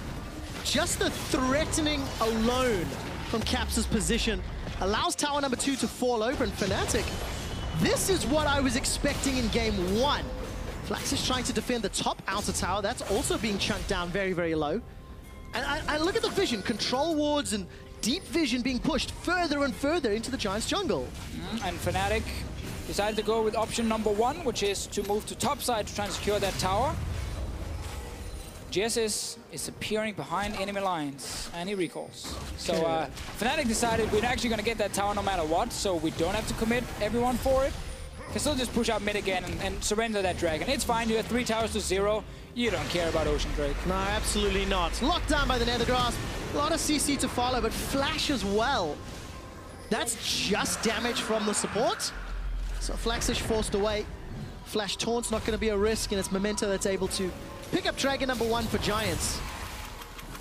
And the towers, the outer turrets from Fnatic, have barely taken damage at this point. Bot lane will take some now, but they've really been winning this early game super, super hard, and they played very safe, honestly. Yeah. They only made plays when they knew that multiple members and some sort of advantage. This is a TP from Soaz. Amazing is on his way. Caps is roaming down. All right, Valkyrie, quick draw. There's some flashes available. Soaz, over 2,000 HP. Uses the Vengeful Maelstrom to buy time. There's Stand United from Flaxish. There's a party on the bottom lane. Double stun for Caps. Double knockup from the Unburrow. Memento's the target. He gets dropped by the Unleashed Power. It's a trade of 1-for-1. Jungle for mid. Hustlers joined the fight with the wild growth. Giants turn this around. Amazing tunnels to safety. Leaves Soaz to die. The rest of Fnatic, what can they do? Reckless is pushing up middle, and there's a teleport from Flaxish. Yeah, good response here from Giants. Fnatic trying a very aggressive play, collapsing the bottom lane, but realized the Shen ulti obviously came in, so they couldn't really burst anyone down, and that allowed Giants to just send everyone to this bottom lane. They want more. Oh, amazing. Sticking around, trying to defend the tower. But now Fnatic is coming down. Giants, you gotta run. Let's see if they can get away. Flash available for Jez's. He's gonna lose the passive. And Giants are able to escape. Fnatic defend their tower. Very low HP, and this was that hyper-aggressive play to Fisher. Yeah, just look at the minimap. Giants duo in the mid lane are moving already, while Fnatic's are actually staying in the mid lane. And this means now that Fnatic is not really bursting anyone down super quickly. It becomes a 3v3, where after that first kill on Memento, it's fairly slow. End up trading first, and a tank top lane and a tank jungler can't really do much more here. So that means Giants can send down everyone, defend, and then TP back. Always one of the nice things about Shen is you can use TP defensively. I mean, when does Fnatic run out of damage? With only Syndra and Jhin, and eventually Malz is going to scale up. Are there enough damage sources? I think luckily for them, they are only against like one pure tank in Shen. So there will always be like enough damage to kill a squishy. Lulu's support will try and make it difficult though. Yeah. And I think it is a fair concern if you are a Fnatic when you run these double carry comps. But I think Malzah's damage needs to be respected. He adds a lot of extra damage, becomes like a secondary carry himself once he gets to the Andries. And that's where Fnatic will have enough damage again to burst one of these squishy targets, even through Lulu's sustain. They're not very far away from that though. Eye of the Watcher and those Lucy Boots for Jez's. Doesn't have the beginnings of any of those AP items, and as we're getting closer to 20 minutes, look, it's still a 5,000 gold lead. It is a 3 tower to 0 game. Fnatic are still monumentally ahead of Giants. They are, but there's some key items we have to look for. We already see Hex Drinker on Knight. I actually want to see that on all the attack damage carries here on the side of Giants. Like Grave should get one. Even the Varus can actually get one later. If he would probably go QSS, which is fine, but if you consider the burst from Fnatic is coming through Magic mainly, and then just Reckless with the crit, Hexdrinker will have so much value on multiple members on Giants here, because it really is all about surviving.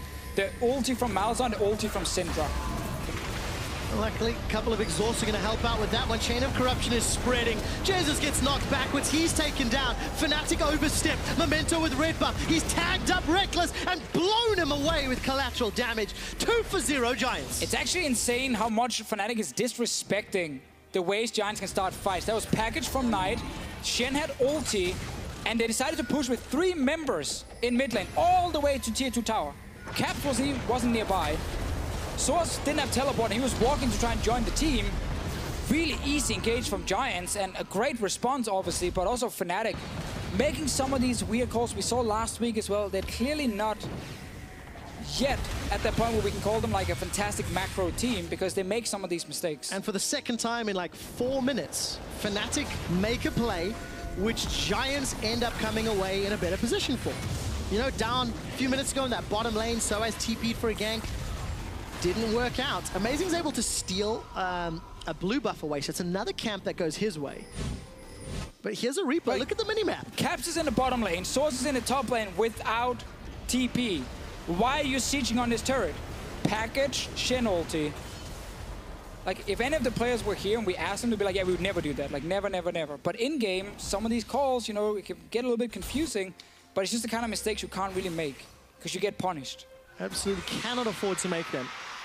All right, Giants, they're still behind, okay? We've gone past 20 minutes, but they're winning team fights. They're punishing mistakes by Fnatic, which is how Giants won game number 1.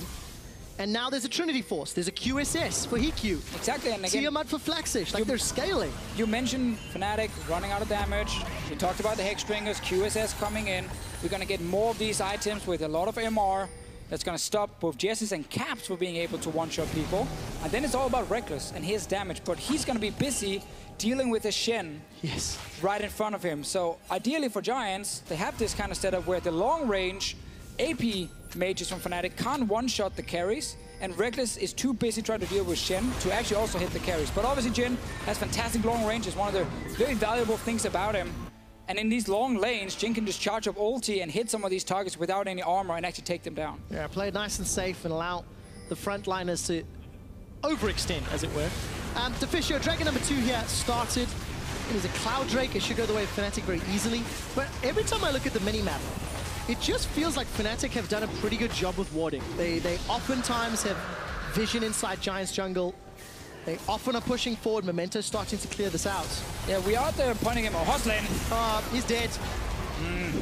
That hurts. Double flashes to pick up the kill, though. So what more can Fnatic get? It's always a shame to see a support try and kind of wander on his own to get some super risky ward plays. Always be with your carries and push out lanes first and then go in and clear vision. Otherwise, don't move. Stun onto... Oh, he missed Knight. it. Oh, he hit it, Captain's in actually. trouble. Exhaust locks him down. Stand United is used, but Chain of Corruption, that's the power of CC. And this will keep happening. Fnatic don't really have a way to stop HQ from hitting some of these ultis when they're trying to siege. Fnatic wants to team fight, not siege on turrets right now. It's just very hard for him to set it up. Jess is taking damage. A lot of damage indeed. Uses the exhaust onto Memento. Curtain call comes out. Shot number 1 and 2 connects. Third goes wide. So does number 4. Need better accuracy than 25% if you want to get the kills. Giants 6 kills to 4, but still no towers. Slowly grinding towards the turrets, very slowly. It's just standing gold, isn't it? Because it is. At some point, Giants will be able to get a tower. But will that be too late? Like, you kind of need that gold now, because it's always in the early and mid game where gold is super valuable. Do you think it's fair to say, do they need it now? When Giants, they're being gifted kills. They are. That's fair. That's fair. But like, if Giants suddenly pick up, let's say, 2 of these turrets, they get that much closer to actually get further towards some of these defensive items they need to survive the all-in from Fnatic. Would have loved Memento to just get that Hexdrinker already. I think it would have so much value for him on Graves. Because really, like, he's gonna dash in and Justice is gonna ult him. Yes. And then he's gonna die. And he doesn't have exhaust, nor does Flaxish, who's likely gonna be Stand United in England. But we just have to remember that Giants have Lulu. So single target burst is not as effective because you have Lulu shield and Lulu ulti. Yes, it's not enough to just block both of these guys. But if it's only one hitting, like a Caps or a Jessis, then Lulu will save whatever target they're hitting. Look at the damage to champions this game.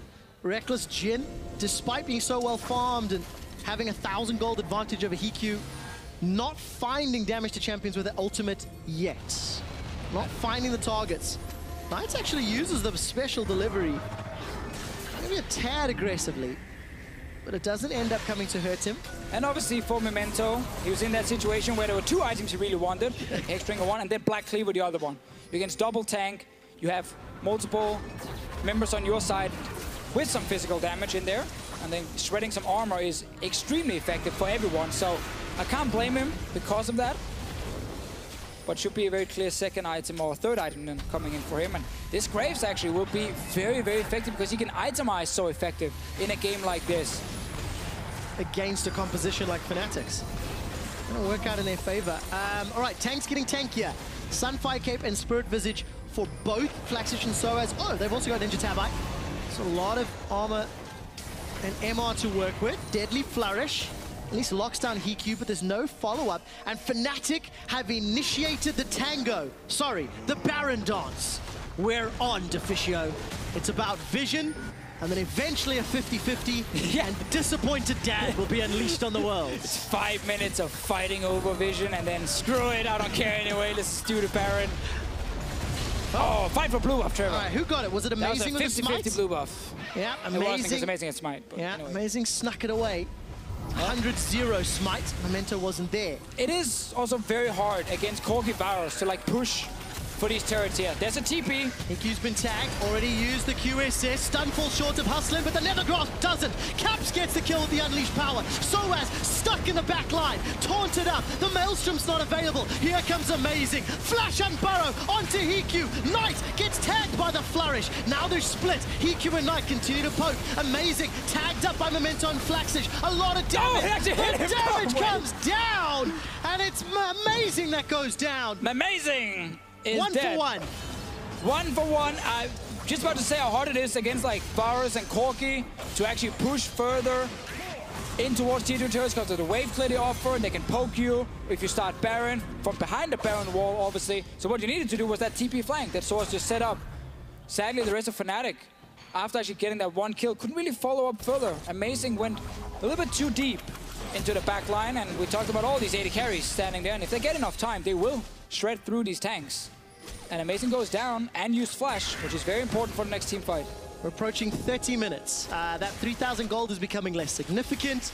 Memento, They still got them 2-1. towers. Yeah, 2-1 and 4 for Memento. Black Cleaver, he's got himself another attack speed dagger, continuing to scale and be even more of a menace in Fnatic's side. And to add more time here for Giants, they cleared all the control wards. This is the way where you can engage with Jhin. If you had listened earlier, Trevor. Tag onto Hikyu. Chain of Corruption completely shuts down the engage, and Fnatic find nobody else.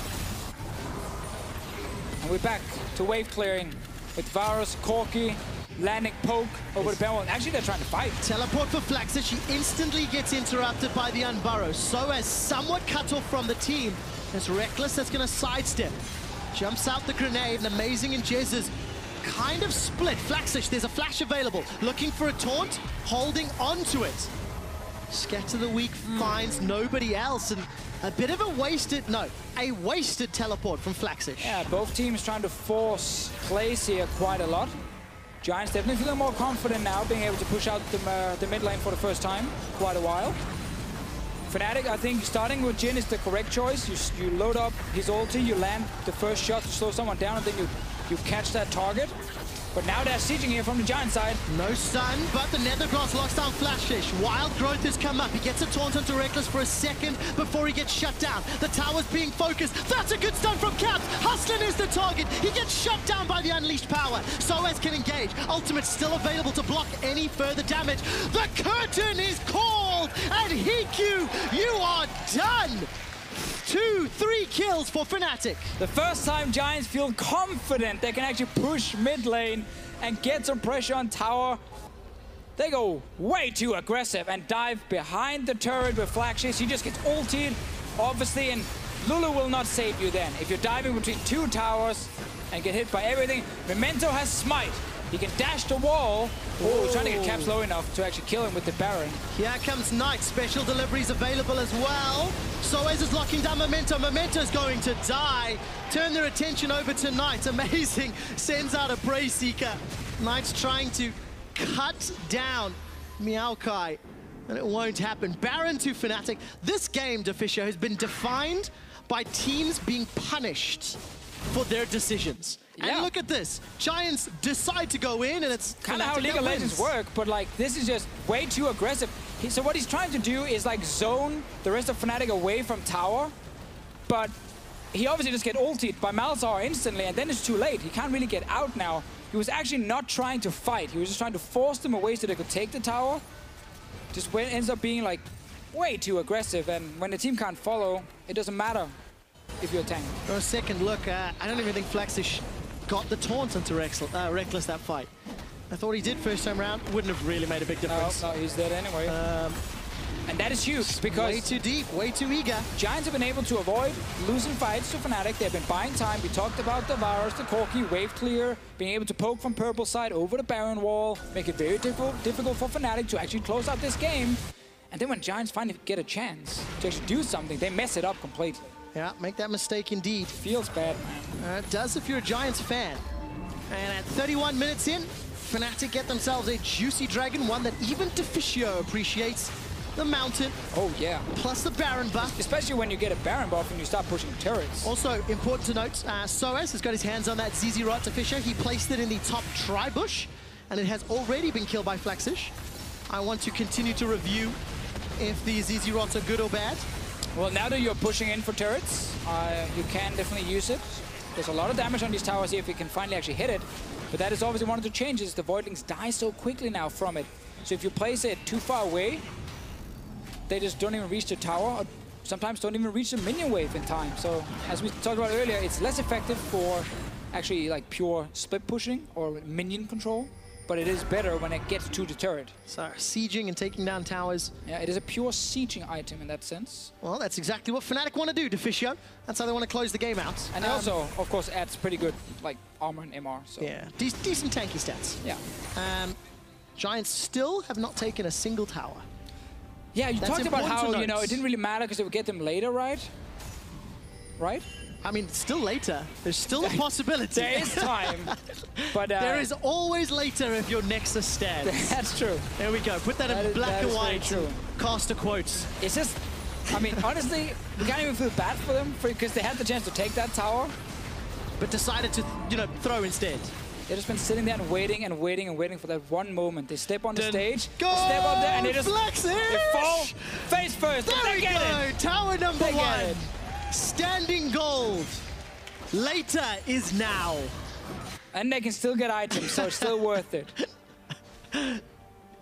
What a sick play. Oh, it's Did you not see going to be that? enough, Did though. you I mean, see it's Deficio. It's 9,000 gold. Elder Dragon's coming up next. Look at the ZZ Rot placement. This is going to be the theme of our cast today.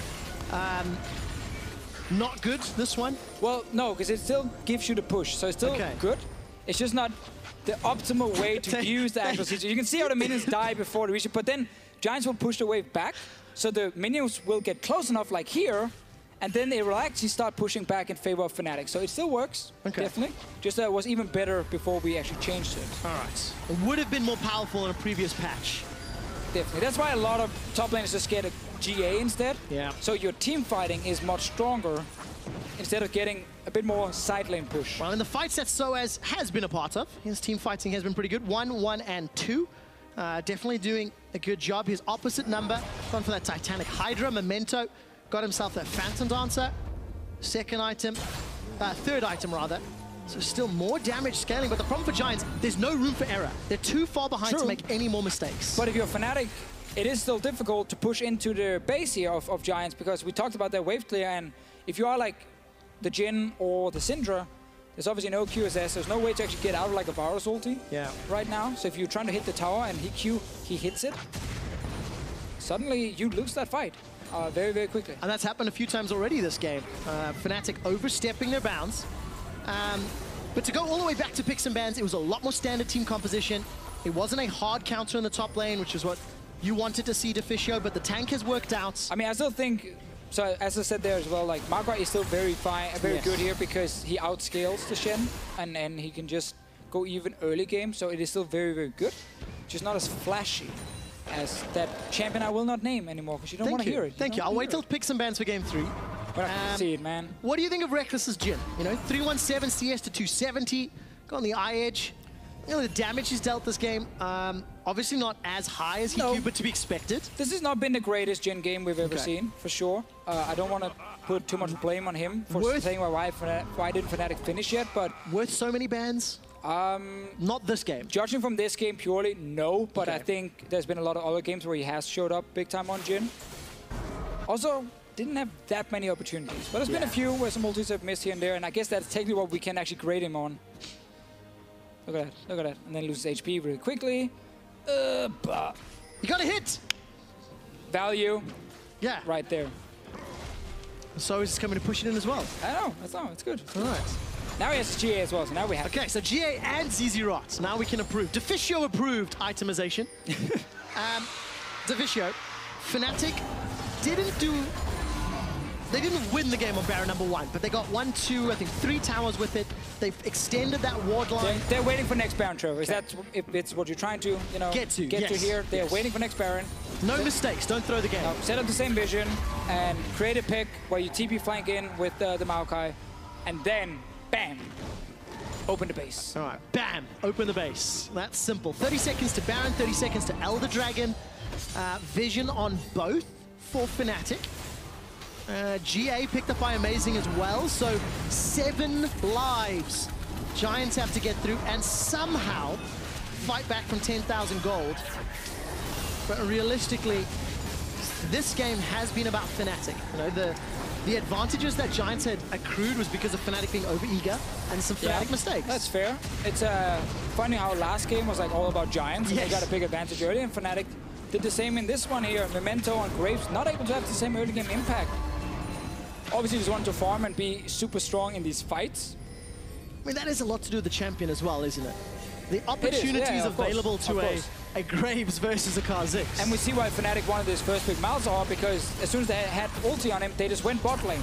With Amazing, twice picked up 2 kills, took a bot lane tower, and used that to kind of get the advantage and get down other outer turrets. So it's just a very standard way to snowball from the Malzahar.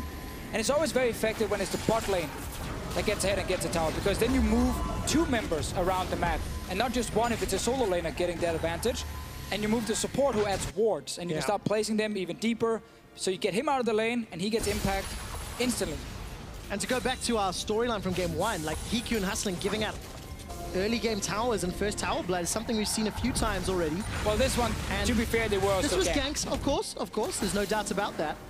But if you are in a position where you play against Giants, you know, targeting a lane that is susceptible is a way to win. Soaz is still sitting in base, all right? Our observers highlighted that a moment ago. Teleport is available, and there is wards to play with. Giants, they're going Elder Dragon, while Fnatic go Baron. Oh, I mean, they have a lot of damage to take it down, but I'm not sure if they can do it fast enough. This is a very, very risky call from Giants, and Soaz is joining with teleport. Soaz is cutting off Giants from behind. Flaxus uses that stand united. Soaz needs to get over the wall. He's been locked down. Chain of Corruption already used. But they're pushing mid lane. Fnatic right now just want that inhib, because all they care about is breaking into the base. They don't care about all this fighting anymore. They just want to get down a turret. Well, they got the turret, not the inhib. Giants have been able to position themselves in a defensive location. The inhibitor stands. Flaxus had to teleport to potentially stop any further pressure, and now Fnatic, they want it all. Peel backwards, got a line of control wards, and the Elder Dragon is their targets. Yeah, very, very easy setup for Fnatic to fall with the Baron. When you push the team all the way to their own inhib, you can just move in and take it. Minions in the bottom lane trying to do some work, but sadly for them, they are pretty useless. Yeah, they get a lot of damage onto that tower before Soaz arrives. Instead, Arcane smashed down to clear out the wave. Giant still sitting on that lonely 1 tower. You like to talk about them. I do. They're not gonna get more, Trevor. Yeah, but Deficio, it's about what it means. Giants for 25 minutes have played defensive, and they've not been able to set anything up because their team comp, they have to throw everything at Fnatic to start a fight. You know, Chain of Corruption, Stand United, taunts. It worked in the mid game a few times, and then when they finally had the upper hand, they messed up at that mid tower. That's why it's still alive at this point. That's why Fnatic got the first Baron, actually, and it kind of dictated the rest of the game. So Fnatic are looking to get these last few turrets down, get the inhibs, and then just have the super minions spawning in. Giants will still try their hardest to wave clear forever, which is always one of the sad things about these pure wave clear comps. It's so hard to finish the game. So often games get like much longer because you just can't break into the base. No, you cannot. And Soaz is not making it shorter. He placed his easy rot in the bottom Tribush. We're 40 minutes into the game. And Fnatic trying to siege this middle inhibitor. Reckless gets chunked out by that collateral damage. As well as a lot of poke from Hiku. Redemption used just to heal up Fnatic as they take the inhibitor uncontested here. Giants, they can't get through the minions, they can't get through the champions. They need to wait for at least some of those buffs to wear off. And the Elder Dragon, it should be wearing off relatively soon. It won't be too much longer. And Fnatic now groups up. 5-man stack on the bottom lane. Curtain call to zone away Giants with that soft engage we talked about oh so long ago. Chain of Corruption is spreading, but it doesn't matter. Flaxish is already killed. Inhibitor number 2 falls like a hot knife through butter. And Fnatic turn their attention to the Nexus turrets. We will get ourselves a game 3. Fnatic in a 5-on-4. Take down Nexus turret number 1. Lock down Memento. He's rooted by the Flourish. And the captive audience helps send him packing. A stunner tonight from the back line. And Fnatic, they jump down. They kill Giants. They kill the Nexus. We're going to game 3. Slow and steady. Trevor, we can't blame Fnatic for that one. It is very difficult to finish games against heavy wave clear. They got the 2 Barons. They used the second one to actually close out the game here. And yeah, game 3, as you said earlier, much easier comp for Fnatic to play, where they weren't on a clock. It wasn't like, yeah, you now need to win lane so the game is over. The Maokai pick, obviously, scales fantastic. Caps had some good engagements as well. Good engagements, good kills. It was a good game for Fnatic overall. I think they made some oversteps, obviously, which we can criticize. But for the most part, they won the game relatively clean. Important to note and to remind everybody that in terms of side selection, it now bounces back to Giants. Throughout the course of the split, teams will get to choose sides on games 1 and 3 or on games 2. And that will alternate as the split goes on. So for Giants, we anticipate another blue side. Yeah, because funny enough, enough, they picked in game 1. Whenever a team has actually picked red side, they've gone for like, oh, let's leave Rengar open or let's leave Camille open. Most teams are now just, again, saying, let's just keep it standard. Yes. And that's when you then pick blue side, so you don't have to ban them. Yeah, give yourselves the option to target ban if you're on blue side. Anyways, Fnatic and Giants, they are tied at 1 game apiece. Let's send it to the analyst list. You guys take it away. Hey. That almost never happens to Trevor. It's so a desk where we do analysis. Trevor, analyst desk. Analysis desk. Yeah, Analyst okay. Yeah, all right.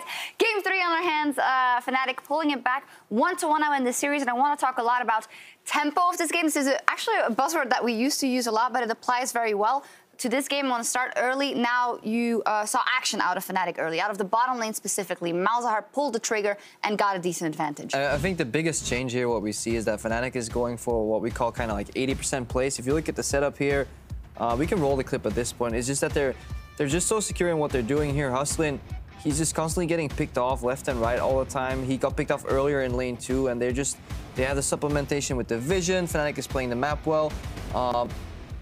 And they're just snowballing for secure plays that they can see coming. And I think that's the biggest difference compared to game 1. And that's a lot of the things. You know, you look at the Lulu pick. We saw it out of the Unicorns last week against the Malzahar. Does very well at stopping some of the harassment of Voidlings. Not so great if you're the one getting ulted. You can't ult yourself in response to it particularly easily. So there are still some weaknesses that were exploited in that bot lane. Fnatic flashing forward, getting the engage whenever they could. And as long as they get 1 kill in the tower push at that point, it's already in their favor, and there's very little Giants could react with. They couldn't. They did very well on Fnatic, but then as we talk about tempo, they had a point where they could push through, but they weren't able to accelerate the game fast enough because of Giant, as we pointed out in game 1, do have some good moves. This is... and we're at the Nexus. Whoa. That's how fast that game went, actually, in our heads.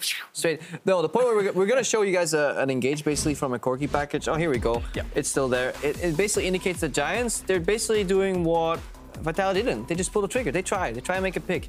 And on the side of Fnatic is they're not accounting for some of these very obvious counters that Giants is still scrapping together, because you get a global audio indication when somebody picks up the package. That's when you know, like, perhaps this guy will kind of run it down the mid lane and jump in and Valkyrie out. So this was avoidable. But at the same time, Giants, they're always fighting back, and I like that. There's a lot of cohesion from this unit, despite being a very new team. Just getting it through, Giants have selected blue side for this game. As I was about to say again, that Hiku hit another Varus ult on somebody that had flash. Shouldn't be happening. Should not be happening, but hey, you can take it one way. Hiku hitting great Varus ults. Jez is not flashing. Yeah, Jez is definitely under pressure, but he performed better this game. I think he had a couple of good flash ultis. There was synergy with Caps as well in terms of target selection. Maybe you can then argue one of them shouldn't flash in for the double kill, like use all the abilities right there. But at the same time, though, Fnatic was much more organized. It didn't feel kind of random where Amazing was pathing. They were playing with the goal. Most of the pressure went to bot lane first, which is pretty meta overall. I love their composition. Maybe a bit too many tanks, but overall I was definitely impressed by Fnatic. Slow down a bit, but probably they didn't want to make the same mistakes again and risk losing that game. Yeah, and I think Deficio hit it fairly well. One of the things that the Lulu does offer as well, alongside the Varus, the Graves, the Corki, wave clear. When you've got those kind of tanks, unless you're diving heavily, you can't really step up to the tower consistently time and time again. So, Giants slowed Fnatic, but ultimately Fnatic didn't look too far off winning that game. Yeah, and then looking to the next game, it's 1-1 in the series right now. I think it can go either way, which in itself is already a surprise coming into not only the split, but even just today. Like Fnatic, they look strong, but they lost last week. Giants, they're still looking for their footing.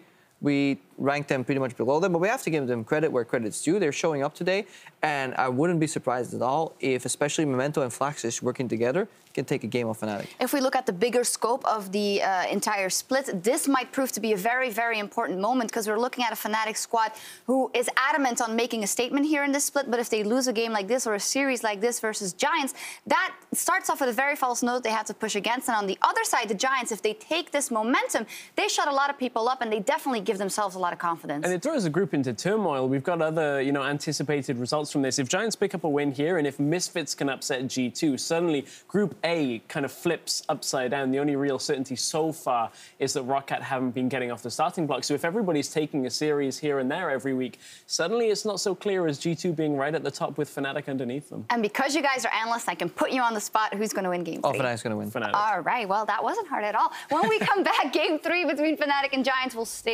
get underway rather, but you should stay tuned.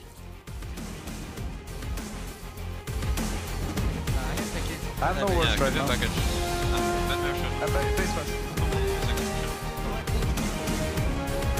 Chain of corruption is spreading. Jesus gets knocked backwards. He's taken down. Fnatic overstep. Memento with red buff. He's tagged up Reckless and blown him away with collateral damage. Yeah, sorry, my man. Soaz stuck in the back line, taunted up. The Maelstrom's not available. Here comes Amazing. Flash and Burrow onto Hiku. Knight gets tagged by the Flourish. Now they're split. Hiku and Knight continue to poke. Amazing tagged up by Memento and Flaxish. A lot of damage. Oh, he actually hit him. Damage comes down. Boom, baby. The captive audience helps send him packing. A stunner tonight from the back line. And they kill Giants. They kill the Nexus. We're going to game 3.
It's a European LCS. We're getting into game 3 as Deficio and I are excited for this one. Deficio. That's how we warm up for games. We wanted 3 games. We wanted to see this go all the way. Yes. Giants picked blue side. Are we gonna go Rumble? Is this Rumble? For picks and bets. This is Deficio Rumble. So what's Maokai? I don't know. We'll figure it out. I hope we do go Rumble. Like, to be fair, last game, Giant should have not banned the Poppy. Should have been a Maokai ban. Right. Or Rumble ban. And then pick the other one. I'm just saying. So Okay. I'm not going to predict anything on or towards the Rumble anymore because these teams disagree. They do indeed. And both games have been defined by one team having a strong early game, having a sloppy mid game, but still winning out in the end, right? Like it's not been a clean series. No, I actually felt like in the last game when Giants were starting to come back in these mid game fights, they were looking as strong as Fnatic. Like that was where it was a 50-50 game, and then they messed up at that mid tier 1 tower, and then Fnatic, got the full momentum and actually just won the game from there. And that is interesting to look at because Giants obviously could have gone for 2-0. Sadly, for them, not the case. Fnatic can be happy they pulled back, and now here in the third game, I think it's going to be close. Unless Desk was very, very quick to say Fnatic, but I think both teams have actually looked almost equally strong. The question is who now has the mental fortitude, right? Goes all the way to game 3, picks and bans, they're changing. You now have to prioritize what's going to get taken off the table. And Giants have the benefit of being blue side. They have the benefit of, targeting Fnatic's strong suit. And the last game that they were blue side, they banned Shen, Jin, and Lee Sin. Yeah, throw that Lee Sin away. That's We what I don't want to look at think that garbage anyway. Ban the Malzahar instead. Okay. And then you can first pick your Kha'Zix, if that's what you want to do. It was great for Memento. Fnatic will have to remove one of the traditional OPs if they want to remove Kha'Zix, and I don't think that's going to happen. So if I'm Giants, I get rid of Malzahar. I might even get rid of Zyra. Zyra, Malzahar is my 2 bans, or you go Jin ban again and then Malzahar. Okay, Jin, Malzahar. And at least Jin is one of them. Fnatic, Camille, LeBlanc, Kha'Zix. They have to let something through. No, they have to let something through. Well, they will. Okay, where do they pick? They will leave the Kha'Zix up, but there is a chance LeBlanc gets left open. Because when you have especially double last pick, there are things some of these mid laners like to play against LeBlanc, and it is always risky. But if Caps is very confident that he can outplay Knight, then it is an option. And then Giants are forced to pick between LeBlanc or Kha'Zix. That's the Malzahar ban we wanted. Thank you very much, Giants, for agreeing on that one. And now it's the question here. Will Fnatic leave it open? No. So Kha'Zix first pick for Memento. And I think you kind of sacrifice your bot lane a little bit by then handing over Zyra to Jessis. But I think that's a trade that's worth taking, judging from the Game 1 performance of Memento. Yeah, especially true. What if Fnatic lock in then with the potential Zyra? Do they go Ashe again? Jin is obviously off the table. Yeah, because you're going to see Ashe Varus being picked between. They do actually value getting the bot lane control, despite not being winning bot lanes. And that's where it makes sense in that way that you are afraid of losing the bot lane even harder against a support like Zyra, but you can still pick MF against it. And it's not something I see every support play, but it's something I think you should be able to play. And that would have meant a Kha'Zix first pick. Fnatic goes Zyra Ashe, and you go MF against it. But Giants value the Zyra. Does Jezus pick MF in phase 1? If he wants to play it, he has to. Otherwise, it will get banned. We talked about the Varus Ashe trade. Nothing exciting, the easiest prediction almost ever, unless teams are trolling. And then the Rek'Sai, we saw Rek'Sai last game from Amazing. Clearly, Memento wants something where he can have a bit more early game impact than the Graves to try and force some ganks in these lanes here. And there's the MF as well coming in. So not really huge surprises, but I think actually it was a mistake to pick Zyra first as Giants. I think they should have gone Kha'Zix. And now we get a taste of what Fnatic and Giants want to look towards in phase 2. Well, now again, you have the moment where you match jungle, AD carry support. So the bans are wide open, honestly, for the next phase. It often depends on if you want to first pick a tank or a specific carry who does poorly against something like Fiora, then you can ban her, because you don't want them for Giants to get the counter pick if you first pick like a Nautilus or Maokai.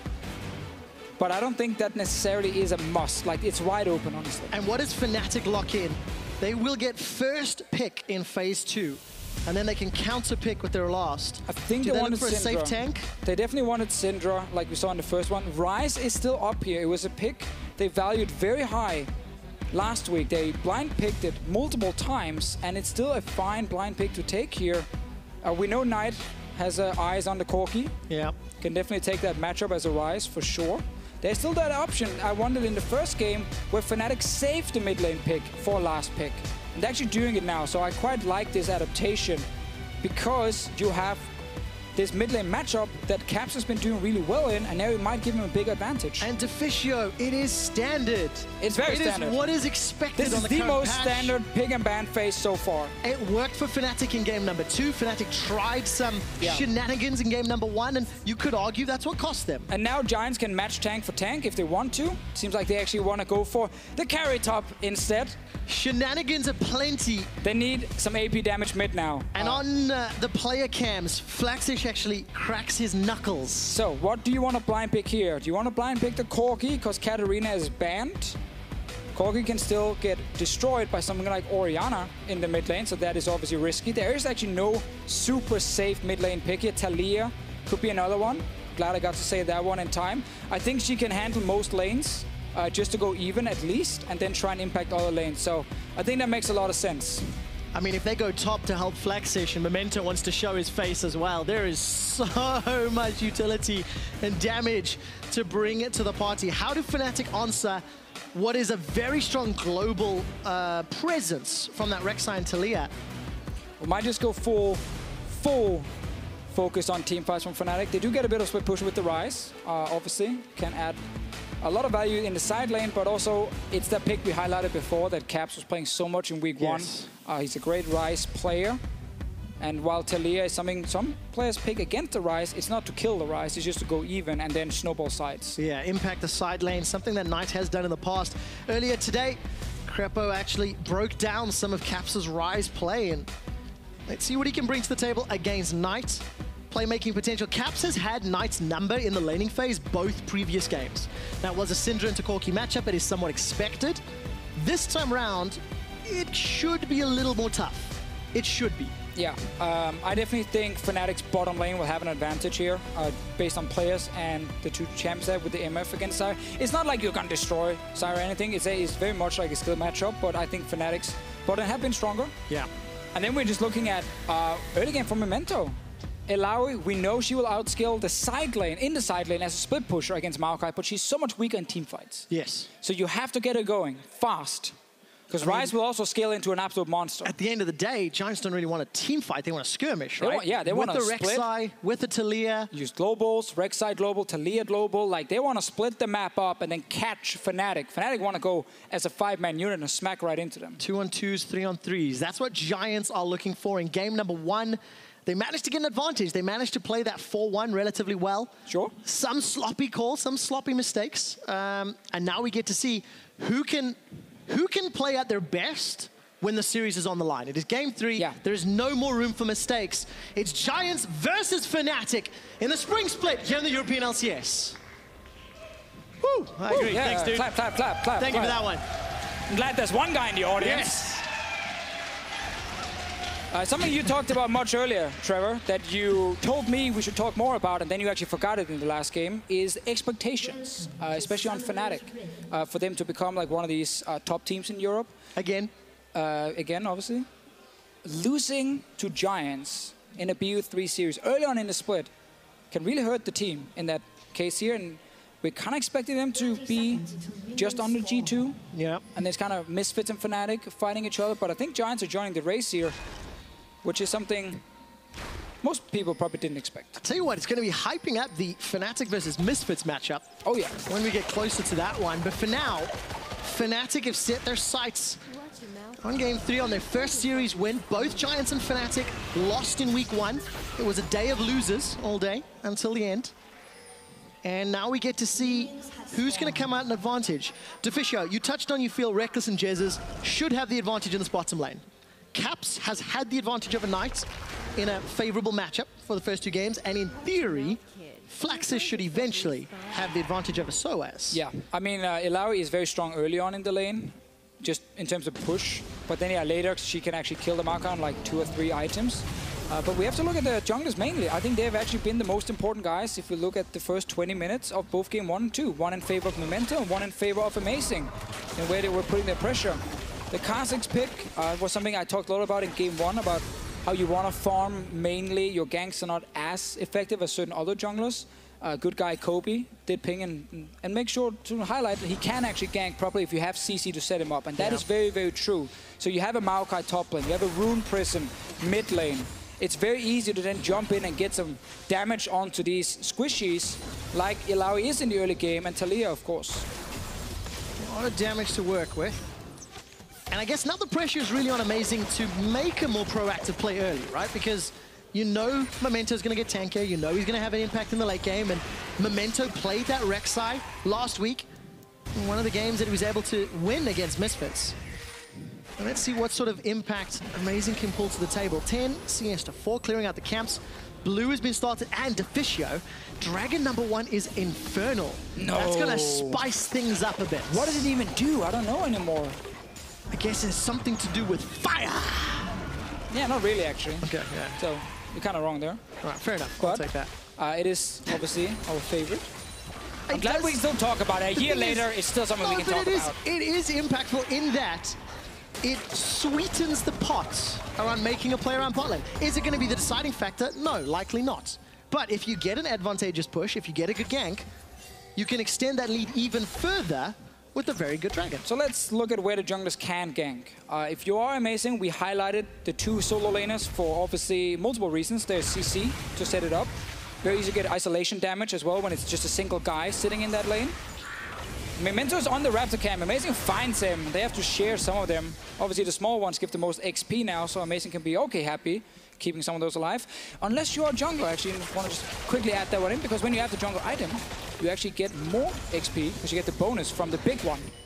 So, advantage for Memento. Yeah, I think he's getting some of those. Got them Hunter's Machete to Talisman for Amazing. Amazing and Memento going to go toe-to-toe. There's a couple of pings. Sneaky, sneaky. Caps was making his way around the side. Yeah, and Source can actually move from top lane first in case a fight does happen. That means Amazing has a way out, and that's why he feels confident going in. Had Source been pushed back to his turret, Amazing would never have invaded, because then suddenly it's Illaoi walking down. It was good to see Caps moving, though. It was good to see the, to use the word synergy in terms of moving around the map, and Amazing didn't overstay. He's still in there, just trying to track Memento. That's kind of the key thing for Amazing here. If he prevents Memento from trying to get like a flash gank on any of these solo lanes, he's buying time for Maokai and Ryze to scale. So that's actually really smart by Amazing, just kind of trading time and tracking Memento. All right, Caps takes the worst end of a trade in the mid lane. Hustling gets caught out. Look at that damage from Jesus. Make it rain into the double up. And that means Hustling's forced to 200 HP. Reckless and Jesus, they're not done yet. They're chasing forward. Flash into Exhaust. Defensive flash. Reckless gets over the roots. Exhaust comes out as well. 4 summoners blown from Fnatic, but they don't get the kill.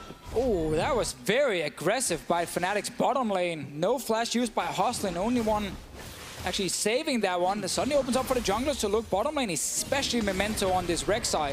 It's going to be super easy for him to gank, flash in, and just get a knock-up from Zyra right after, or a snare. And that suddenly is an opening, so I feel like Memento has a lot of lanes he can look to. Source might be one of the hardest ones to gank, because he's not taking any damage in any of these in any of these trades, but he will later. Mid lane against Caps to at least blow some summoners. But bot lane suddenly is very juicy for a Rek'Sai. Not so cool for Kha'Zix. Not yet. Not yet. Give him a bit more time. Yeah, wait for level 6 and that'll change. We're going to go back to that trade in the mid lane. Knight, even CS with Caps, both of them at level 6. Flash cleanse for Knight, so he can look to roam if an opportunity presents itself. It's what we talked about. Taliyah can go even in this lane just fine and just kind of keep the wave in the middle. That's why he was blind picked as well by Knight. And Taliyah's impact against Ryze is mainly on, I'm going to snowball my side lanes so you don't have time to scale into a late game monster, because we're winning top, we're winning bot because of my ultis on Taliyah. It is available now. It's always the moment we're waiting for. Ultis, they get ready on things like Rek'Sai, and things like Taliyah, and we can start seeing the global plays. There's no flash bot lane from Fnatic. Memento is down here, as we highlighted. If Knight can actually push out mid and roam, that's a 4v2 dive. And there's no teleport for Soaz to respond. To be fair, Flaxish doesn't have his either. But you don't need him because your mid laner is joining. Yeah, Vision being pushed very, very deep. Giants signaling this. And it basically means Caps has to play very aggressive in mid in pushing back to Taliyah. If he can push Taliyah back to her turret, she can't leave without he sees it right in front of him. Taliyah has to sacrifice farm. He calls it, so his bot lane just backs away early, and Taliyah can't really go for that dive.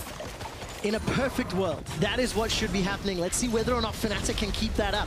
In game number 1, there was a mistake. Soaz engages onto Flaxish with the ulti, and looking at the minimap, Memento still hanging around. Still hanging around, and the control wall was placed by Taliyah just in that side lane bush in her mid lane to see if she can move down out of vision very quickly. Memento is still waiting, but because Caps is moving first and keeping the wave in the middle, Knight has not been able to leave. Caps might be the one that's in a little bit of trouble. Gets tagged by that threaded volley. It's always one of the fun things about competitive League of Legends, how the fate of the bottom lane is basically decided by Caps in the mid lane. If he's able to keep Knight here, the bot lane stays alive. They get their flashes back and it's much safer, because Memento is still hanging around. The tension continues to build. Reckless He's actually lost a lot of time. Below to 50%. Amazing's been able to farm back up, but there's going to be a fight in the middle lane. It's all the isolated damage. Memento gets flashed on. Exhaust slows down the damage, and it's first blood to Caps. The Realm Warp is going to deliver Caps into nowhere. He stepped off it, and it's Reckless that gets a second kill. So Caps stopped Taliyah from roaming. That bought enough time for Amazing to go back to base and then come down to the bottom lane. Memento was still waiting. He's level 5 now. He's just sitting there, waiting and waiting and waiting. And then suddenly he finds a Kha'Zix and he's alone. That's a nightmare. Kha'Zix is also level 6. Makes it even worse. And suddenly, huge advantage for Fnatic. And that Infernal Drake you talked about, Trevor, that is your reward. And 2 kills. Okay. But I think a lot of credit to Fnatic. It really looked like they sniffed out that dive and were prepared for it. Caps left so early. Yeah, I mean, it's just understanding how is the enemy team comp going to, you know, get kills. Well, that's how they're going to get them, so that's how we're going to counter it. Like, we know, when we know what the play is, it's much easier to counter the play. So who knew? Fnatic playing a standard team composition in a standard style is helping them. It's the second game in a row now that they've had a very strong opening. Plus 20 CS top, plus 10 CS and a kill AD, and even though Caps is behind, he's going to kill to balance that out. Yeah, he's definitely doing more than fine in here. He's going to get that Rod of Ages fairly early, start stacking even faster, and it really is on Memento and Knight to get to one of these side lanes. Sadly for them, flashes are now ready in the bottom lane. Source is just sitting up top lane. He doesn't even care about disallow. He's winning on CS, he's been winning trades. Oh, he's winning the fight. He's winning the fight. Vengeful Maelstrom. Flaxish. Oh, it's going to flash away to safety. Oh, the leap of faith does nothing. Oh, man. Maokai cares not for the tentacles. He does not. And the reason the ulti was used here by Lowry was because you actually get untargetable for just a short, brief moment. So if Source had flashed in for an auto attack, he wouldn't have gotten it. And also the damage from tentacles could maybe have turned it around. Fnatic's bottom lane, they're feeling confident now because they just saw that Amazing was near the bottom lane and they can now push in, and Caps as well. Caps doesn't care. Runs right through the unraveled earth. Trades onto Knight. Gets knocked backwards by the seismic shove. Here comes Amazing. Is on the hunt. Pong's going to hop over the wall if he can. Nice Caps gets delivered. Oh, he's out of there. He survives. The fight's not done. Memento and Amazing. Caps flashes back in. Damn it, Memento, you're ruining it. From Soaz. Caps looks for the hunt further. Holy cow. Reckless died as well. There's those plant mechanics when Soaz can't get in range.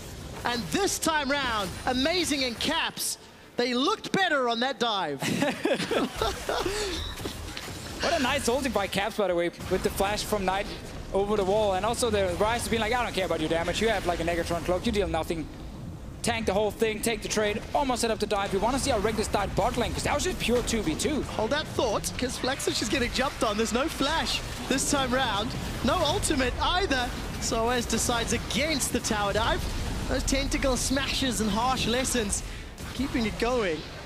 Oh, this could get risky. A few more seconds and Flaxy's catch his ulti. And Soul's been getting some very good recalls on this one. First one was like double Dorns, Dark Seal, then he got Barmy Cinder, Ninja Tappy. It's almost impossible for the Illaoi to kill him. And Knight! Oh, so much damage. He's going to be able to escape, though. Actually, that was barely any damage. I was anticipating it. Yeah, you were predicting. Caps has to land the Q for the damage to hit. Very true. I was unable to do so that time round, but overall, Fnatic just extend that lead even further. 2,000 gold. Oh, he's waiting. The trap is going in. Goes in indeed. Gets away with a good trade. So is using that Sap Magic and... We're waiting for items on Illaoi first. So this is a trade in mid. Talia's damage doesn't really hurt Caps at all, but there's no flash for Amazing here. If he had flash, instant kill on Knight. But then Knight flashes over, Caps obviously follows instantly, good prediction. The rest of Giants are joining. Nice ulti from Knight. So good. All right, bottom, what happened here? What happened here? Pure 2v2. Chain of Corruption. Level 7 on Reckless. Just get, Whoops. Yep, oopsie indeed. Actually step back in as well. Yeah. Oh, hashtag sad panda. Whoops. Oh, that just wasn't cool. Up in the top lane. Flaxish is down. He gets dunked in a double team combo. Love it. I love seeing the player reactions, but it always feels bad, doesn't it? See that emotion? Ash Arrow onto Memento. He's going to try to flash away and then tunnel. A lot of safety, but summon a spell blown. Reckless and Jezus will be happy with that one. All right, Source no teleport, used it back to his lane, so Giants can actually push this bot lane tower. Reckless no flash, he can't really get too close here, but Source obviously being the big carry in the top lane, using that Maokai to its full effect, winning this lane really easily, honestly. Like, I don't think Illaoi has at any point in this early game done anything to Source. None whatsoever. Sora's built up a 40 CS advantage, with Memento showing his face in the bottom lane. Oh, Knight's in trouble, Knight's in trouble, overloads! That gets you the kill! Okay, champions don't matter. Caps undoubtedly stomping on Knight in the mid lane. I just really like to see Fnatic leave that last pick for him, so he can get whatever he wants in the mid lane. He can get a good matchup for himself as well. Talia trying to even it out, but Caps right now picking up the kills. 2-0 on this rise. Bot lane suddenly is the focus for Fnatic. Giants realizes that's going to happen. There's nope out of it. But this tower now is going to take a lot of damage. And while Giants did get the first tower, Fnatic can still even out. And they have a fairly large goal lead already. Yeah, they really do. Continues to grow, especially once this tower falls down. And Officio, there is some defensive pressure here from Giants. Tower stands for a few autos longer. Chain of Corruption slowly spreading. That's going to hold down Caps. A flash forward for Amazing. That's already a kill onto Hiku. Amazing with the Void Assault. He's exhausted on the damage. He's going to get taken down by Knight, and the defensive wall gets interrupted. The double kill for Caps, looking for the triple, but it will not be secured. Jezus secures. So Giants in the end trying to defend a little bit too late to actually show up. Lost a member very early, and Fnatic feel like they're still in full control. This Illaoi needs 2 items, even a bit of MR before she can really start being a big enough threat to win the game for Giants. Probably will not even happen in time because Fnatic are just so far ahead with the rest of the members here. Bot lane, the Kha'Zix is doing really well. Caps gets caught, but he doesn't really care. Like, he actually returns way more damage back to Varus here. The classic AD carry versus mid lane. Not always a fair fight. No, absolutely not. Oh, the damage from that spell flux. Knight even leaves the door open for Caps. Caps try to BM in the end. So, keeping a third kill. Officio, a 4-0-3 Caps with Roa stacking, Tia stacking at 15 minutes. Trev, remember when we talked about how Fnatic solo lanes really want to scale into late game? Well, it's up to Giants to use the Talia ulti, the Rek'Sai ulti to kind of pressure the side lanes and get the advantage. Right. Do you feel like Giants have been able to get that advantage? Have they stopped the scaling from the solo laners? Quite simply, my dear, no. They have been stomped. Jezus gets knocked backwards. That was a good combo from Knight. Jezus still alive. Wait, who's winning here? He gets the bullet timeout, but it took some support from Memento to help out, and there we go. Support MF for Jezus. He deals the deeps. He does. Still gets caught, which I guess it doesn't matter which champion you're actually playing. Almost returned the kill.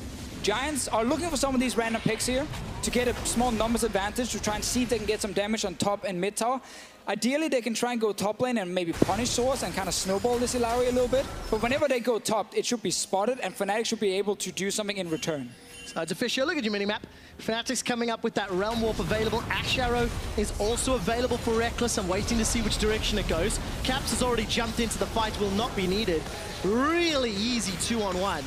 And this is where communication starts falling apart. Caps had left that bot lane long time ago. And he was not going to return because he was waiting for it to push back. So him actually going for a lane gank is something you can call, if you remember. Giants did not call it.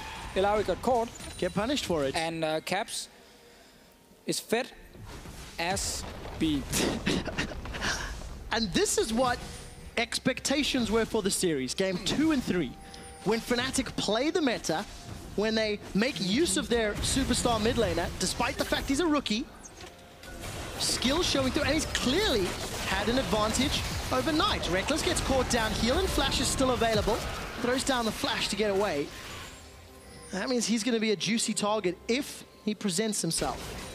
Yeah, but it's not really about Reckless in this game. Like, he's also going full CDR build, so it's just all about him actually just landing an arrow and just set up Caps and Amazing here, because Caps and Amazing will deal all the damage you need. And at this point as well, when you start falling behind this much early, you still have to spread out on the map to like push multiple lanes, and it just allows Kha'Zix to find so many openings. Amazing can walk into the enemy jungle, and he doesn't care who he finds, because he can win that 1v1. And that's something that makes it almost impossible to play now if you are Giants, because they were the ones who were supposed to push with Taliyah, then she roams away, she ultis behind the tower, you set up that like play with Varus ulti and Zyra ulti, and then you kill them under that turret, but that's not gonna happen. And it never got the chance. Fnatic thwarted Giants' first attempt. Memento spent so much time. Too much time. So much time trying to make it happen, and like, yes, it's very clear there's a game plan, but it cannot be at the cost of your team or your farm. And then also Source winning top lane this hard, you know, does impact certain things, because they couldn't go top and maybe dive the Maokai. If you think back to when Source were playing the Ilawi, he was actually able to, like level 6 or 7, get some pretty good poke down on the Maokai, get him low, get him on the turret, and suddenly there was a chance to actually go top and kill this guy. Didn't happen this game. So there was only bot lane. Is he going to flash over the wall? Wait for the minion He's wave. going to sapling and kill steal. Trust me. Sapling and kill steal. Flash is available. Support from Amazing. Flashes over. Locks down. Instant cleanse from Knight. Here comes Caps. Damn it. Caps gets the kill. Flaxish finishes the teleport. Gets stunned. Reckless lands the connection. Flaxish is down. Caps with a double kill. Increases it to 6. Unfortunately, Amazing loses his life for this one. Reckless, no flash available. Realm Warp, here comes Caps! He brings support, and Giants run away. Very good unburrow from Memento. The shield comes up for Caps. Stranglethorns buys time. Giants are aced! Fnatic are so far ahead in this game. There's almost nothing Giants can do to actually win. Full control of the map. Baron hasn't even spawned yet. You got double Infernal Drake. Give it some more scaling. You only have a Maokai and a Ryze, you know. Why not get some Infernal Drakes? This game is basically impossible now for Giants to win unless Fnatic really start messing up. But that should be impossible. Like, they are so far ahead. So what's your take on Giants now? You know, last week they had a good showing in game 1 against Misfits, and then it fell apart. This week, the same thing. Here's a replay of it falling apart quite dramatically. Yeah, I mean, the big highlight of this replay, honestly, is the arrow coming from Reckless. He sees the TP, he times it so well with the arrow, and actually managed to just lock down Ilawi instantly. Well played by him. And really, not much else here. The ultis from Caps have been fantastic. Use it really well. This one, too, obviously, save Reckless and then try and go for more kills. But Giants, I feel like Giants are showing some okay things. Yeah. I don't think they are looking like terrible or anything. And them facing G2 and Fnatic is obviously very hard in this group here. The fact they lost to Misfits last week can end up hurting them a lot if they're actually trying to get into playoffs. Because I think the way we're judging these teams now are like Fnatic, Misfits, where we kind of have a few questions who's the best, but G2 is the clear best in this group. And it's going to be really difficult for Giants to get wins against some of these teams if they couldn't get it here. And it's so important to note, obviously, your top 3 teams advance to playoffs. Spot number 4 is the safe one in the group, and then spot number 5 heads to the promotion tournament. And for Giants, yeah, I liked what I've seen in game 1 of each of the respective series. I like Misfits and some of Fnatic. game 2 as well. I think this game is what happens. It can happen for almost any team where you end up only having like one game plan, which is dive the bot lane because your top lane is not winning, and that becomes too predictable. Yeah. It gets countered, you end up just falling too far behind against Rise and Kha'Zix, and then you really can't do a whole lot. No, absolutely not. Soaz gets locked down. Unraveled Earth. Not really going to do a whole lot. Weaver's wall held him in place, but at the end of the day, Soaz tanks up a lot. Double flash, does that look like? And then he just a sidestepped, in fact, single flash. Soaz continues to chase. Reckless gets a kill with the volley, and Fnatic, you know, it's 9,000 gold in the head, in the lead, double infernals, 22 minutes. They have everything. And worst feeling ever, when you're not even a target of the arrow, but the other guy flashes, you just take it straight in the face, and then you end up dying. Poor hustling goes down. Everything is going wrong for Giants in this game. Game 1, Game 2, ton of hype, back and forths. Yeah. This game here, Fnatic showing pure dominance. Showing, maybe showing their ceiling a little bit. Now, I'm not saying it's capped, right? But I'm showing how good they can be.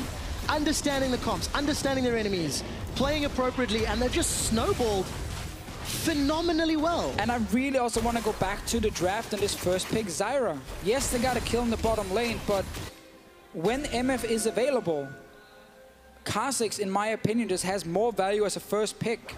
And then if they go Zyra, you go MF anyway, and you're happy with that anyway. You're happy with that trade. But they value the Zyra, maybe because Hostin doesn't want to play the MF. I mean, it's always a possibility, right? That's the case, but this far into, I was about to say into the split, but this far into like this meta and these patches we've been playing on, where MF has been a strong counter pick ever since Worlds, that's not really an excuse anymore. Like, you have to be able to play every single matchup of like these standard meta picks. Man, hustling. Oh, it's so unlucky. Unlucky. Unlucky. That's what you get for first pick in Zyra. Oh, I like that. That's what you get for first picking Zyra. Fnatic, 4-0-3 for Soaz, 6-0-7 for Caps. They got the Mountain Drake all in the replay. Soaz is fighting against a Black Cleaver, a pickaxe, and a longsword, and he doesn't care. Nope. Still able to out-split push. And the Alawi, I'm going to use this term loosely, the Alawi counter has not really been effective today, has it, Deficio? No, definitely has not been effective. He's trying to fight now. All right, let's take a look. Leap of Faith comes down. Soaz realizes he doesn't want to fight in the tentacles. And that was like the perfect combo where you're able to hit both the Maokai and the clone as well to get even more damage down with your ulti, with your Q. Soaz just kind of walks out of it. Oh, man. Yeah, Rise is pretty positive. Oh, yes. He's already late game. Like, he's already late game 24 minutes in. Yep. 3 fully stacked items, 24 minutes in. That's pretty harsh. Even a Realm Warp. No, save some time. 10 seconds. Effective. I like it. I like it too. Baron is being rushed down here by Fnatic. Irons. Oh, they're not even going to be able to arrive in time. And that was just really good. By Hustlin. He gets tanked up. There you go. It's your fault, man. First picking Zyra when MF is available. Lesson of the day. And Kha'Zix, just to add some more context, so people don't, you know, cut it short there, and they just hear Trevor yell, first pick Zyra is bad, which is not. When MF and Kha'Zix are available. Yeah, context matters. It's really long with that quote. It is. Is caught up, Memento chases in, Hikyu gets a kill, but it's Memento that goes down. The tower falls as well. So it's a small win for the Giants squad. There's still 12,000 gold down. And Reckless, well, the game's not about him. The game is about... is about Soaz amazing in Caps. And that's important for Fnatic, honestly, that some of these new guys on the team, fun to say new guy with Soaz on Fnatic, he's obviously been there for many years in the past, but new old guys. Yeah, the new old guys, like him coming in, the fact that Caps and Soaz and Amazing can have games where they're the ones who's like carrying the entire game, and Reckless and Jessis can just go even in the bottom lane. Reckless has always been a guy where there's been a lot of debate about him as a, you know, individual carry, a utility player. When he had Huni and Reignover, it was very much utility every single time. When he didn't have Huni Reignover, he was often put in a carry position. And we've seen, honestly, I think, enough games where he did manage to carry, but also enough games where he would have been better on utility. So it's very debatable where people like him the most, but I like utility Reckless a lot. He's always played that role really well. Very useful in the current meta as well. Very useful in the current meta. And I'm excited to see where the team goes. You know, Fnatic, we're quietly optimistic around the potential of the team. If they can fix some of the mistakes, if Amazing can have this game level of impact more frequently. Round Warp is going to deliver Soaz to the back line. Hustlin finally has a flash available, but he's going to need it very, very soon. Knight is going to get jumped down. Amazing. Flashes over and leaps forward. Now Flaxish is the target. He uses that leap of faith to buy some time to at least squash the bug that is amazing, but he doesn't get more than that. Caps flashes away from the Nexus turrets. It's all coming apart. It's another ace, and Fnatic are destroying Giants' base. Yeah, this is why we have the 3 games now. Fnatic showing in the last game they are the better team, completely outplaying Giants. And they can be happy with this game. Caps putting on a show, dancing at the fountain. Fnatic at 27 minutes. Obliterate Giants. And Fnatic pick up the first win of the Spring Split. This was a game where Giants had some very clear things they had to do in the early to mid game. But when Soaz were winning top lane and Caps was keeping Knight busy in the mid lane, they couldn't go to that bot lane and dive. Even without flashes on Reckless and Jessis, they simply couldn't do it.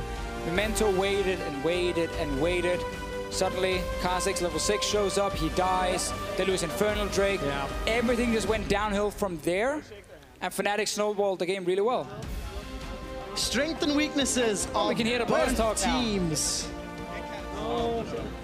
They don't really want to do this, but... 1, 2, 3. He actually smacked the camera as well. Oh, that's fantastic. Look, it's great to see. It's great to see exhilaration, smiles, and happiness on the side of Fnatic. They pick up their first BO3 win of the year. It was hard fought towards the end. You know, 41-minute game in game 2. Game 3, yes, was a whitewash. Yeah, it snowballed away, but. It was all credit to Fnatic's play. They read the map, they read the team comps, and they played appropriately. They did. Fantastic last game to watch on the Fnatic side. Great to see how effective they were using the advantage, and like watching Caps and Amazing and Soaz playing really well, especially the mid lane advantage was used so well by the Rise. Multiple dives, good setups.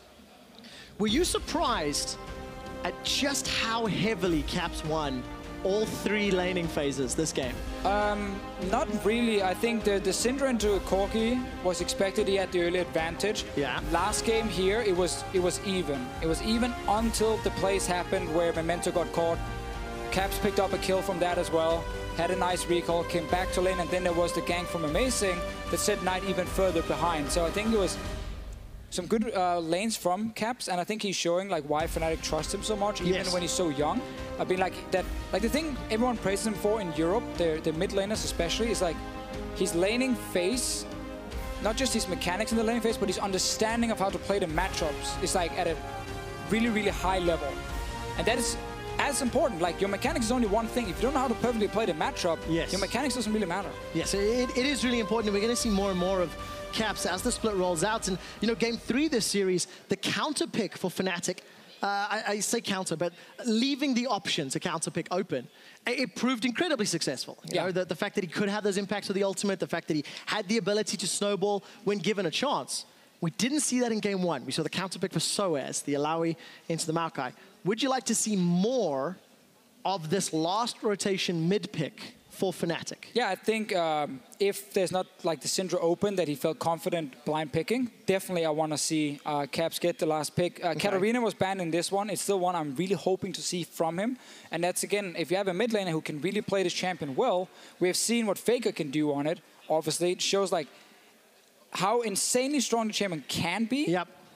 But also, we've seen from other mid laners how weak the champion can actually be. So if you trust a lot in your mid laner on this specific pick, then you can always leave it for last and last pick it, not blind pick it, please. Okay. We saw Nuclear try that and leave it backfired. It for last. Leave it for last. I mean, the Mordekaiser was ingenious. It was a good counter. Worked out in favor of Splyce. But for Fnatic, you know, we hit on a lot in that third game about expectations. Something that we didn't get a chance to talk about. Giants fixed some of their isolated death problem. They gave up 16 in week number 1. Yeah. You know, 6 and 5 for Flaxish and Knight, respectively. This time around, Flaxish, he had 2 isolated deaths to his name. I haven't double-checked for this game what it was, but significant growth. Yeah, they look better week 2 than week 1. Yes. Despite what happened in the last game, Giants definitely look much better than against Misfits, because in that series, they fell really far behind game 1, 2, and 3, and only came back because Misfits actually didn't know what to do around Baron. And it's so important to note that for Giants, yes, they are looking better, but there isn't a lot of time. There are only 13 best of threes in a regular season. And after those 13 BO3s, we lock in who goes to playoffs. So by next week or the following week, if Giants haven't started to accrue some wins, that becomes less and less and less likely. Now, the important thing is that you start playing the second group in the middle of the split. Yeah. So while Giants might not get a win now against Fnatic, and they will play G2 later, they will most likely lose that one as well. If they can take down Rocket and then take down someone like Origin and Vitality on the other side, then you actually lock in a lot of points right there, and you're pushing Rocket further down that list, which is obviously the target for Giants right now. And that's where things become interesting, right? The bottom 2 teams against the bottom 2 teams in the other group. And then seeing one upset victory could now be the difference. You know, one upset victory against a Fnatic or a Misfits all of a sudden pushes you from a 4th to a 3rd, potentially. And that's something we're going to look at going forward. For Fnatic, how much growth? You know, last week they had a good series against G2. We've touched on how Giants look better. Fnatic, they got significantly better over the course of the series. But from last week to this week, I mean, I think we saw improvements. I definitely think Caps played much safer outside of laning phase as well. We didn't see the same kind of mistakes he showed last time. I think last game Amazing was good. Source especially looked very, very good in this series here. And I think that's good for Fnatic, but it's slow and steady. They don't need to be the best right now. They just got to peak around playoffs. Yeah, peak around playoffs, which is at least 8 weeks away. Anyways, Fnatic have taken the series 2-1 over Giants. They send it over to the post-game lobby, where we're joined by a very well-fed Rise.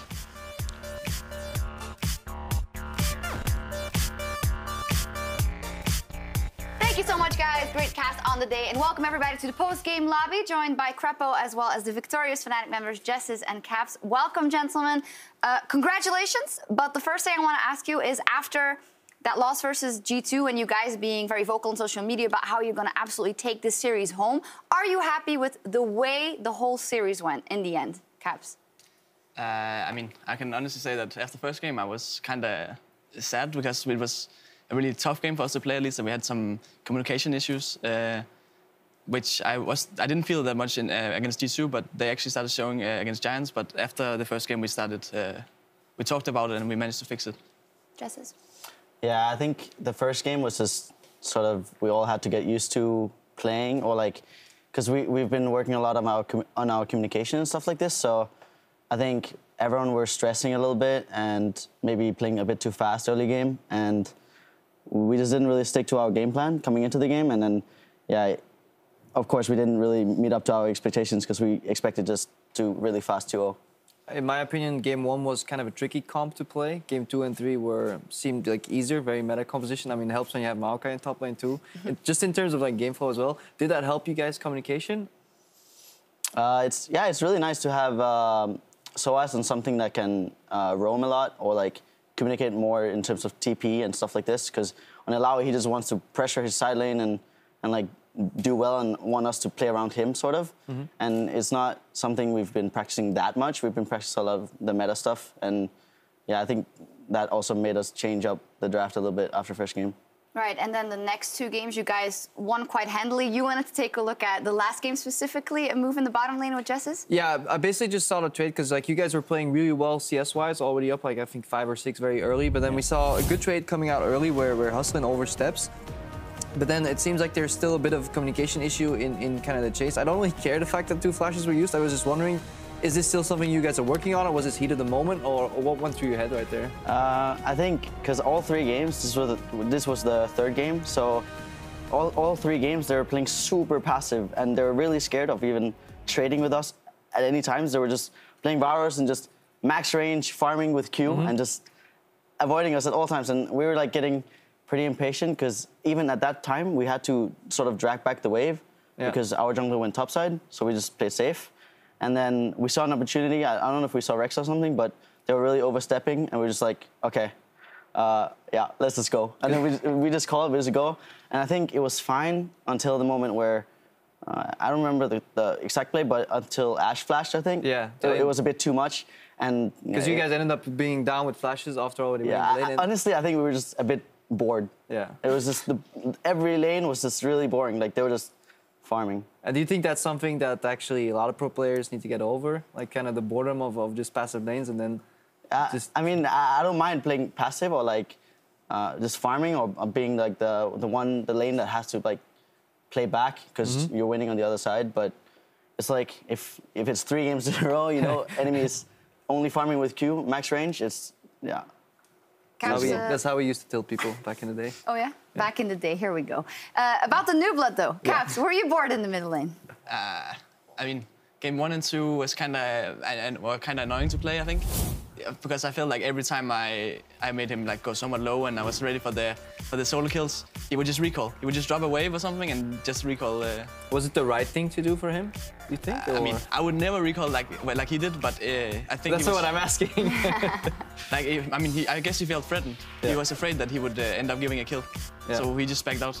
I don't think you got this or you've seen this, but Krepo before the series did a special segment on you, taking a special look at your first series versus G2 and saying how you tend to play very risky at times and you sometimes are threading a thin line between dangerous play and... Yeah, we call it like there's a fine line between courage and stupidity, and basically saying like that you seem to like playing at the edge of like what is the risk zone. Which I personally like in a rookie. Is that something you experienced as well? Do you agree? Or is that something you guys are working on? Because I can see in scrims that you can definitely start jumping over that line very often. I mean, I guess I would call it the edge of perfection. Yeah. Okay. No, I can definitely see that. Yes, and I mean, I would never. I mean, I've tried some games where it was like we would just practice macro or whatever, and then I would just not go for anything mid lane. I would just farm. But it would get really, really boring. Yeah. There we go again with the boring. So I mean, I'm a much bigger fan of just trading, going in for your skill shots and trying to dodge your opponent's skill shots. And I mean, as of now, I feel like it works. So. Yeah, it's very important to hear that you think it works. You're also the player of the series for this series. We had Perks on the desk last week after you guys played, and he was saying how he thinks you're a very strong player, and he is now working personally for him on more of the macro side of things and the bigger picture, and that's kind of the natural arc of a mid laner or of a player. And I see that in you now, because now you say, I just think it's more important to get that individual outplay. Do you ever think about, okay, what is the next step? Is the next step, I will need to focus on macro for a whole split, or I will need to focus on decision-making for a whole split, and does your team aid you in that? I mean, we have 4 veterans, I guess you can call it, and they have been here for a long time. So they have a lot of knowledge, especially in macro, and I'm just getting like completely stuffed with the macro, I guess you can say. Rotations left and right. Yeah. And how to move and different compositions, etc. So I feel like I'm improving more on macro than individual play. Jez, you've played in multiple organizations, in multiple roles, and you've seen like young teams kind of grow and stuff. Yeah. How is the Fnatic organization kind of working with you guys? Are they doing anything different for helping you guys kind of level up to the macro level? Because you're now in a new role again as well, kind of starting all over.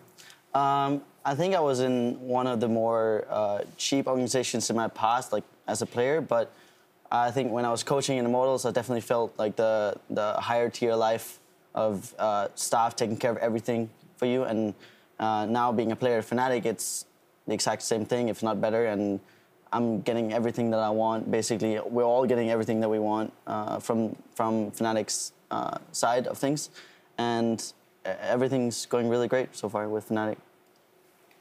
Sounds great. I just want to know some examples. Is the furniture amazing? Is the house really cool? Yeah, they're taking care of furniture, food, clementines. Oh, they got the clementines? Okay, that means Fnatic's that means yeah, and they're orange too, so it fits in the. Anyway, we're gonna move on. Great job for you guys in that 2-1 today. And earlier today, Splyce, they took out Vitality 2-0 today. And you know it's always tempting to start with the negative, but they'll start with the positive. Splyce absolutely stumped Vitality, looked much cleaner than they did Krepo last week. Yeah, I mean, we were casting that series. It was really well played. Did you guys catch any of the series? Yeah. Yeah, some of them. Any take on it? Vitality were really trolling in draft. Like. They were trolling harder than we were against G2, so that's, you know, next I was level. about to say, like, it's not like your draft week 1 was that great. Yeah, I mean, our draft week 1 wasn't optimal, but this was next level, you know? They just really hot trolled. And they played pretty far back, so it seems that they were lacking a lot of, like, synergy issues. It felt like three different games of solo queue going on at the same time. Everybody was kind of playing their own lane, but they were never trying to play together. Especially in target selection, it felt like Steelback and Nuketuck were just not on the same page. For you, Caps, you're now a solo queue player kind of coming into the professional field. Is target calling in teamfights, for example, is that something you're having issues with, or is it all natural? Or how do you guys select your targets in teamfights? It's not something I've thought about actually. So I think it's just something that we do naturally. Yeah. That we just hit whoever is optimal to hit. Another thing on this plate. I mean, if you're on the same page, like it works. Then you don't need to. There's different comm systems that because we've had the benefit of watching different teams scrim, and some of them do it very naturally, where it's either like it's kind of discussed in replays, where they say it's either frontline or X target steps in, and then it can be very naturally. Other teams just start frantically yelling which target to focus. So both systems are definitely valid. Splyce here, Wanderers player of the series in their performance. In general, what are your opinions on Splyce? When we came into the split, a lot of teams were saying after scrims they look incredibly strong. How do you think they're doing, Caps? If you have any insight, of course. Yeah, I mean, we have scrimmed them a few times, and I personally thought that they would beat H2K last week as well. They're strong. I'm not sure how I would rate them right now, but I thought they would at least be stronger than H2K last week. So. All right, let's take a look at or unless you have something to add on Splyce. No, it's fine. Okay, it's cool. Let's take a look at the standings, because I want to bring that up so we would have more oversight, guys. And I want to take a look at Group A. So G2 Misfits, now you guys are on the board. If you look at that, consensus is G2 is reigning supreme. Fnatic should have their eye on second, and then Misfits is kind of the wild card for third or second. After playing Giants and playing probably in scrims the other teams, would you dare say that Giants might be a better contender for the top three of the table, Justice? I mean, Giants late game seems better than Misfits, but early game they're 10 times worse. Okay. So I don't know. It depends on how both teams evolve, but currently I think it's just G2, Misfits, and us. And do you think this is a comfort level, or what's the blocker here for Giants? What would make them better? Is it individual skill, comfort, or just no aggression? Because you were saying they were playing rather passive.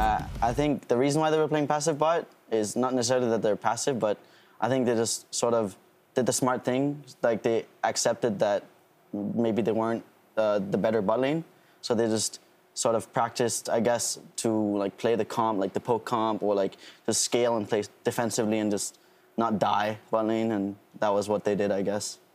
Now, if we look at that other group, Vitality, we talked about it. Do you see them digging themselves out of that hole? That it's starting to get deeper and.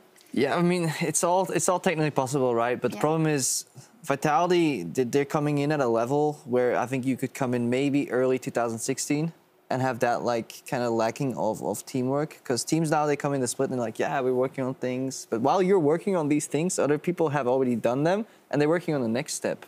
So they're in phase 1, while every other team starts in phase 4 or 5, and G2's already in phase like 12 at this point, you know? So yeah, I think they're too far gone. Well, especially in the fact that there's 2 groups now and there's 5 teams, and you need to get as high as possible in that table. I mean, there's still cross-map group. We always forget it, but there's like 4 weeks of cross-group play where you play 1 match where you have to matter. So as long as you peak in the mid of the split, that's where you can really win important matches. How is it for you guys, Caps, as a team? Do you guys very much have your eye on, okay, already if I would have lost that series versus Giants, we would have been down? Or are you guys not thinking too much about how the standings look right now?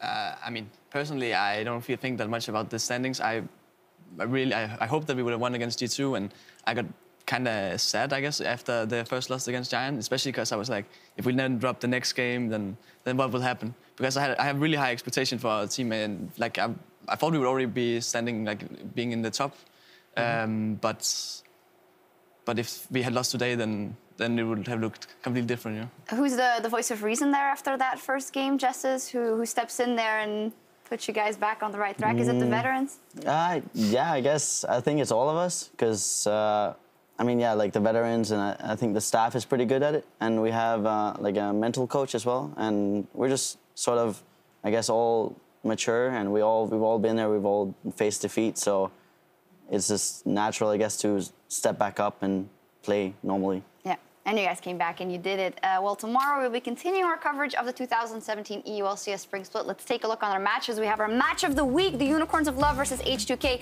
and Misfits versus G2. First up, the match of the week, guys. Unicorns of Love, they are now 2 series wins up. They look quite strong, as does H2K. How do you think that's going to go, Caps? I have no idea, actually, but I think if I would have to put my money on someone, it would probably be Unicorns, I think. Yeah. 2-1 Unicorns. Carefully, because you know it's risky, Justin? No, I think it's Unicorns for sure as well. I think H2K, they're a bit random, and I think their bot lane is I mean, at least from my point of view, just based off of bot lane, but I think Unicorn's bot lane is better, and they play around their bot lane better as well. And I think the game is very emphasized around like mid and bot, and I guess jungle synergy. But yeah, I think Unicorns have the edge there. I think those are all good points, but the one caveat lies in the fact that I think HJK's bot lane is aware that when they are weaker, they can also step away. That's what they did very well in the previous weeks, is where yield the turret, just step away. And then HJK as a team was already out-rotating first, so I think they can do that again. It all depends, like, it's fine if you lose gracefully and step away, but if you make one mistake while trying to lose gracefully, you get smashed. That is the problem, so we need to see what happens. We will. Jankos versus Zergs here also, just a very exciting match cool. there. And our friends over at the NALCS, they will be logging on at midnight with FlyQuest taking on CLG. Does anyone want to do a prediction on that match? I mean, it's so surprising that FlyQuest is doing that well when they couldn't even have like proper PC setup, and then CLG was starting off really slow. I mean, in the this or that from Kobe and Jat, they were like arguing who was the bigger disappointment. So on paper right now, FlyQuest should actually take it. Yeah. Anyone else have an opinion on that? I don't watch NA. All right. Well, it's at midnight. You'll be home just in time to watch it. We'll see what happens. Time for us to log off for the night. Thank you guys very much. Thank you guys, guests, for joining us here, and congratulations. And join us tomorrow at 4 p.m. Central European Time. That is 7 a.m. Pacific for more European League of Legends. All right. Good night, nerds. Nerds. Oh.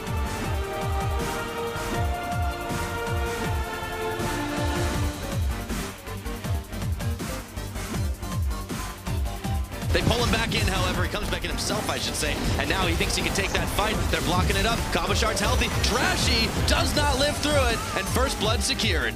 But there is always a chance for the steal. 50-50, they could coordinate with the chase here. Joko could be impatience. We're looking at him. He has to steal He's going in. Joko's trying to guess it. Joko's in. Joko's out. And Splyce walk away empty-handed. Johnny, this has turned real messy, and Mickey is burning down. The dragon is up for grabs, but Joko is taken down, and they ghosted at him. Hachani's gonna get melted, and Splyce, they just don't care with the flourish. A double kill over to Senkux, and it's all Nexus. GG, well played. Splyce go 2-0.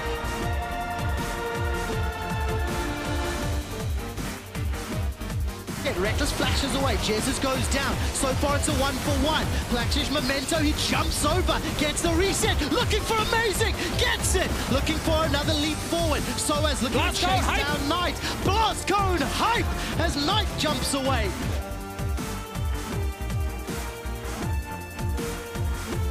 Soaz stuck in the back line, taunted up, the Maelstrom's not available. Here comes Amazing, flash and burrow onto Hiku. Knight gets tagged by the flourish. Now they're split. Hiku and Knight continue to poke. Amazing, tagged up by Memento and Flaxish. A lot of damage. The damage comes down. Boom, baby. The captive audience helps send him packing. A stunner tonight from the back line, and Fnatic, they jump down, they kill Giants, they kill the Nexus. We're going to game 3. Comes Amazing, is on the hunt. He's gonna hop over the wall if he can. Nice Caps gets delivered. Oh, he's out of there. He survives. The fight's not done. Memento and Amazing. Caps flashes back in. Damn it, Memento, you're ruining it. From Soaz. Caps looks for the hunt further. Holy cow. Reckless died as well. Fnatic at 27 minutes. Obliterate Giants. And Fnatic pick up the first win of the Spring Split.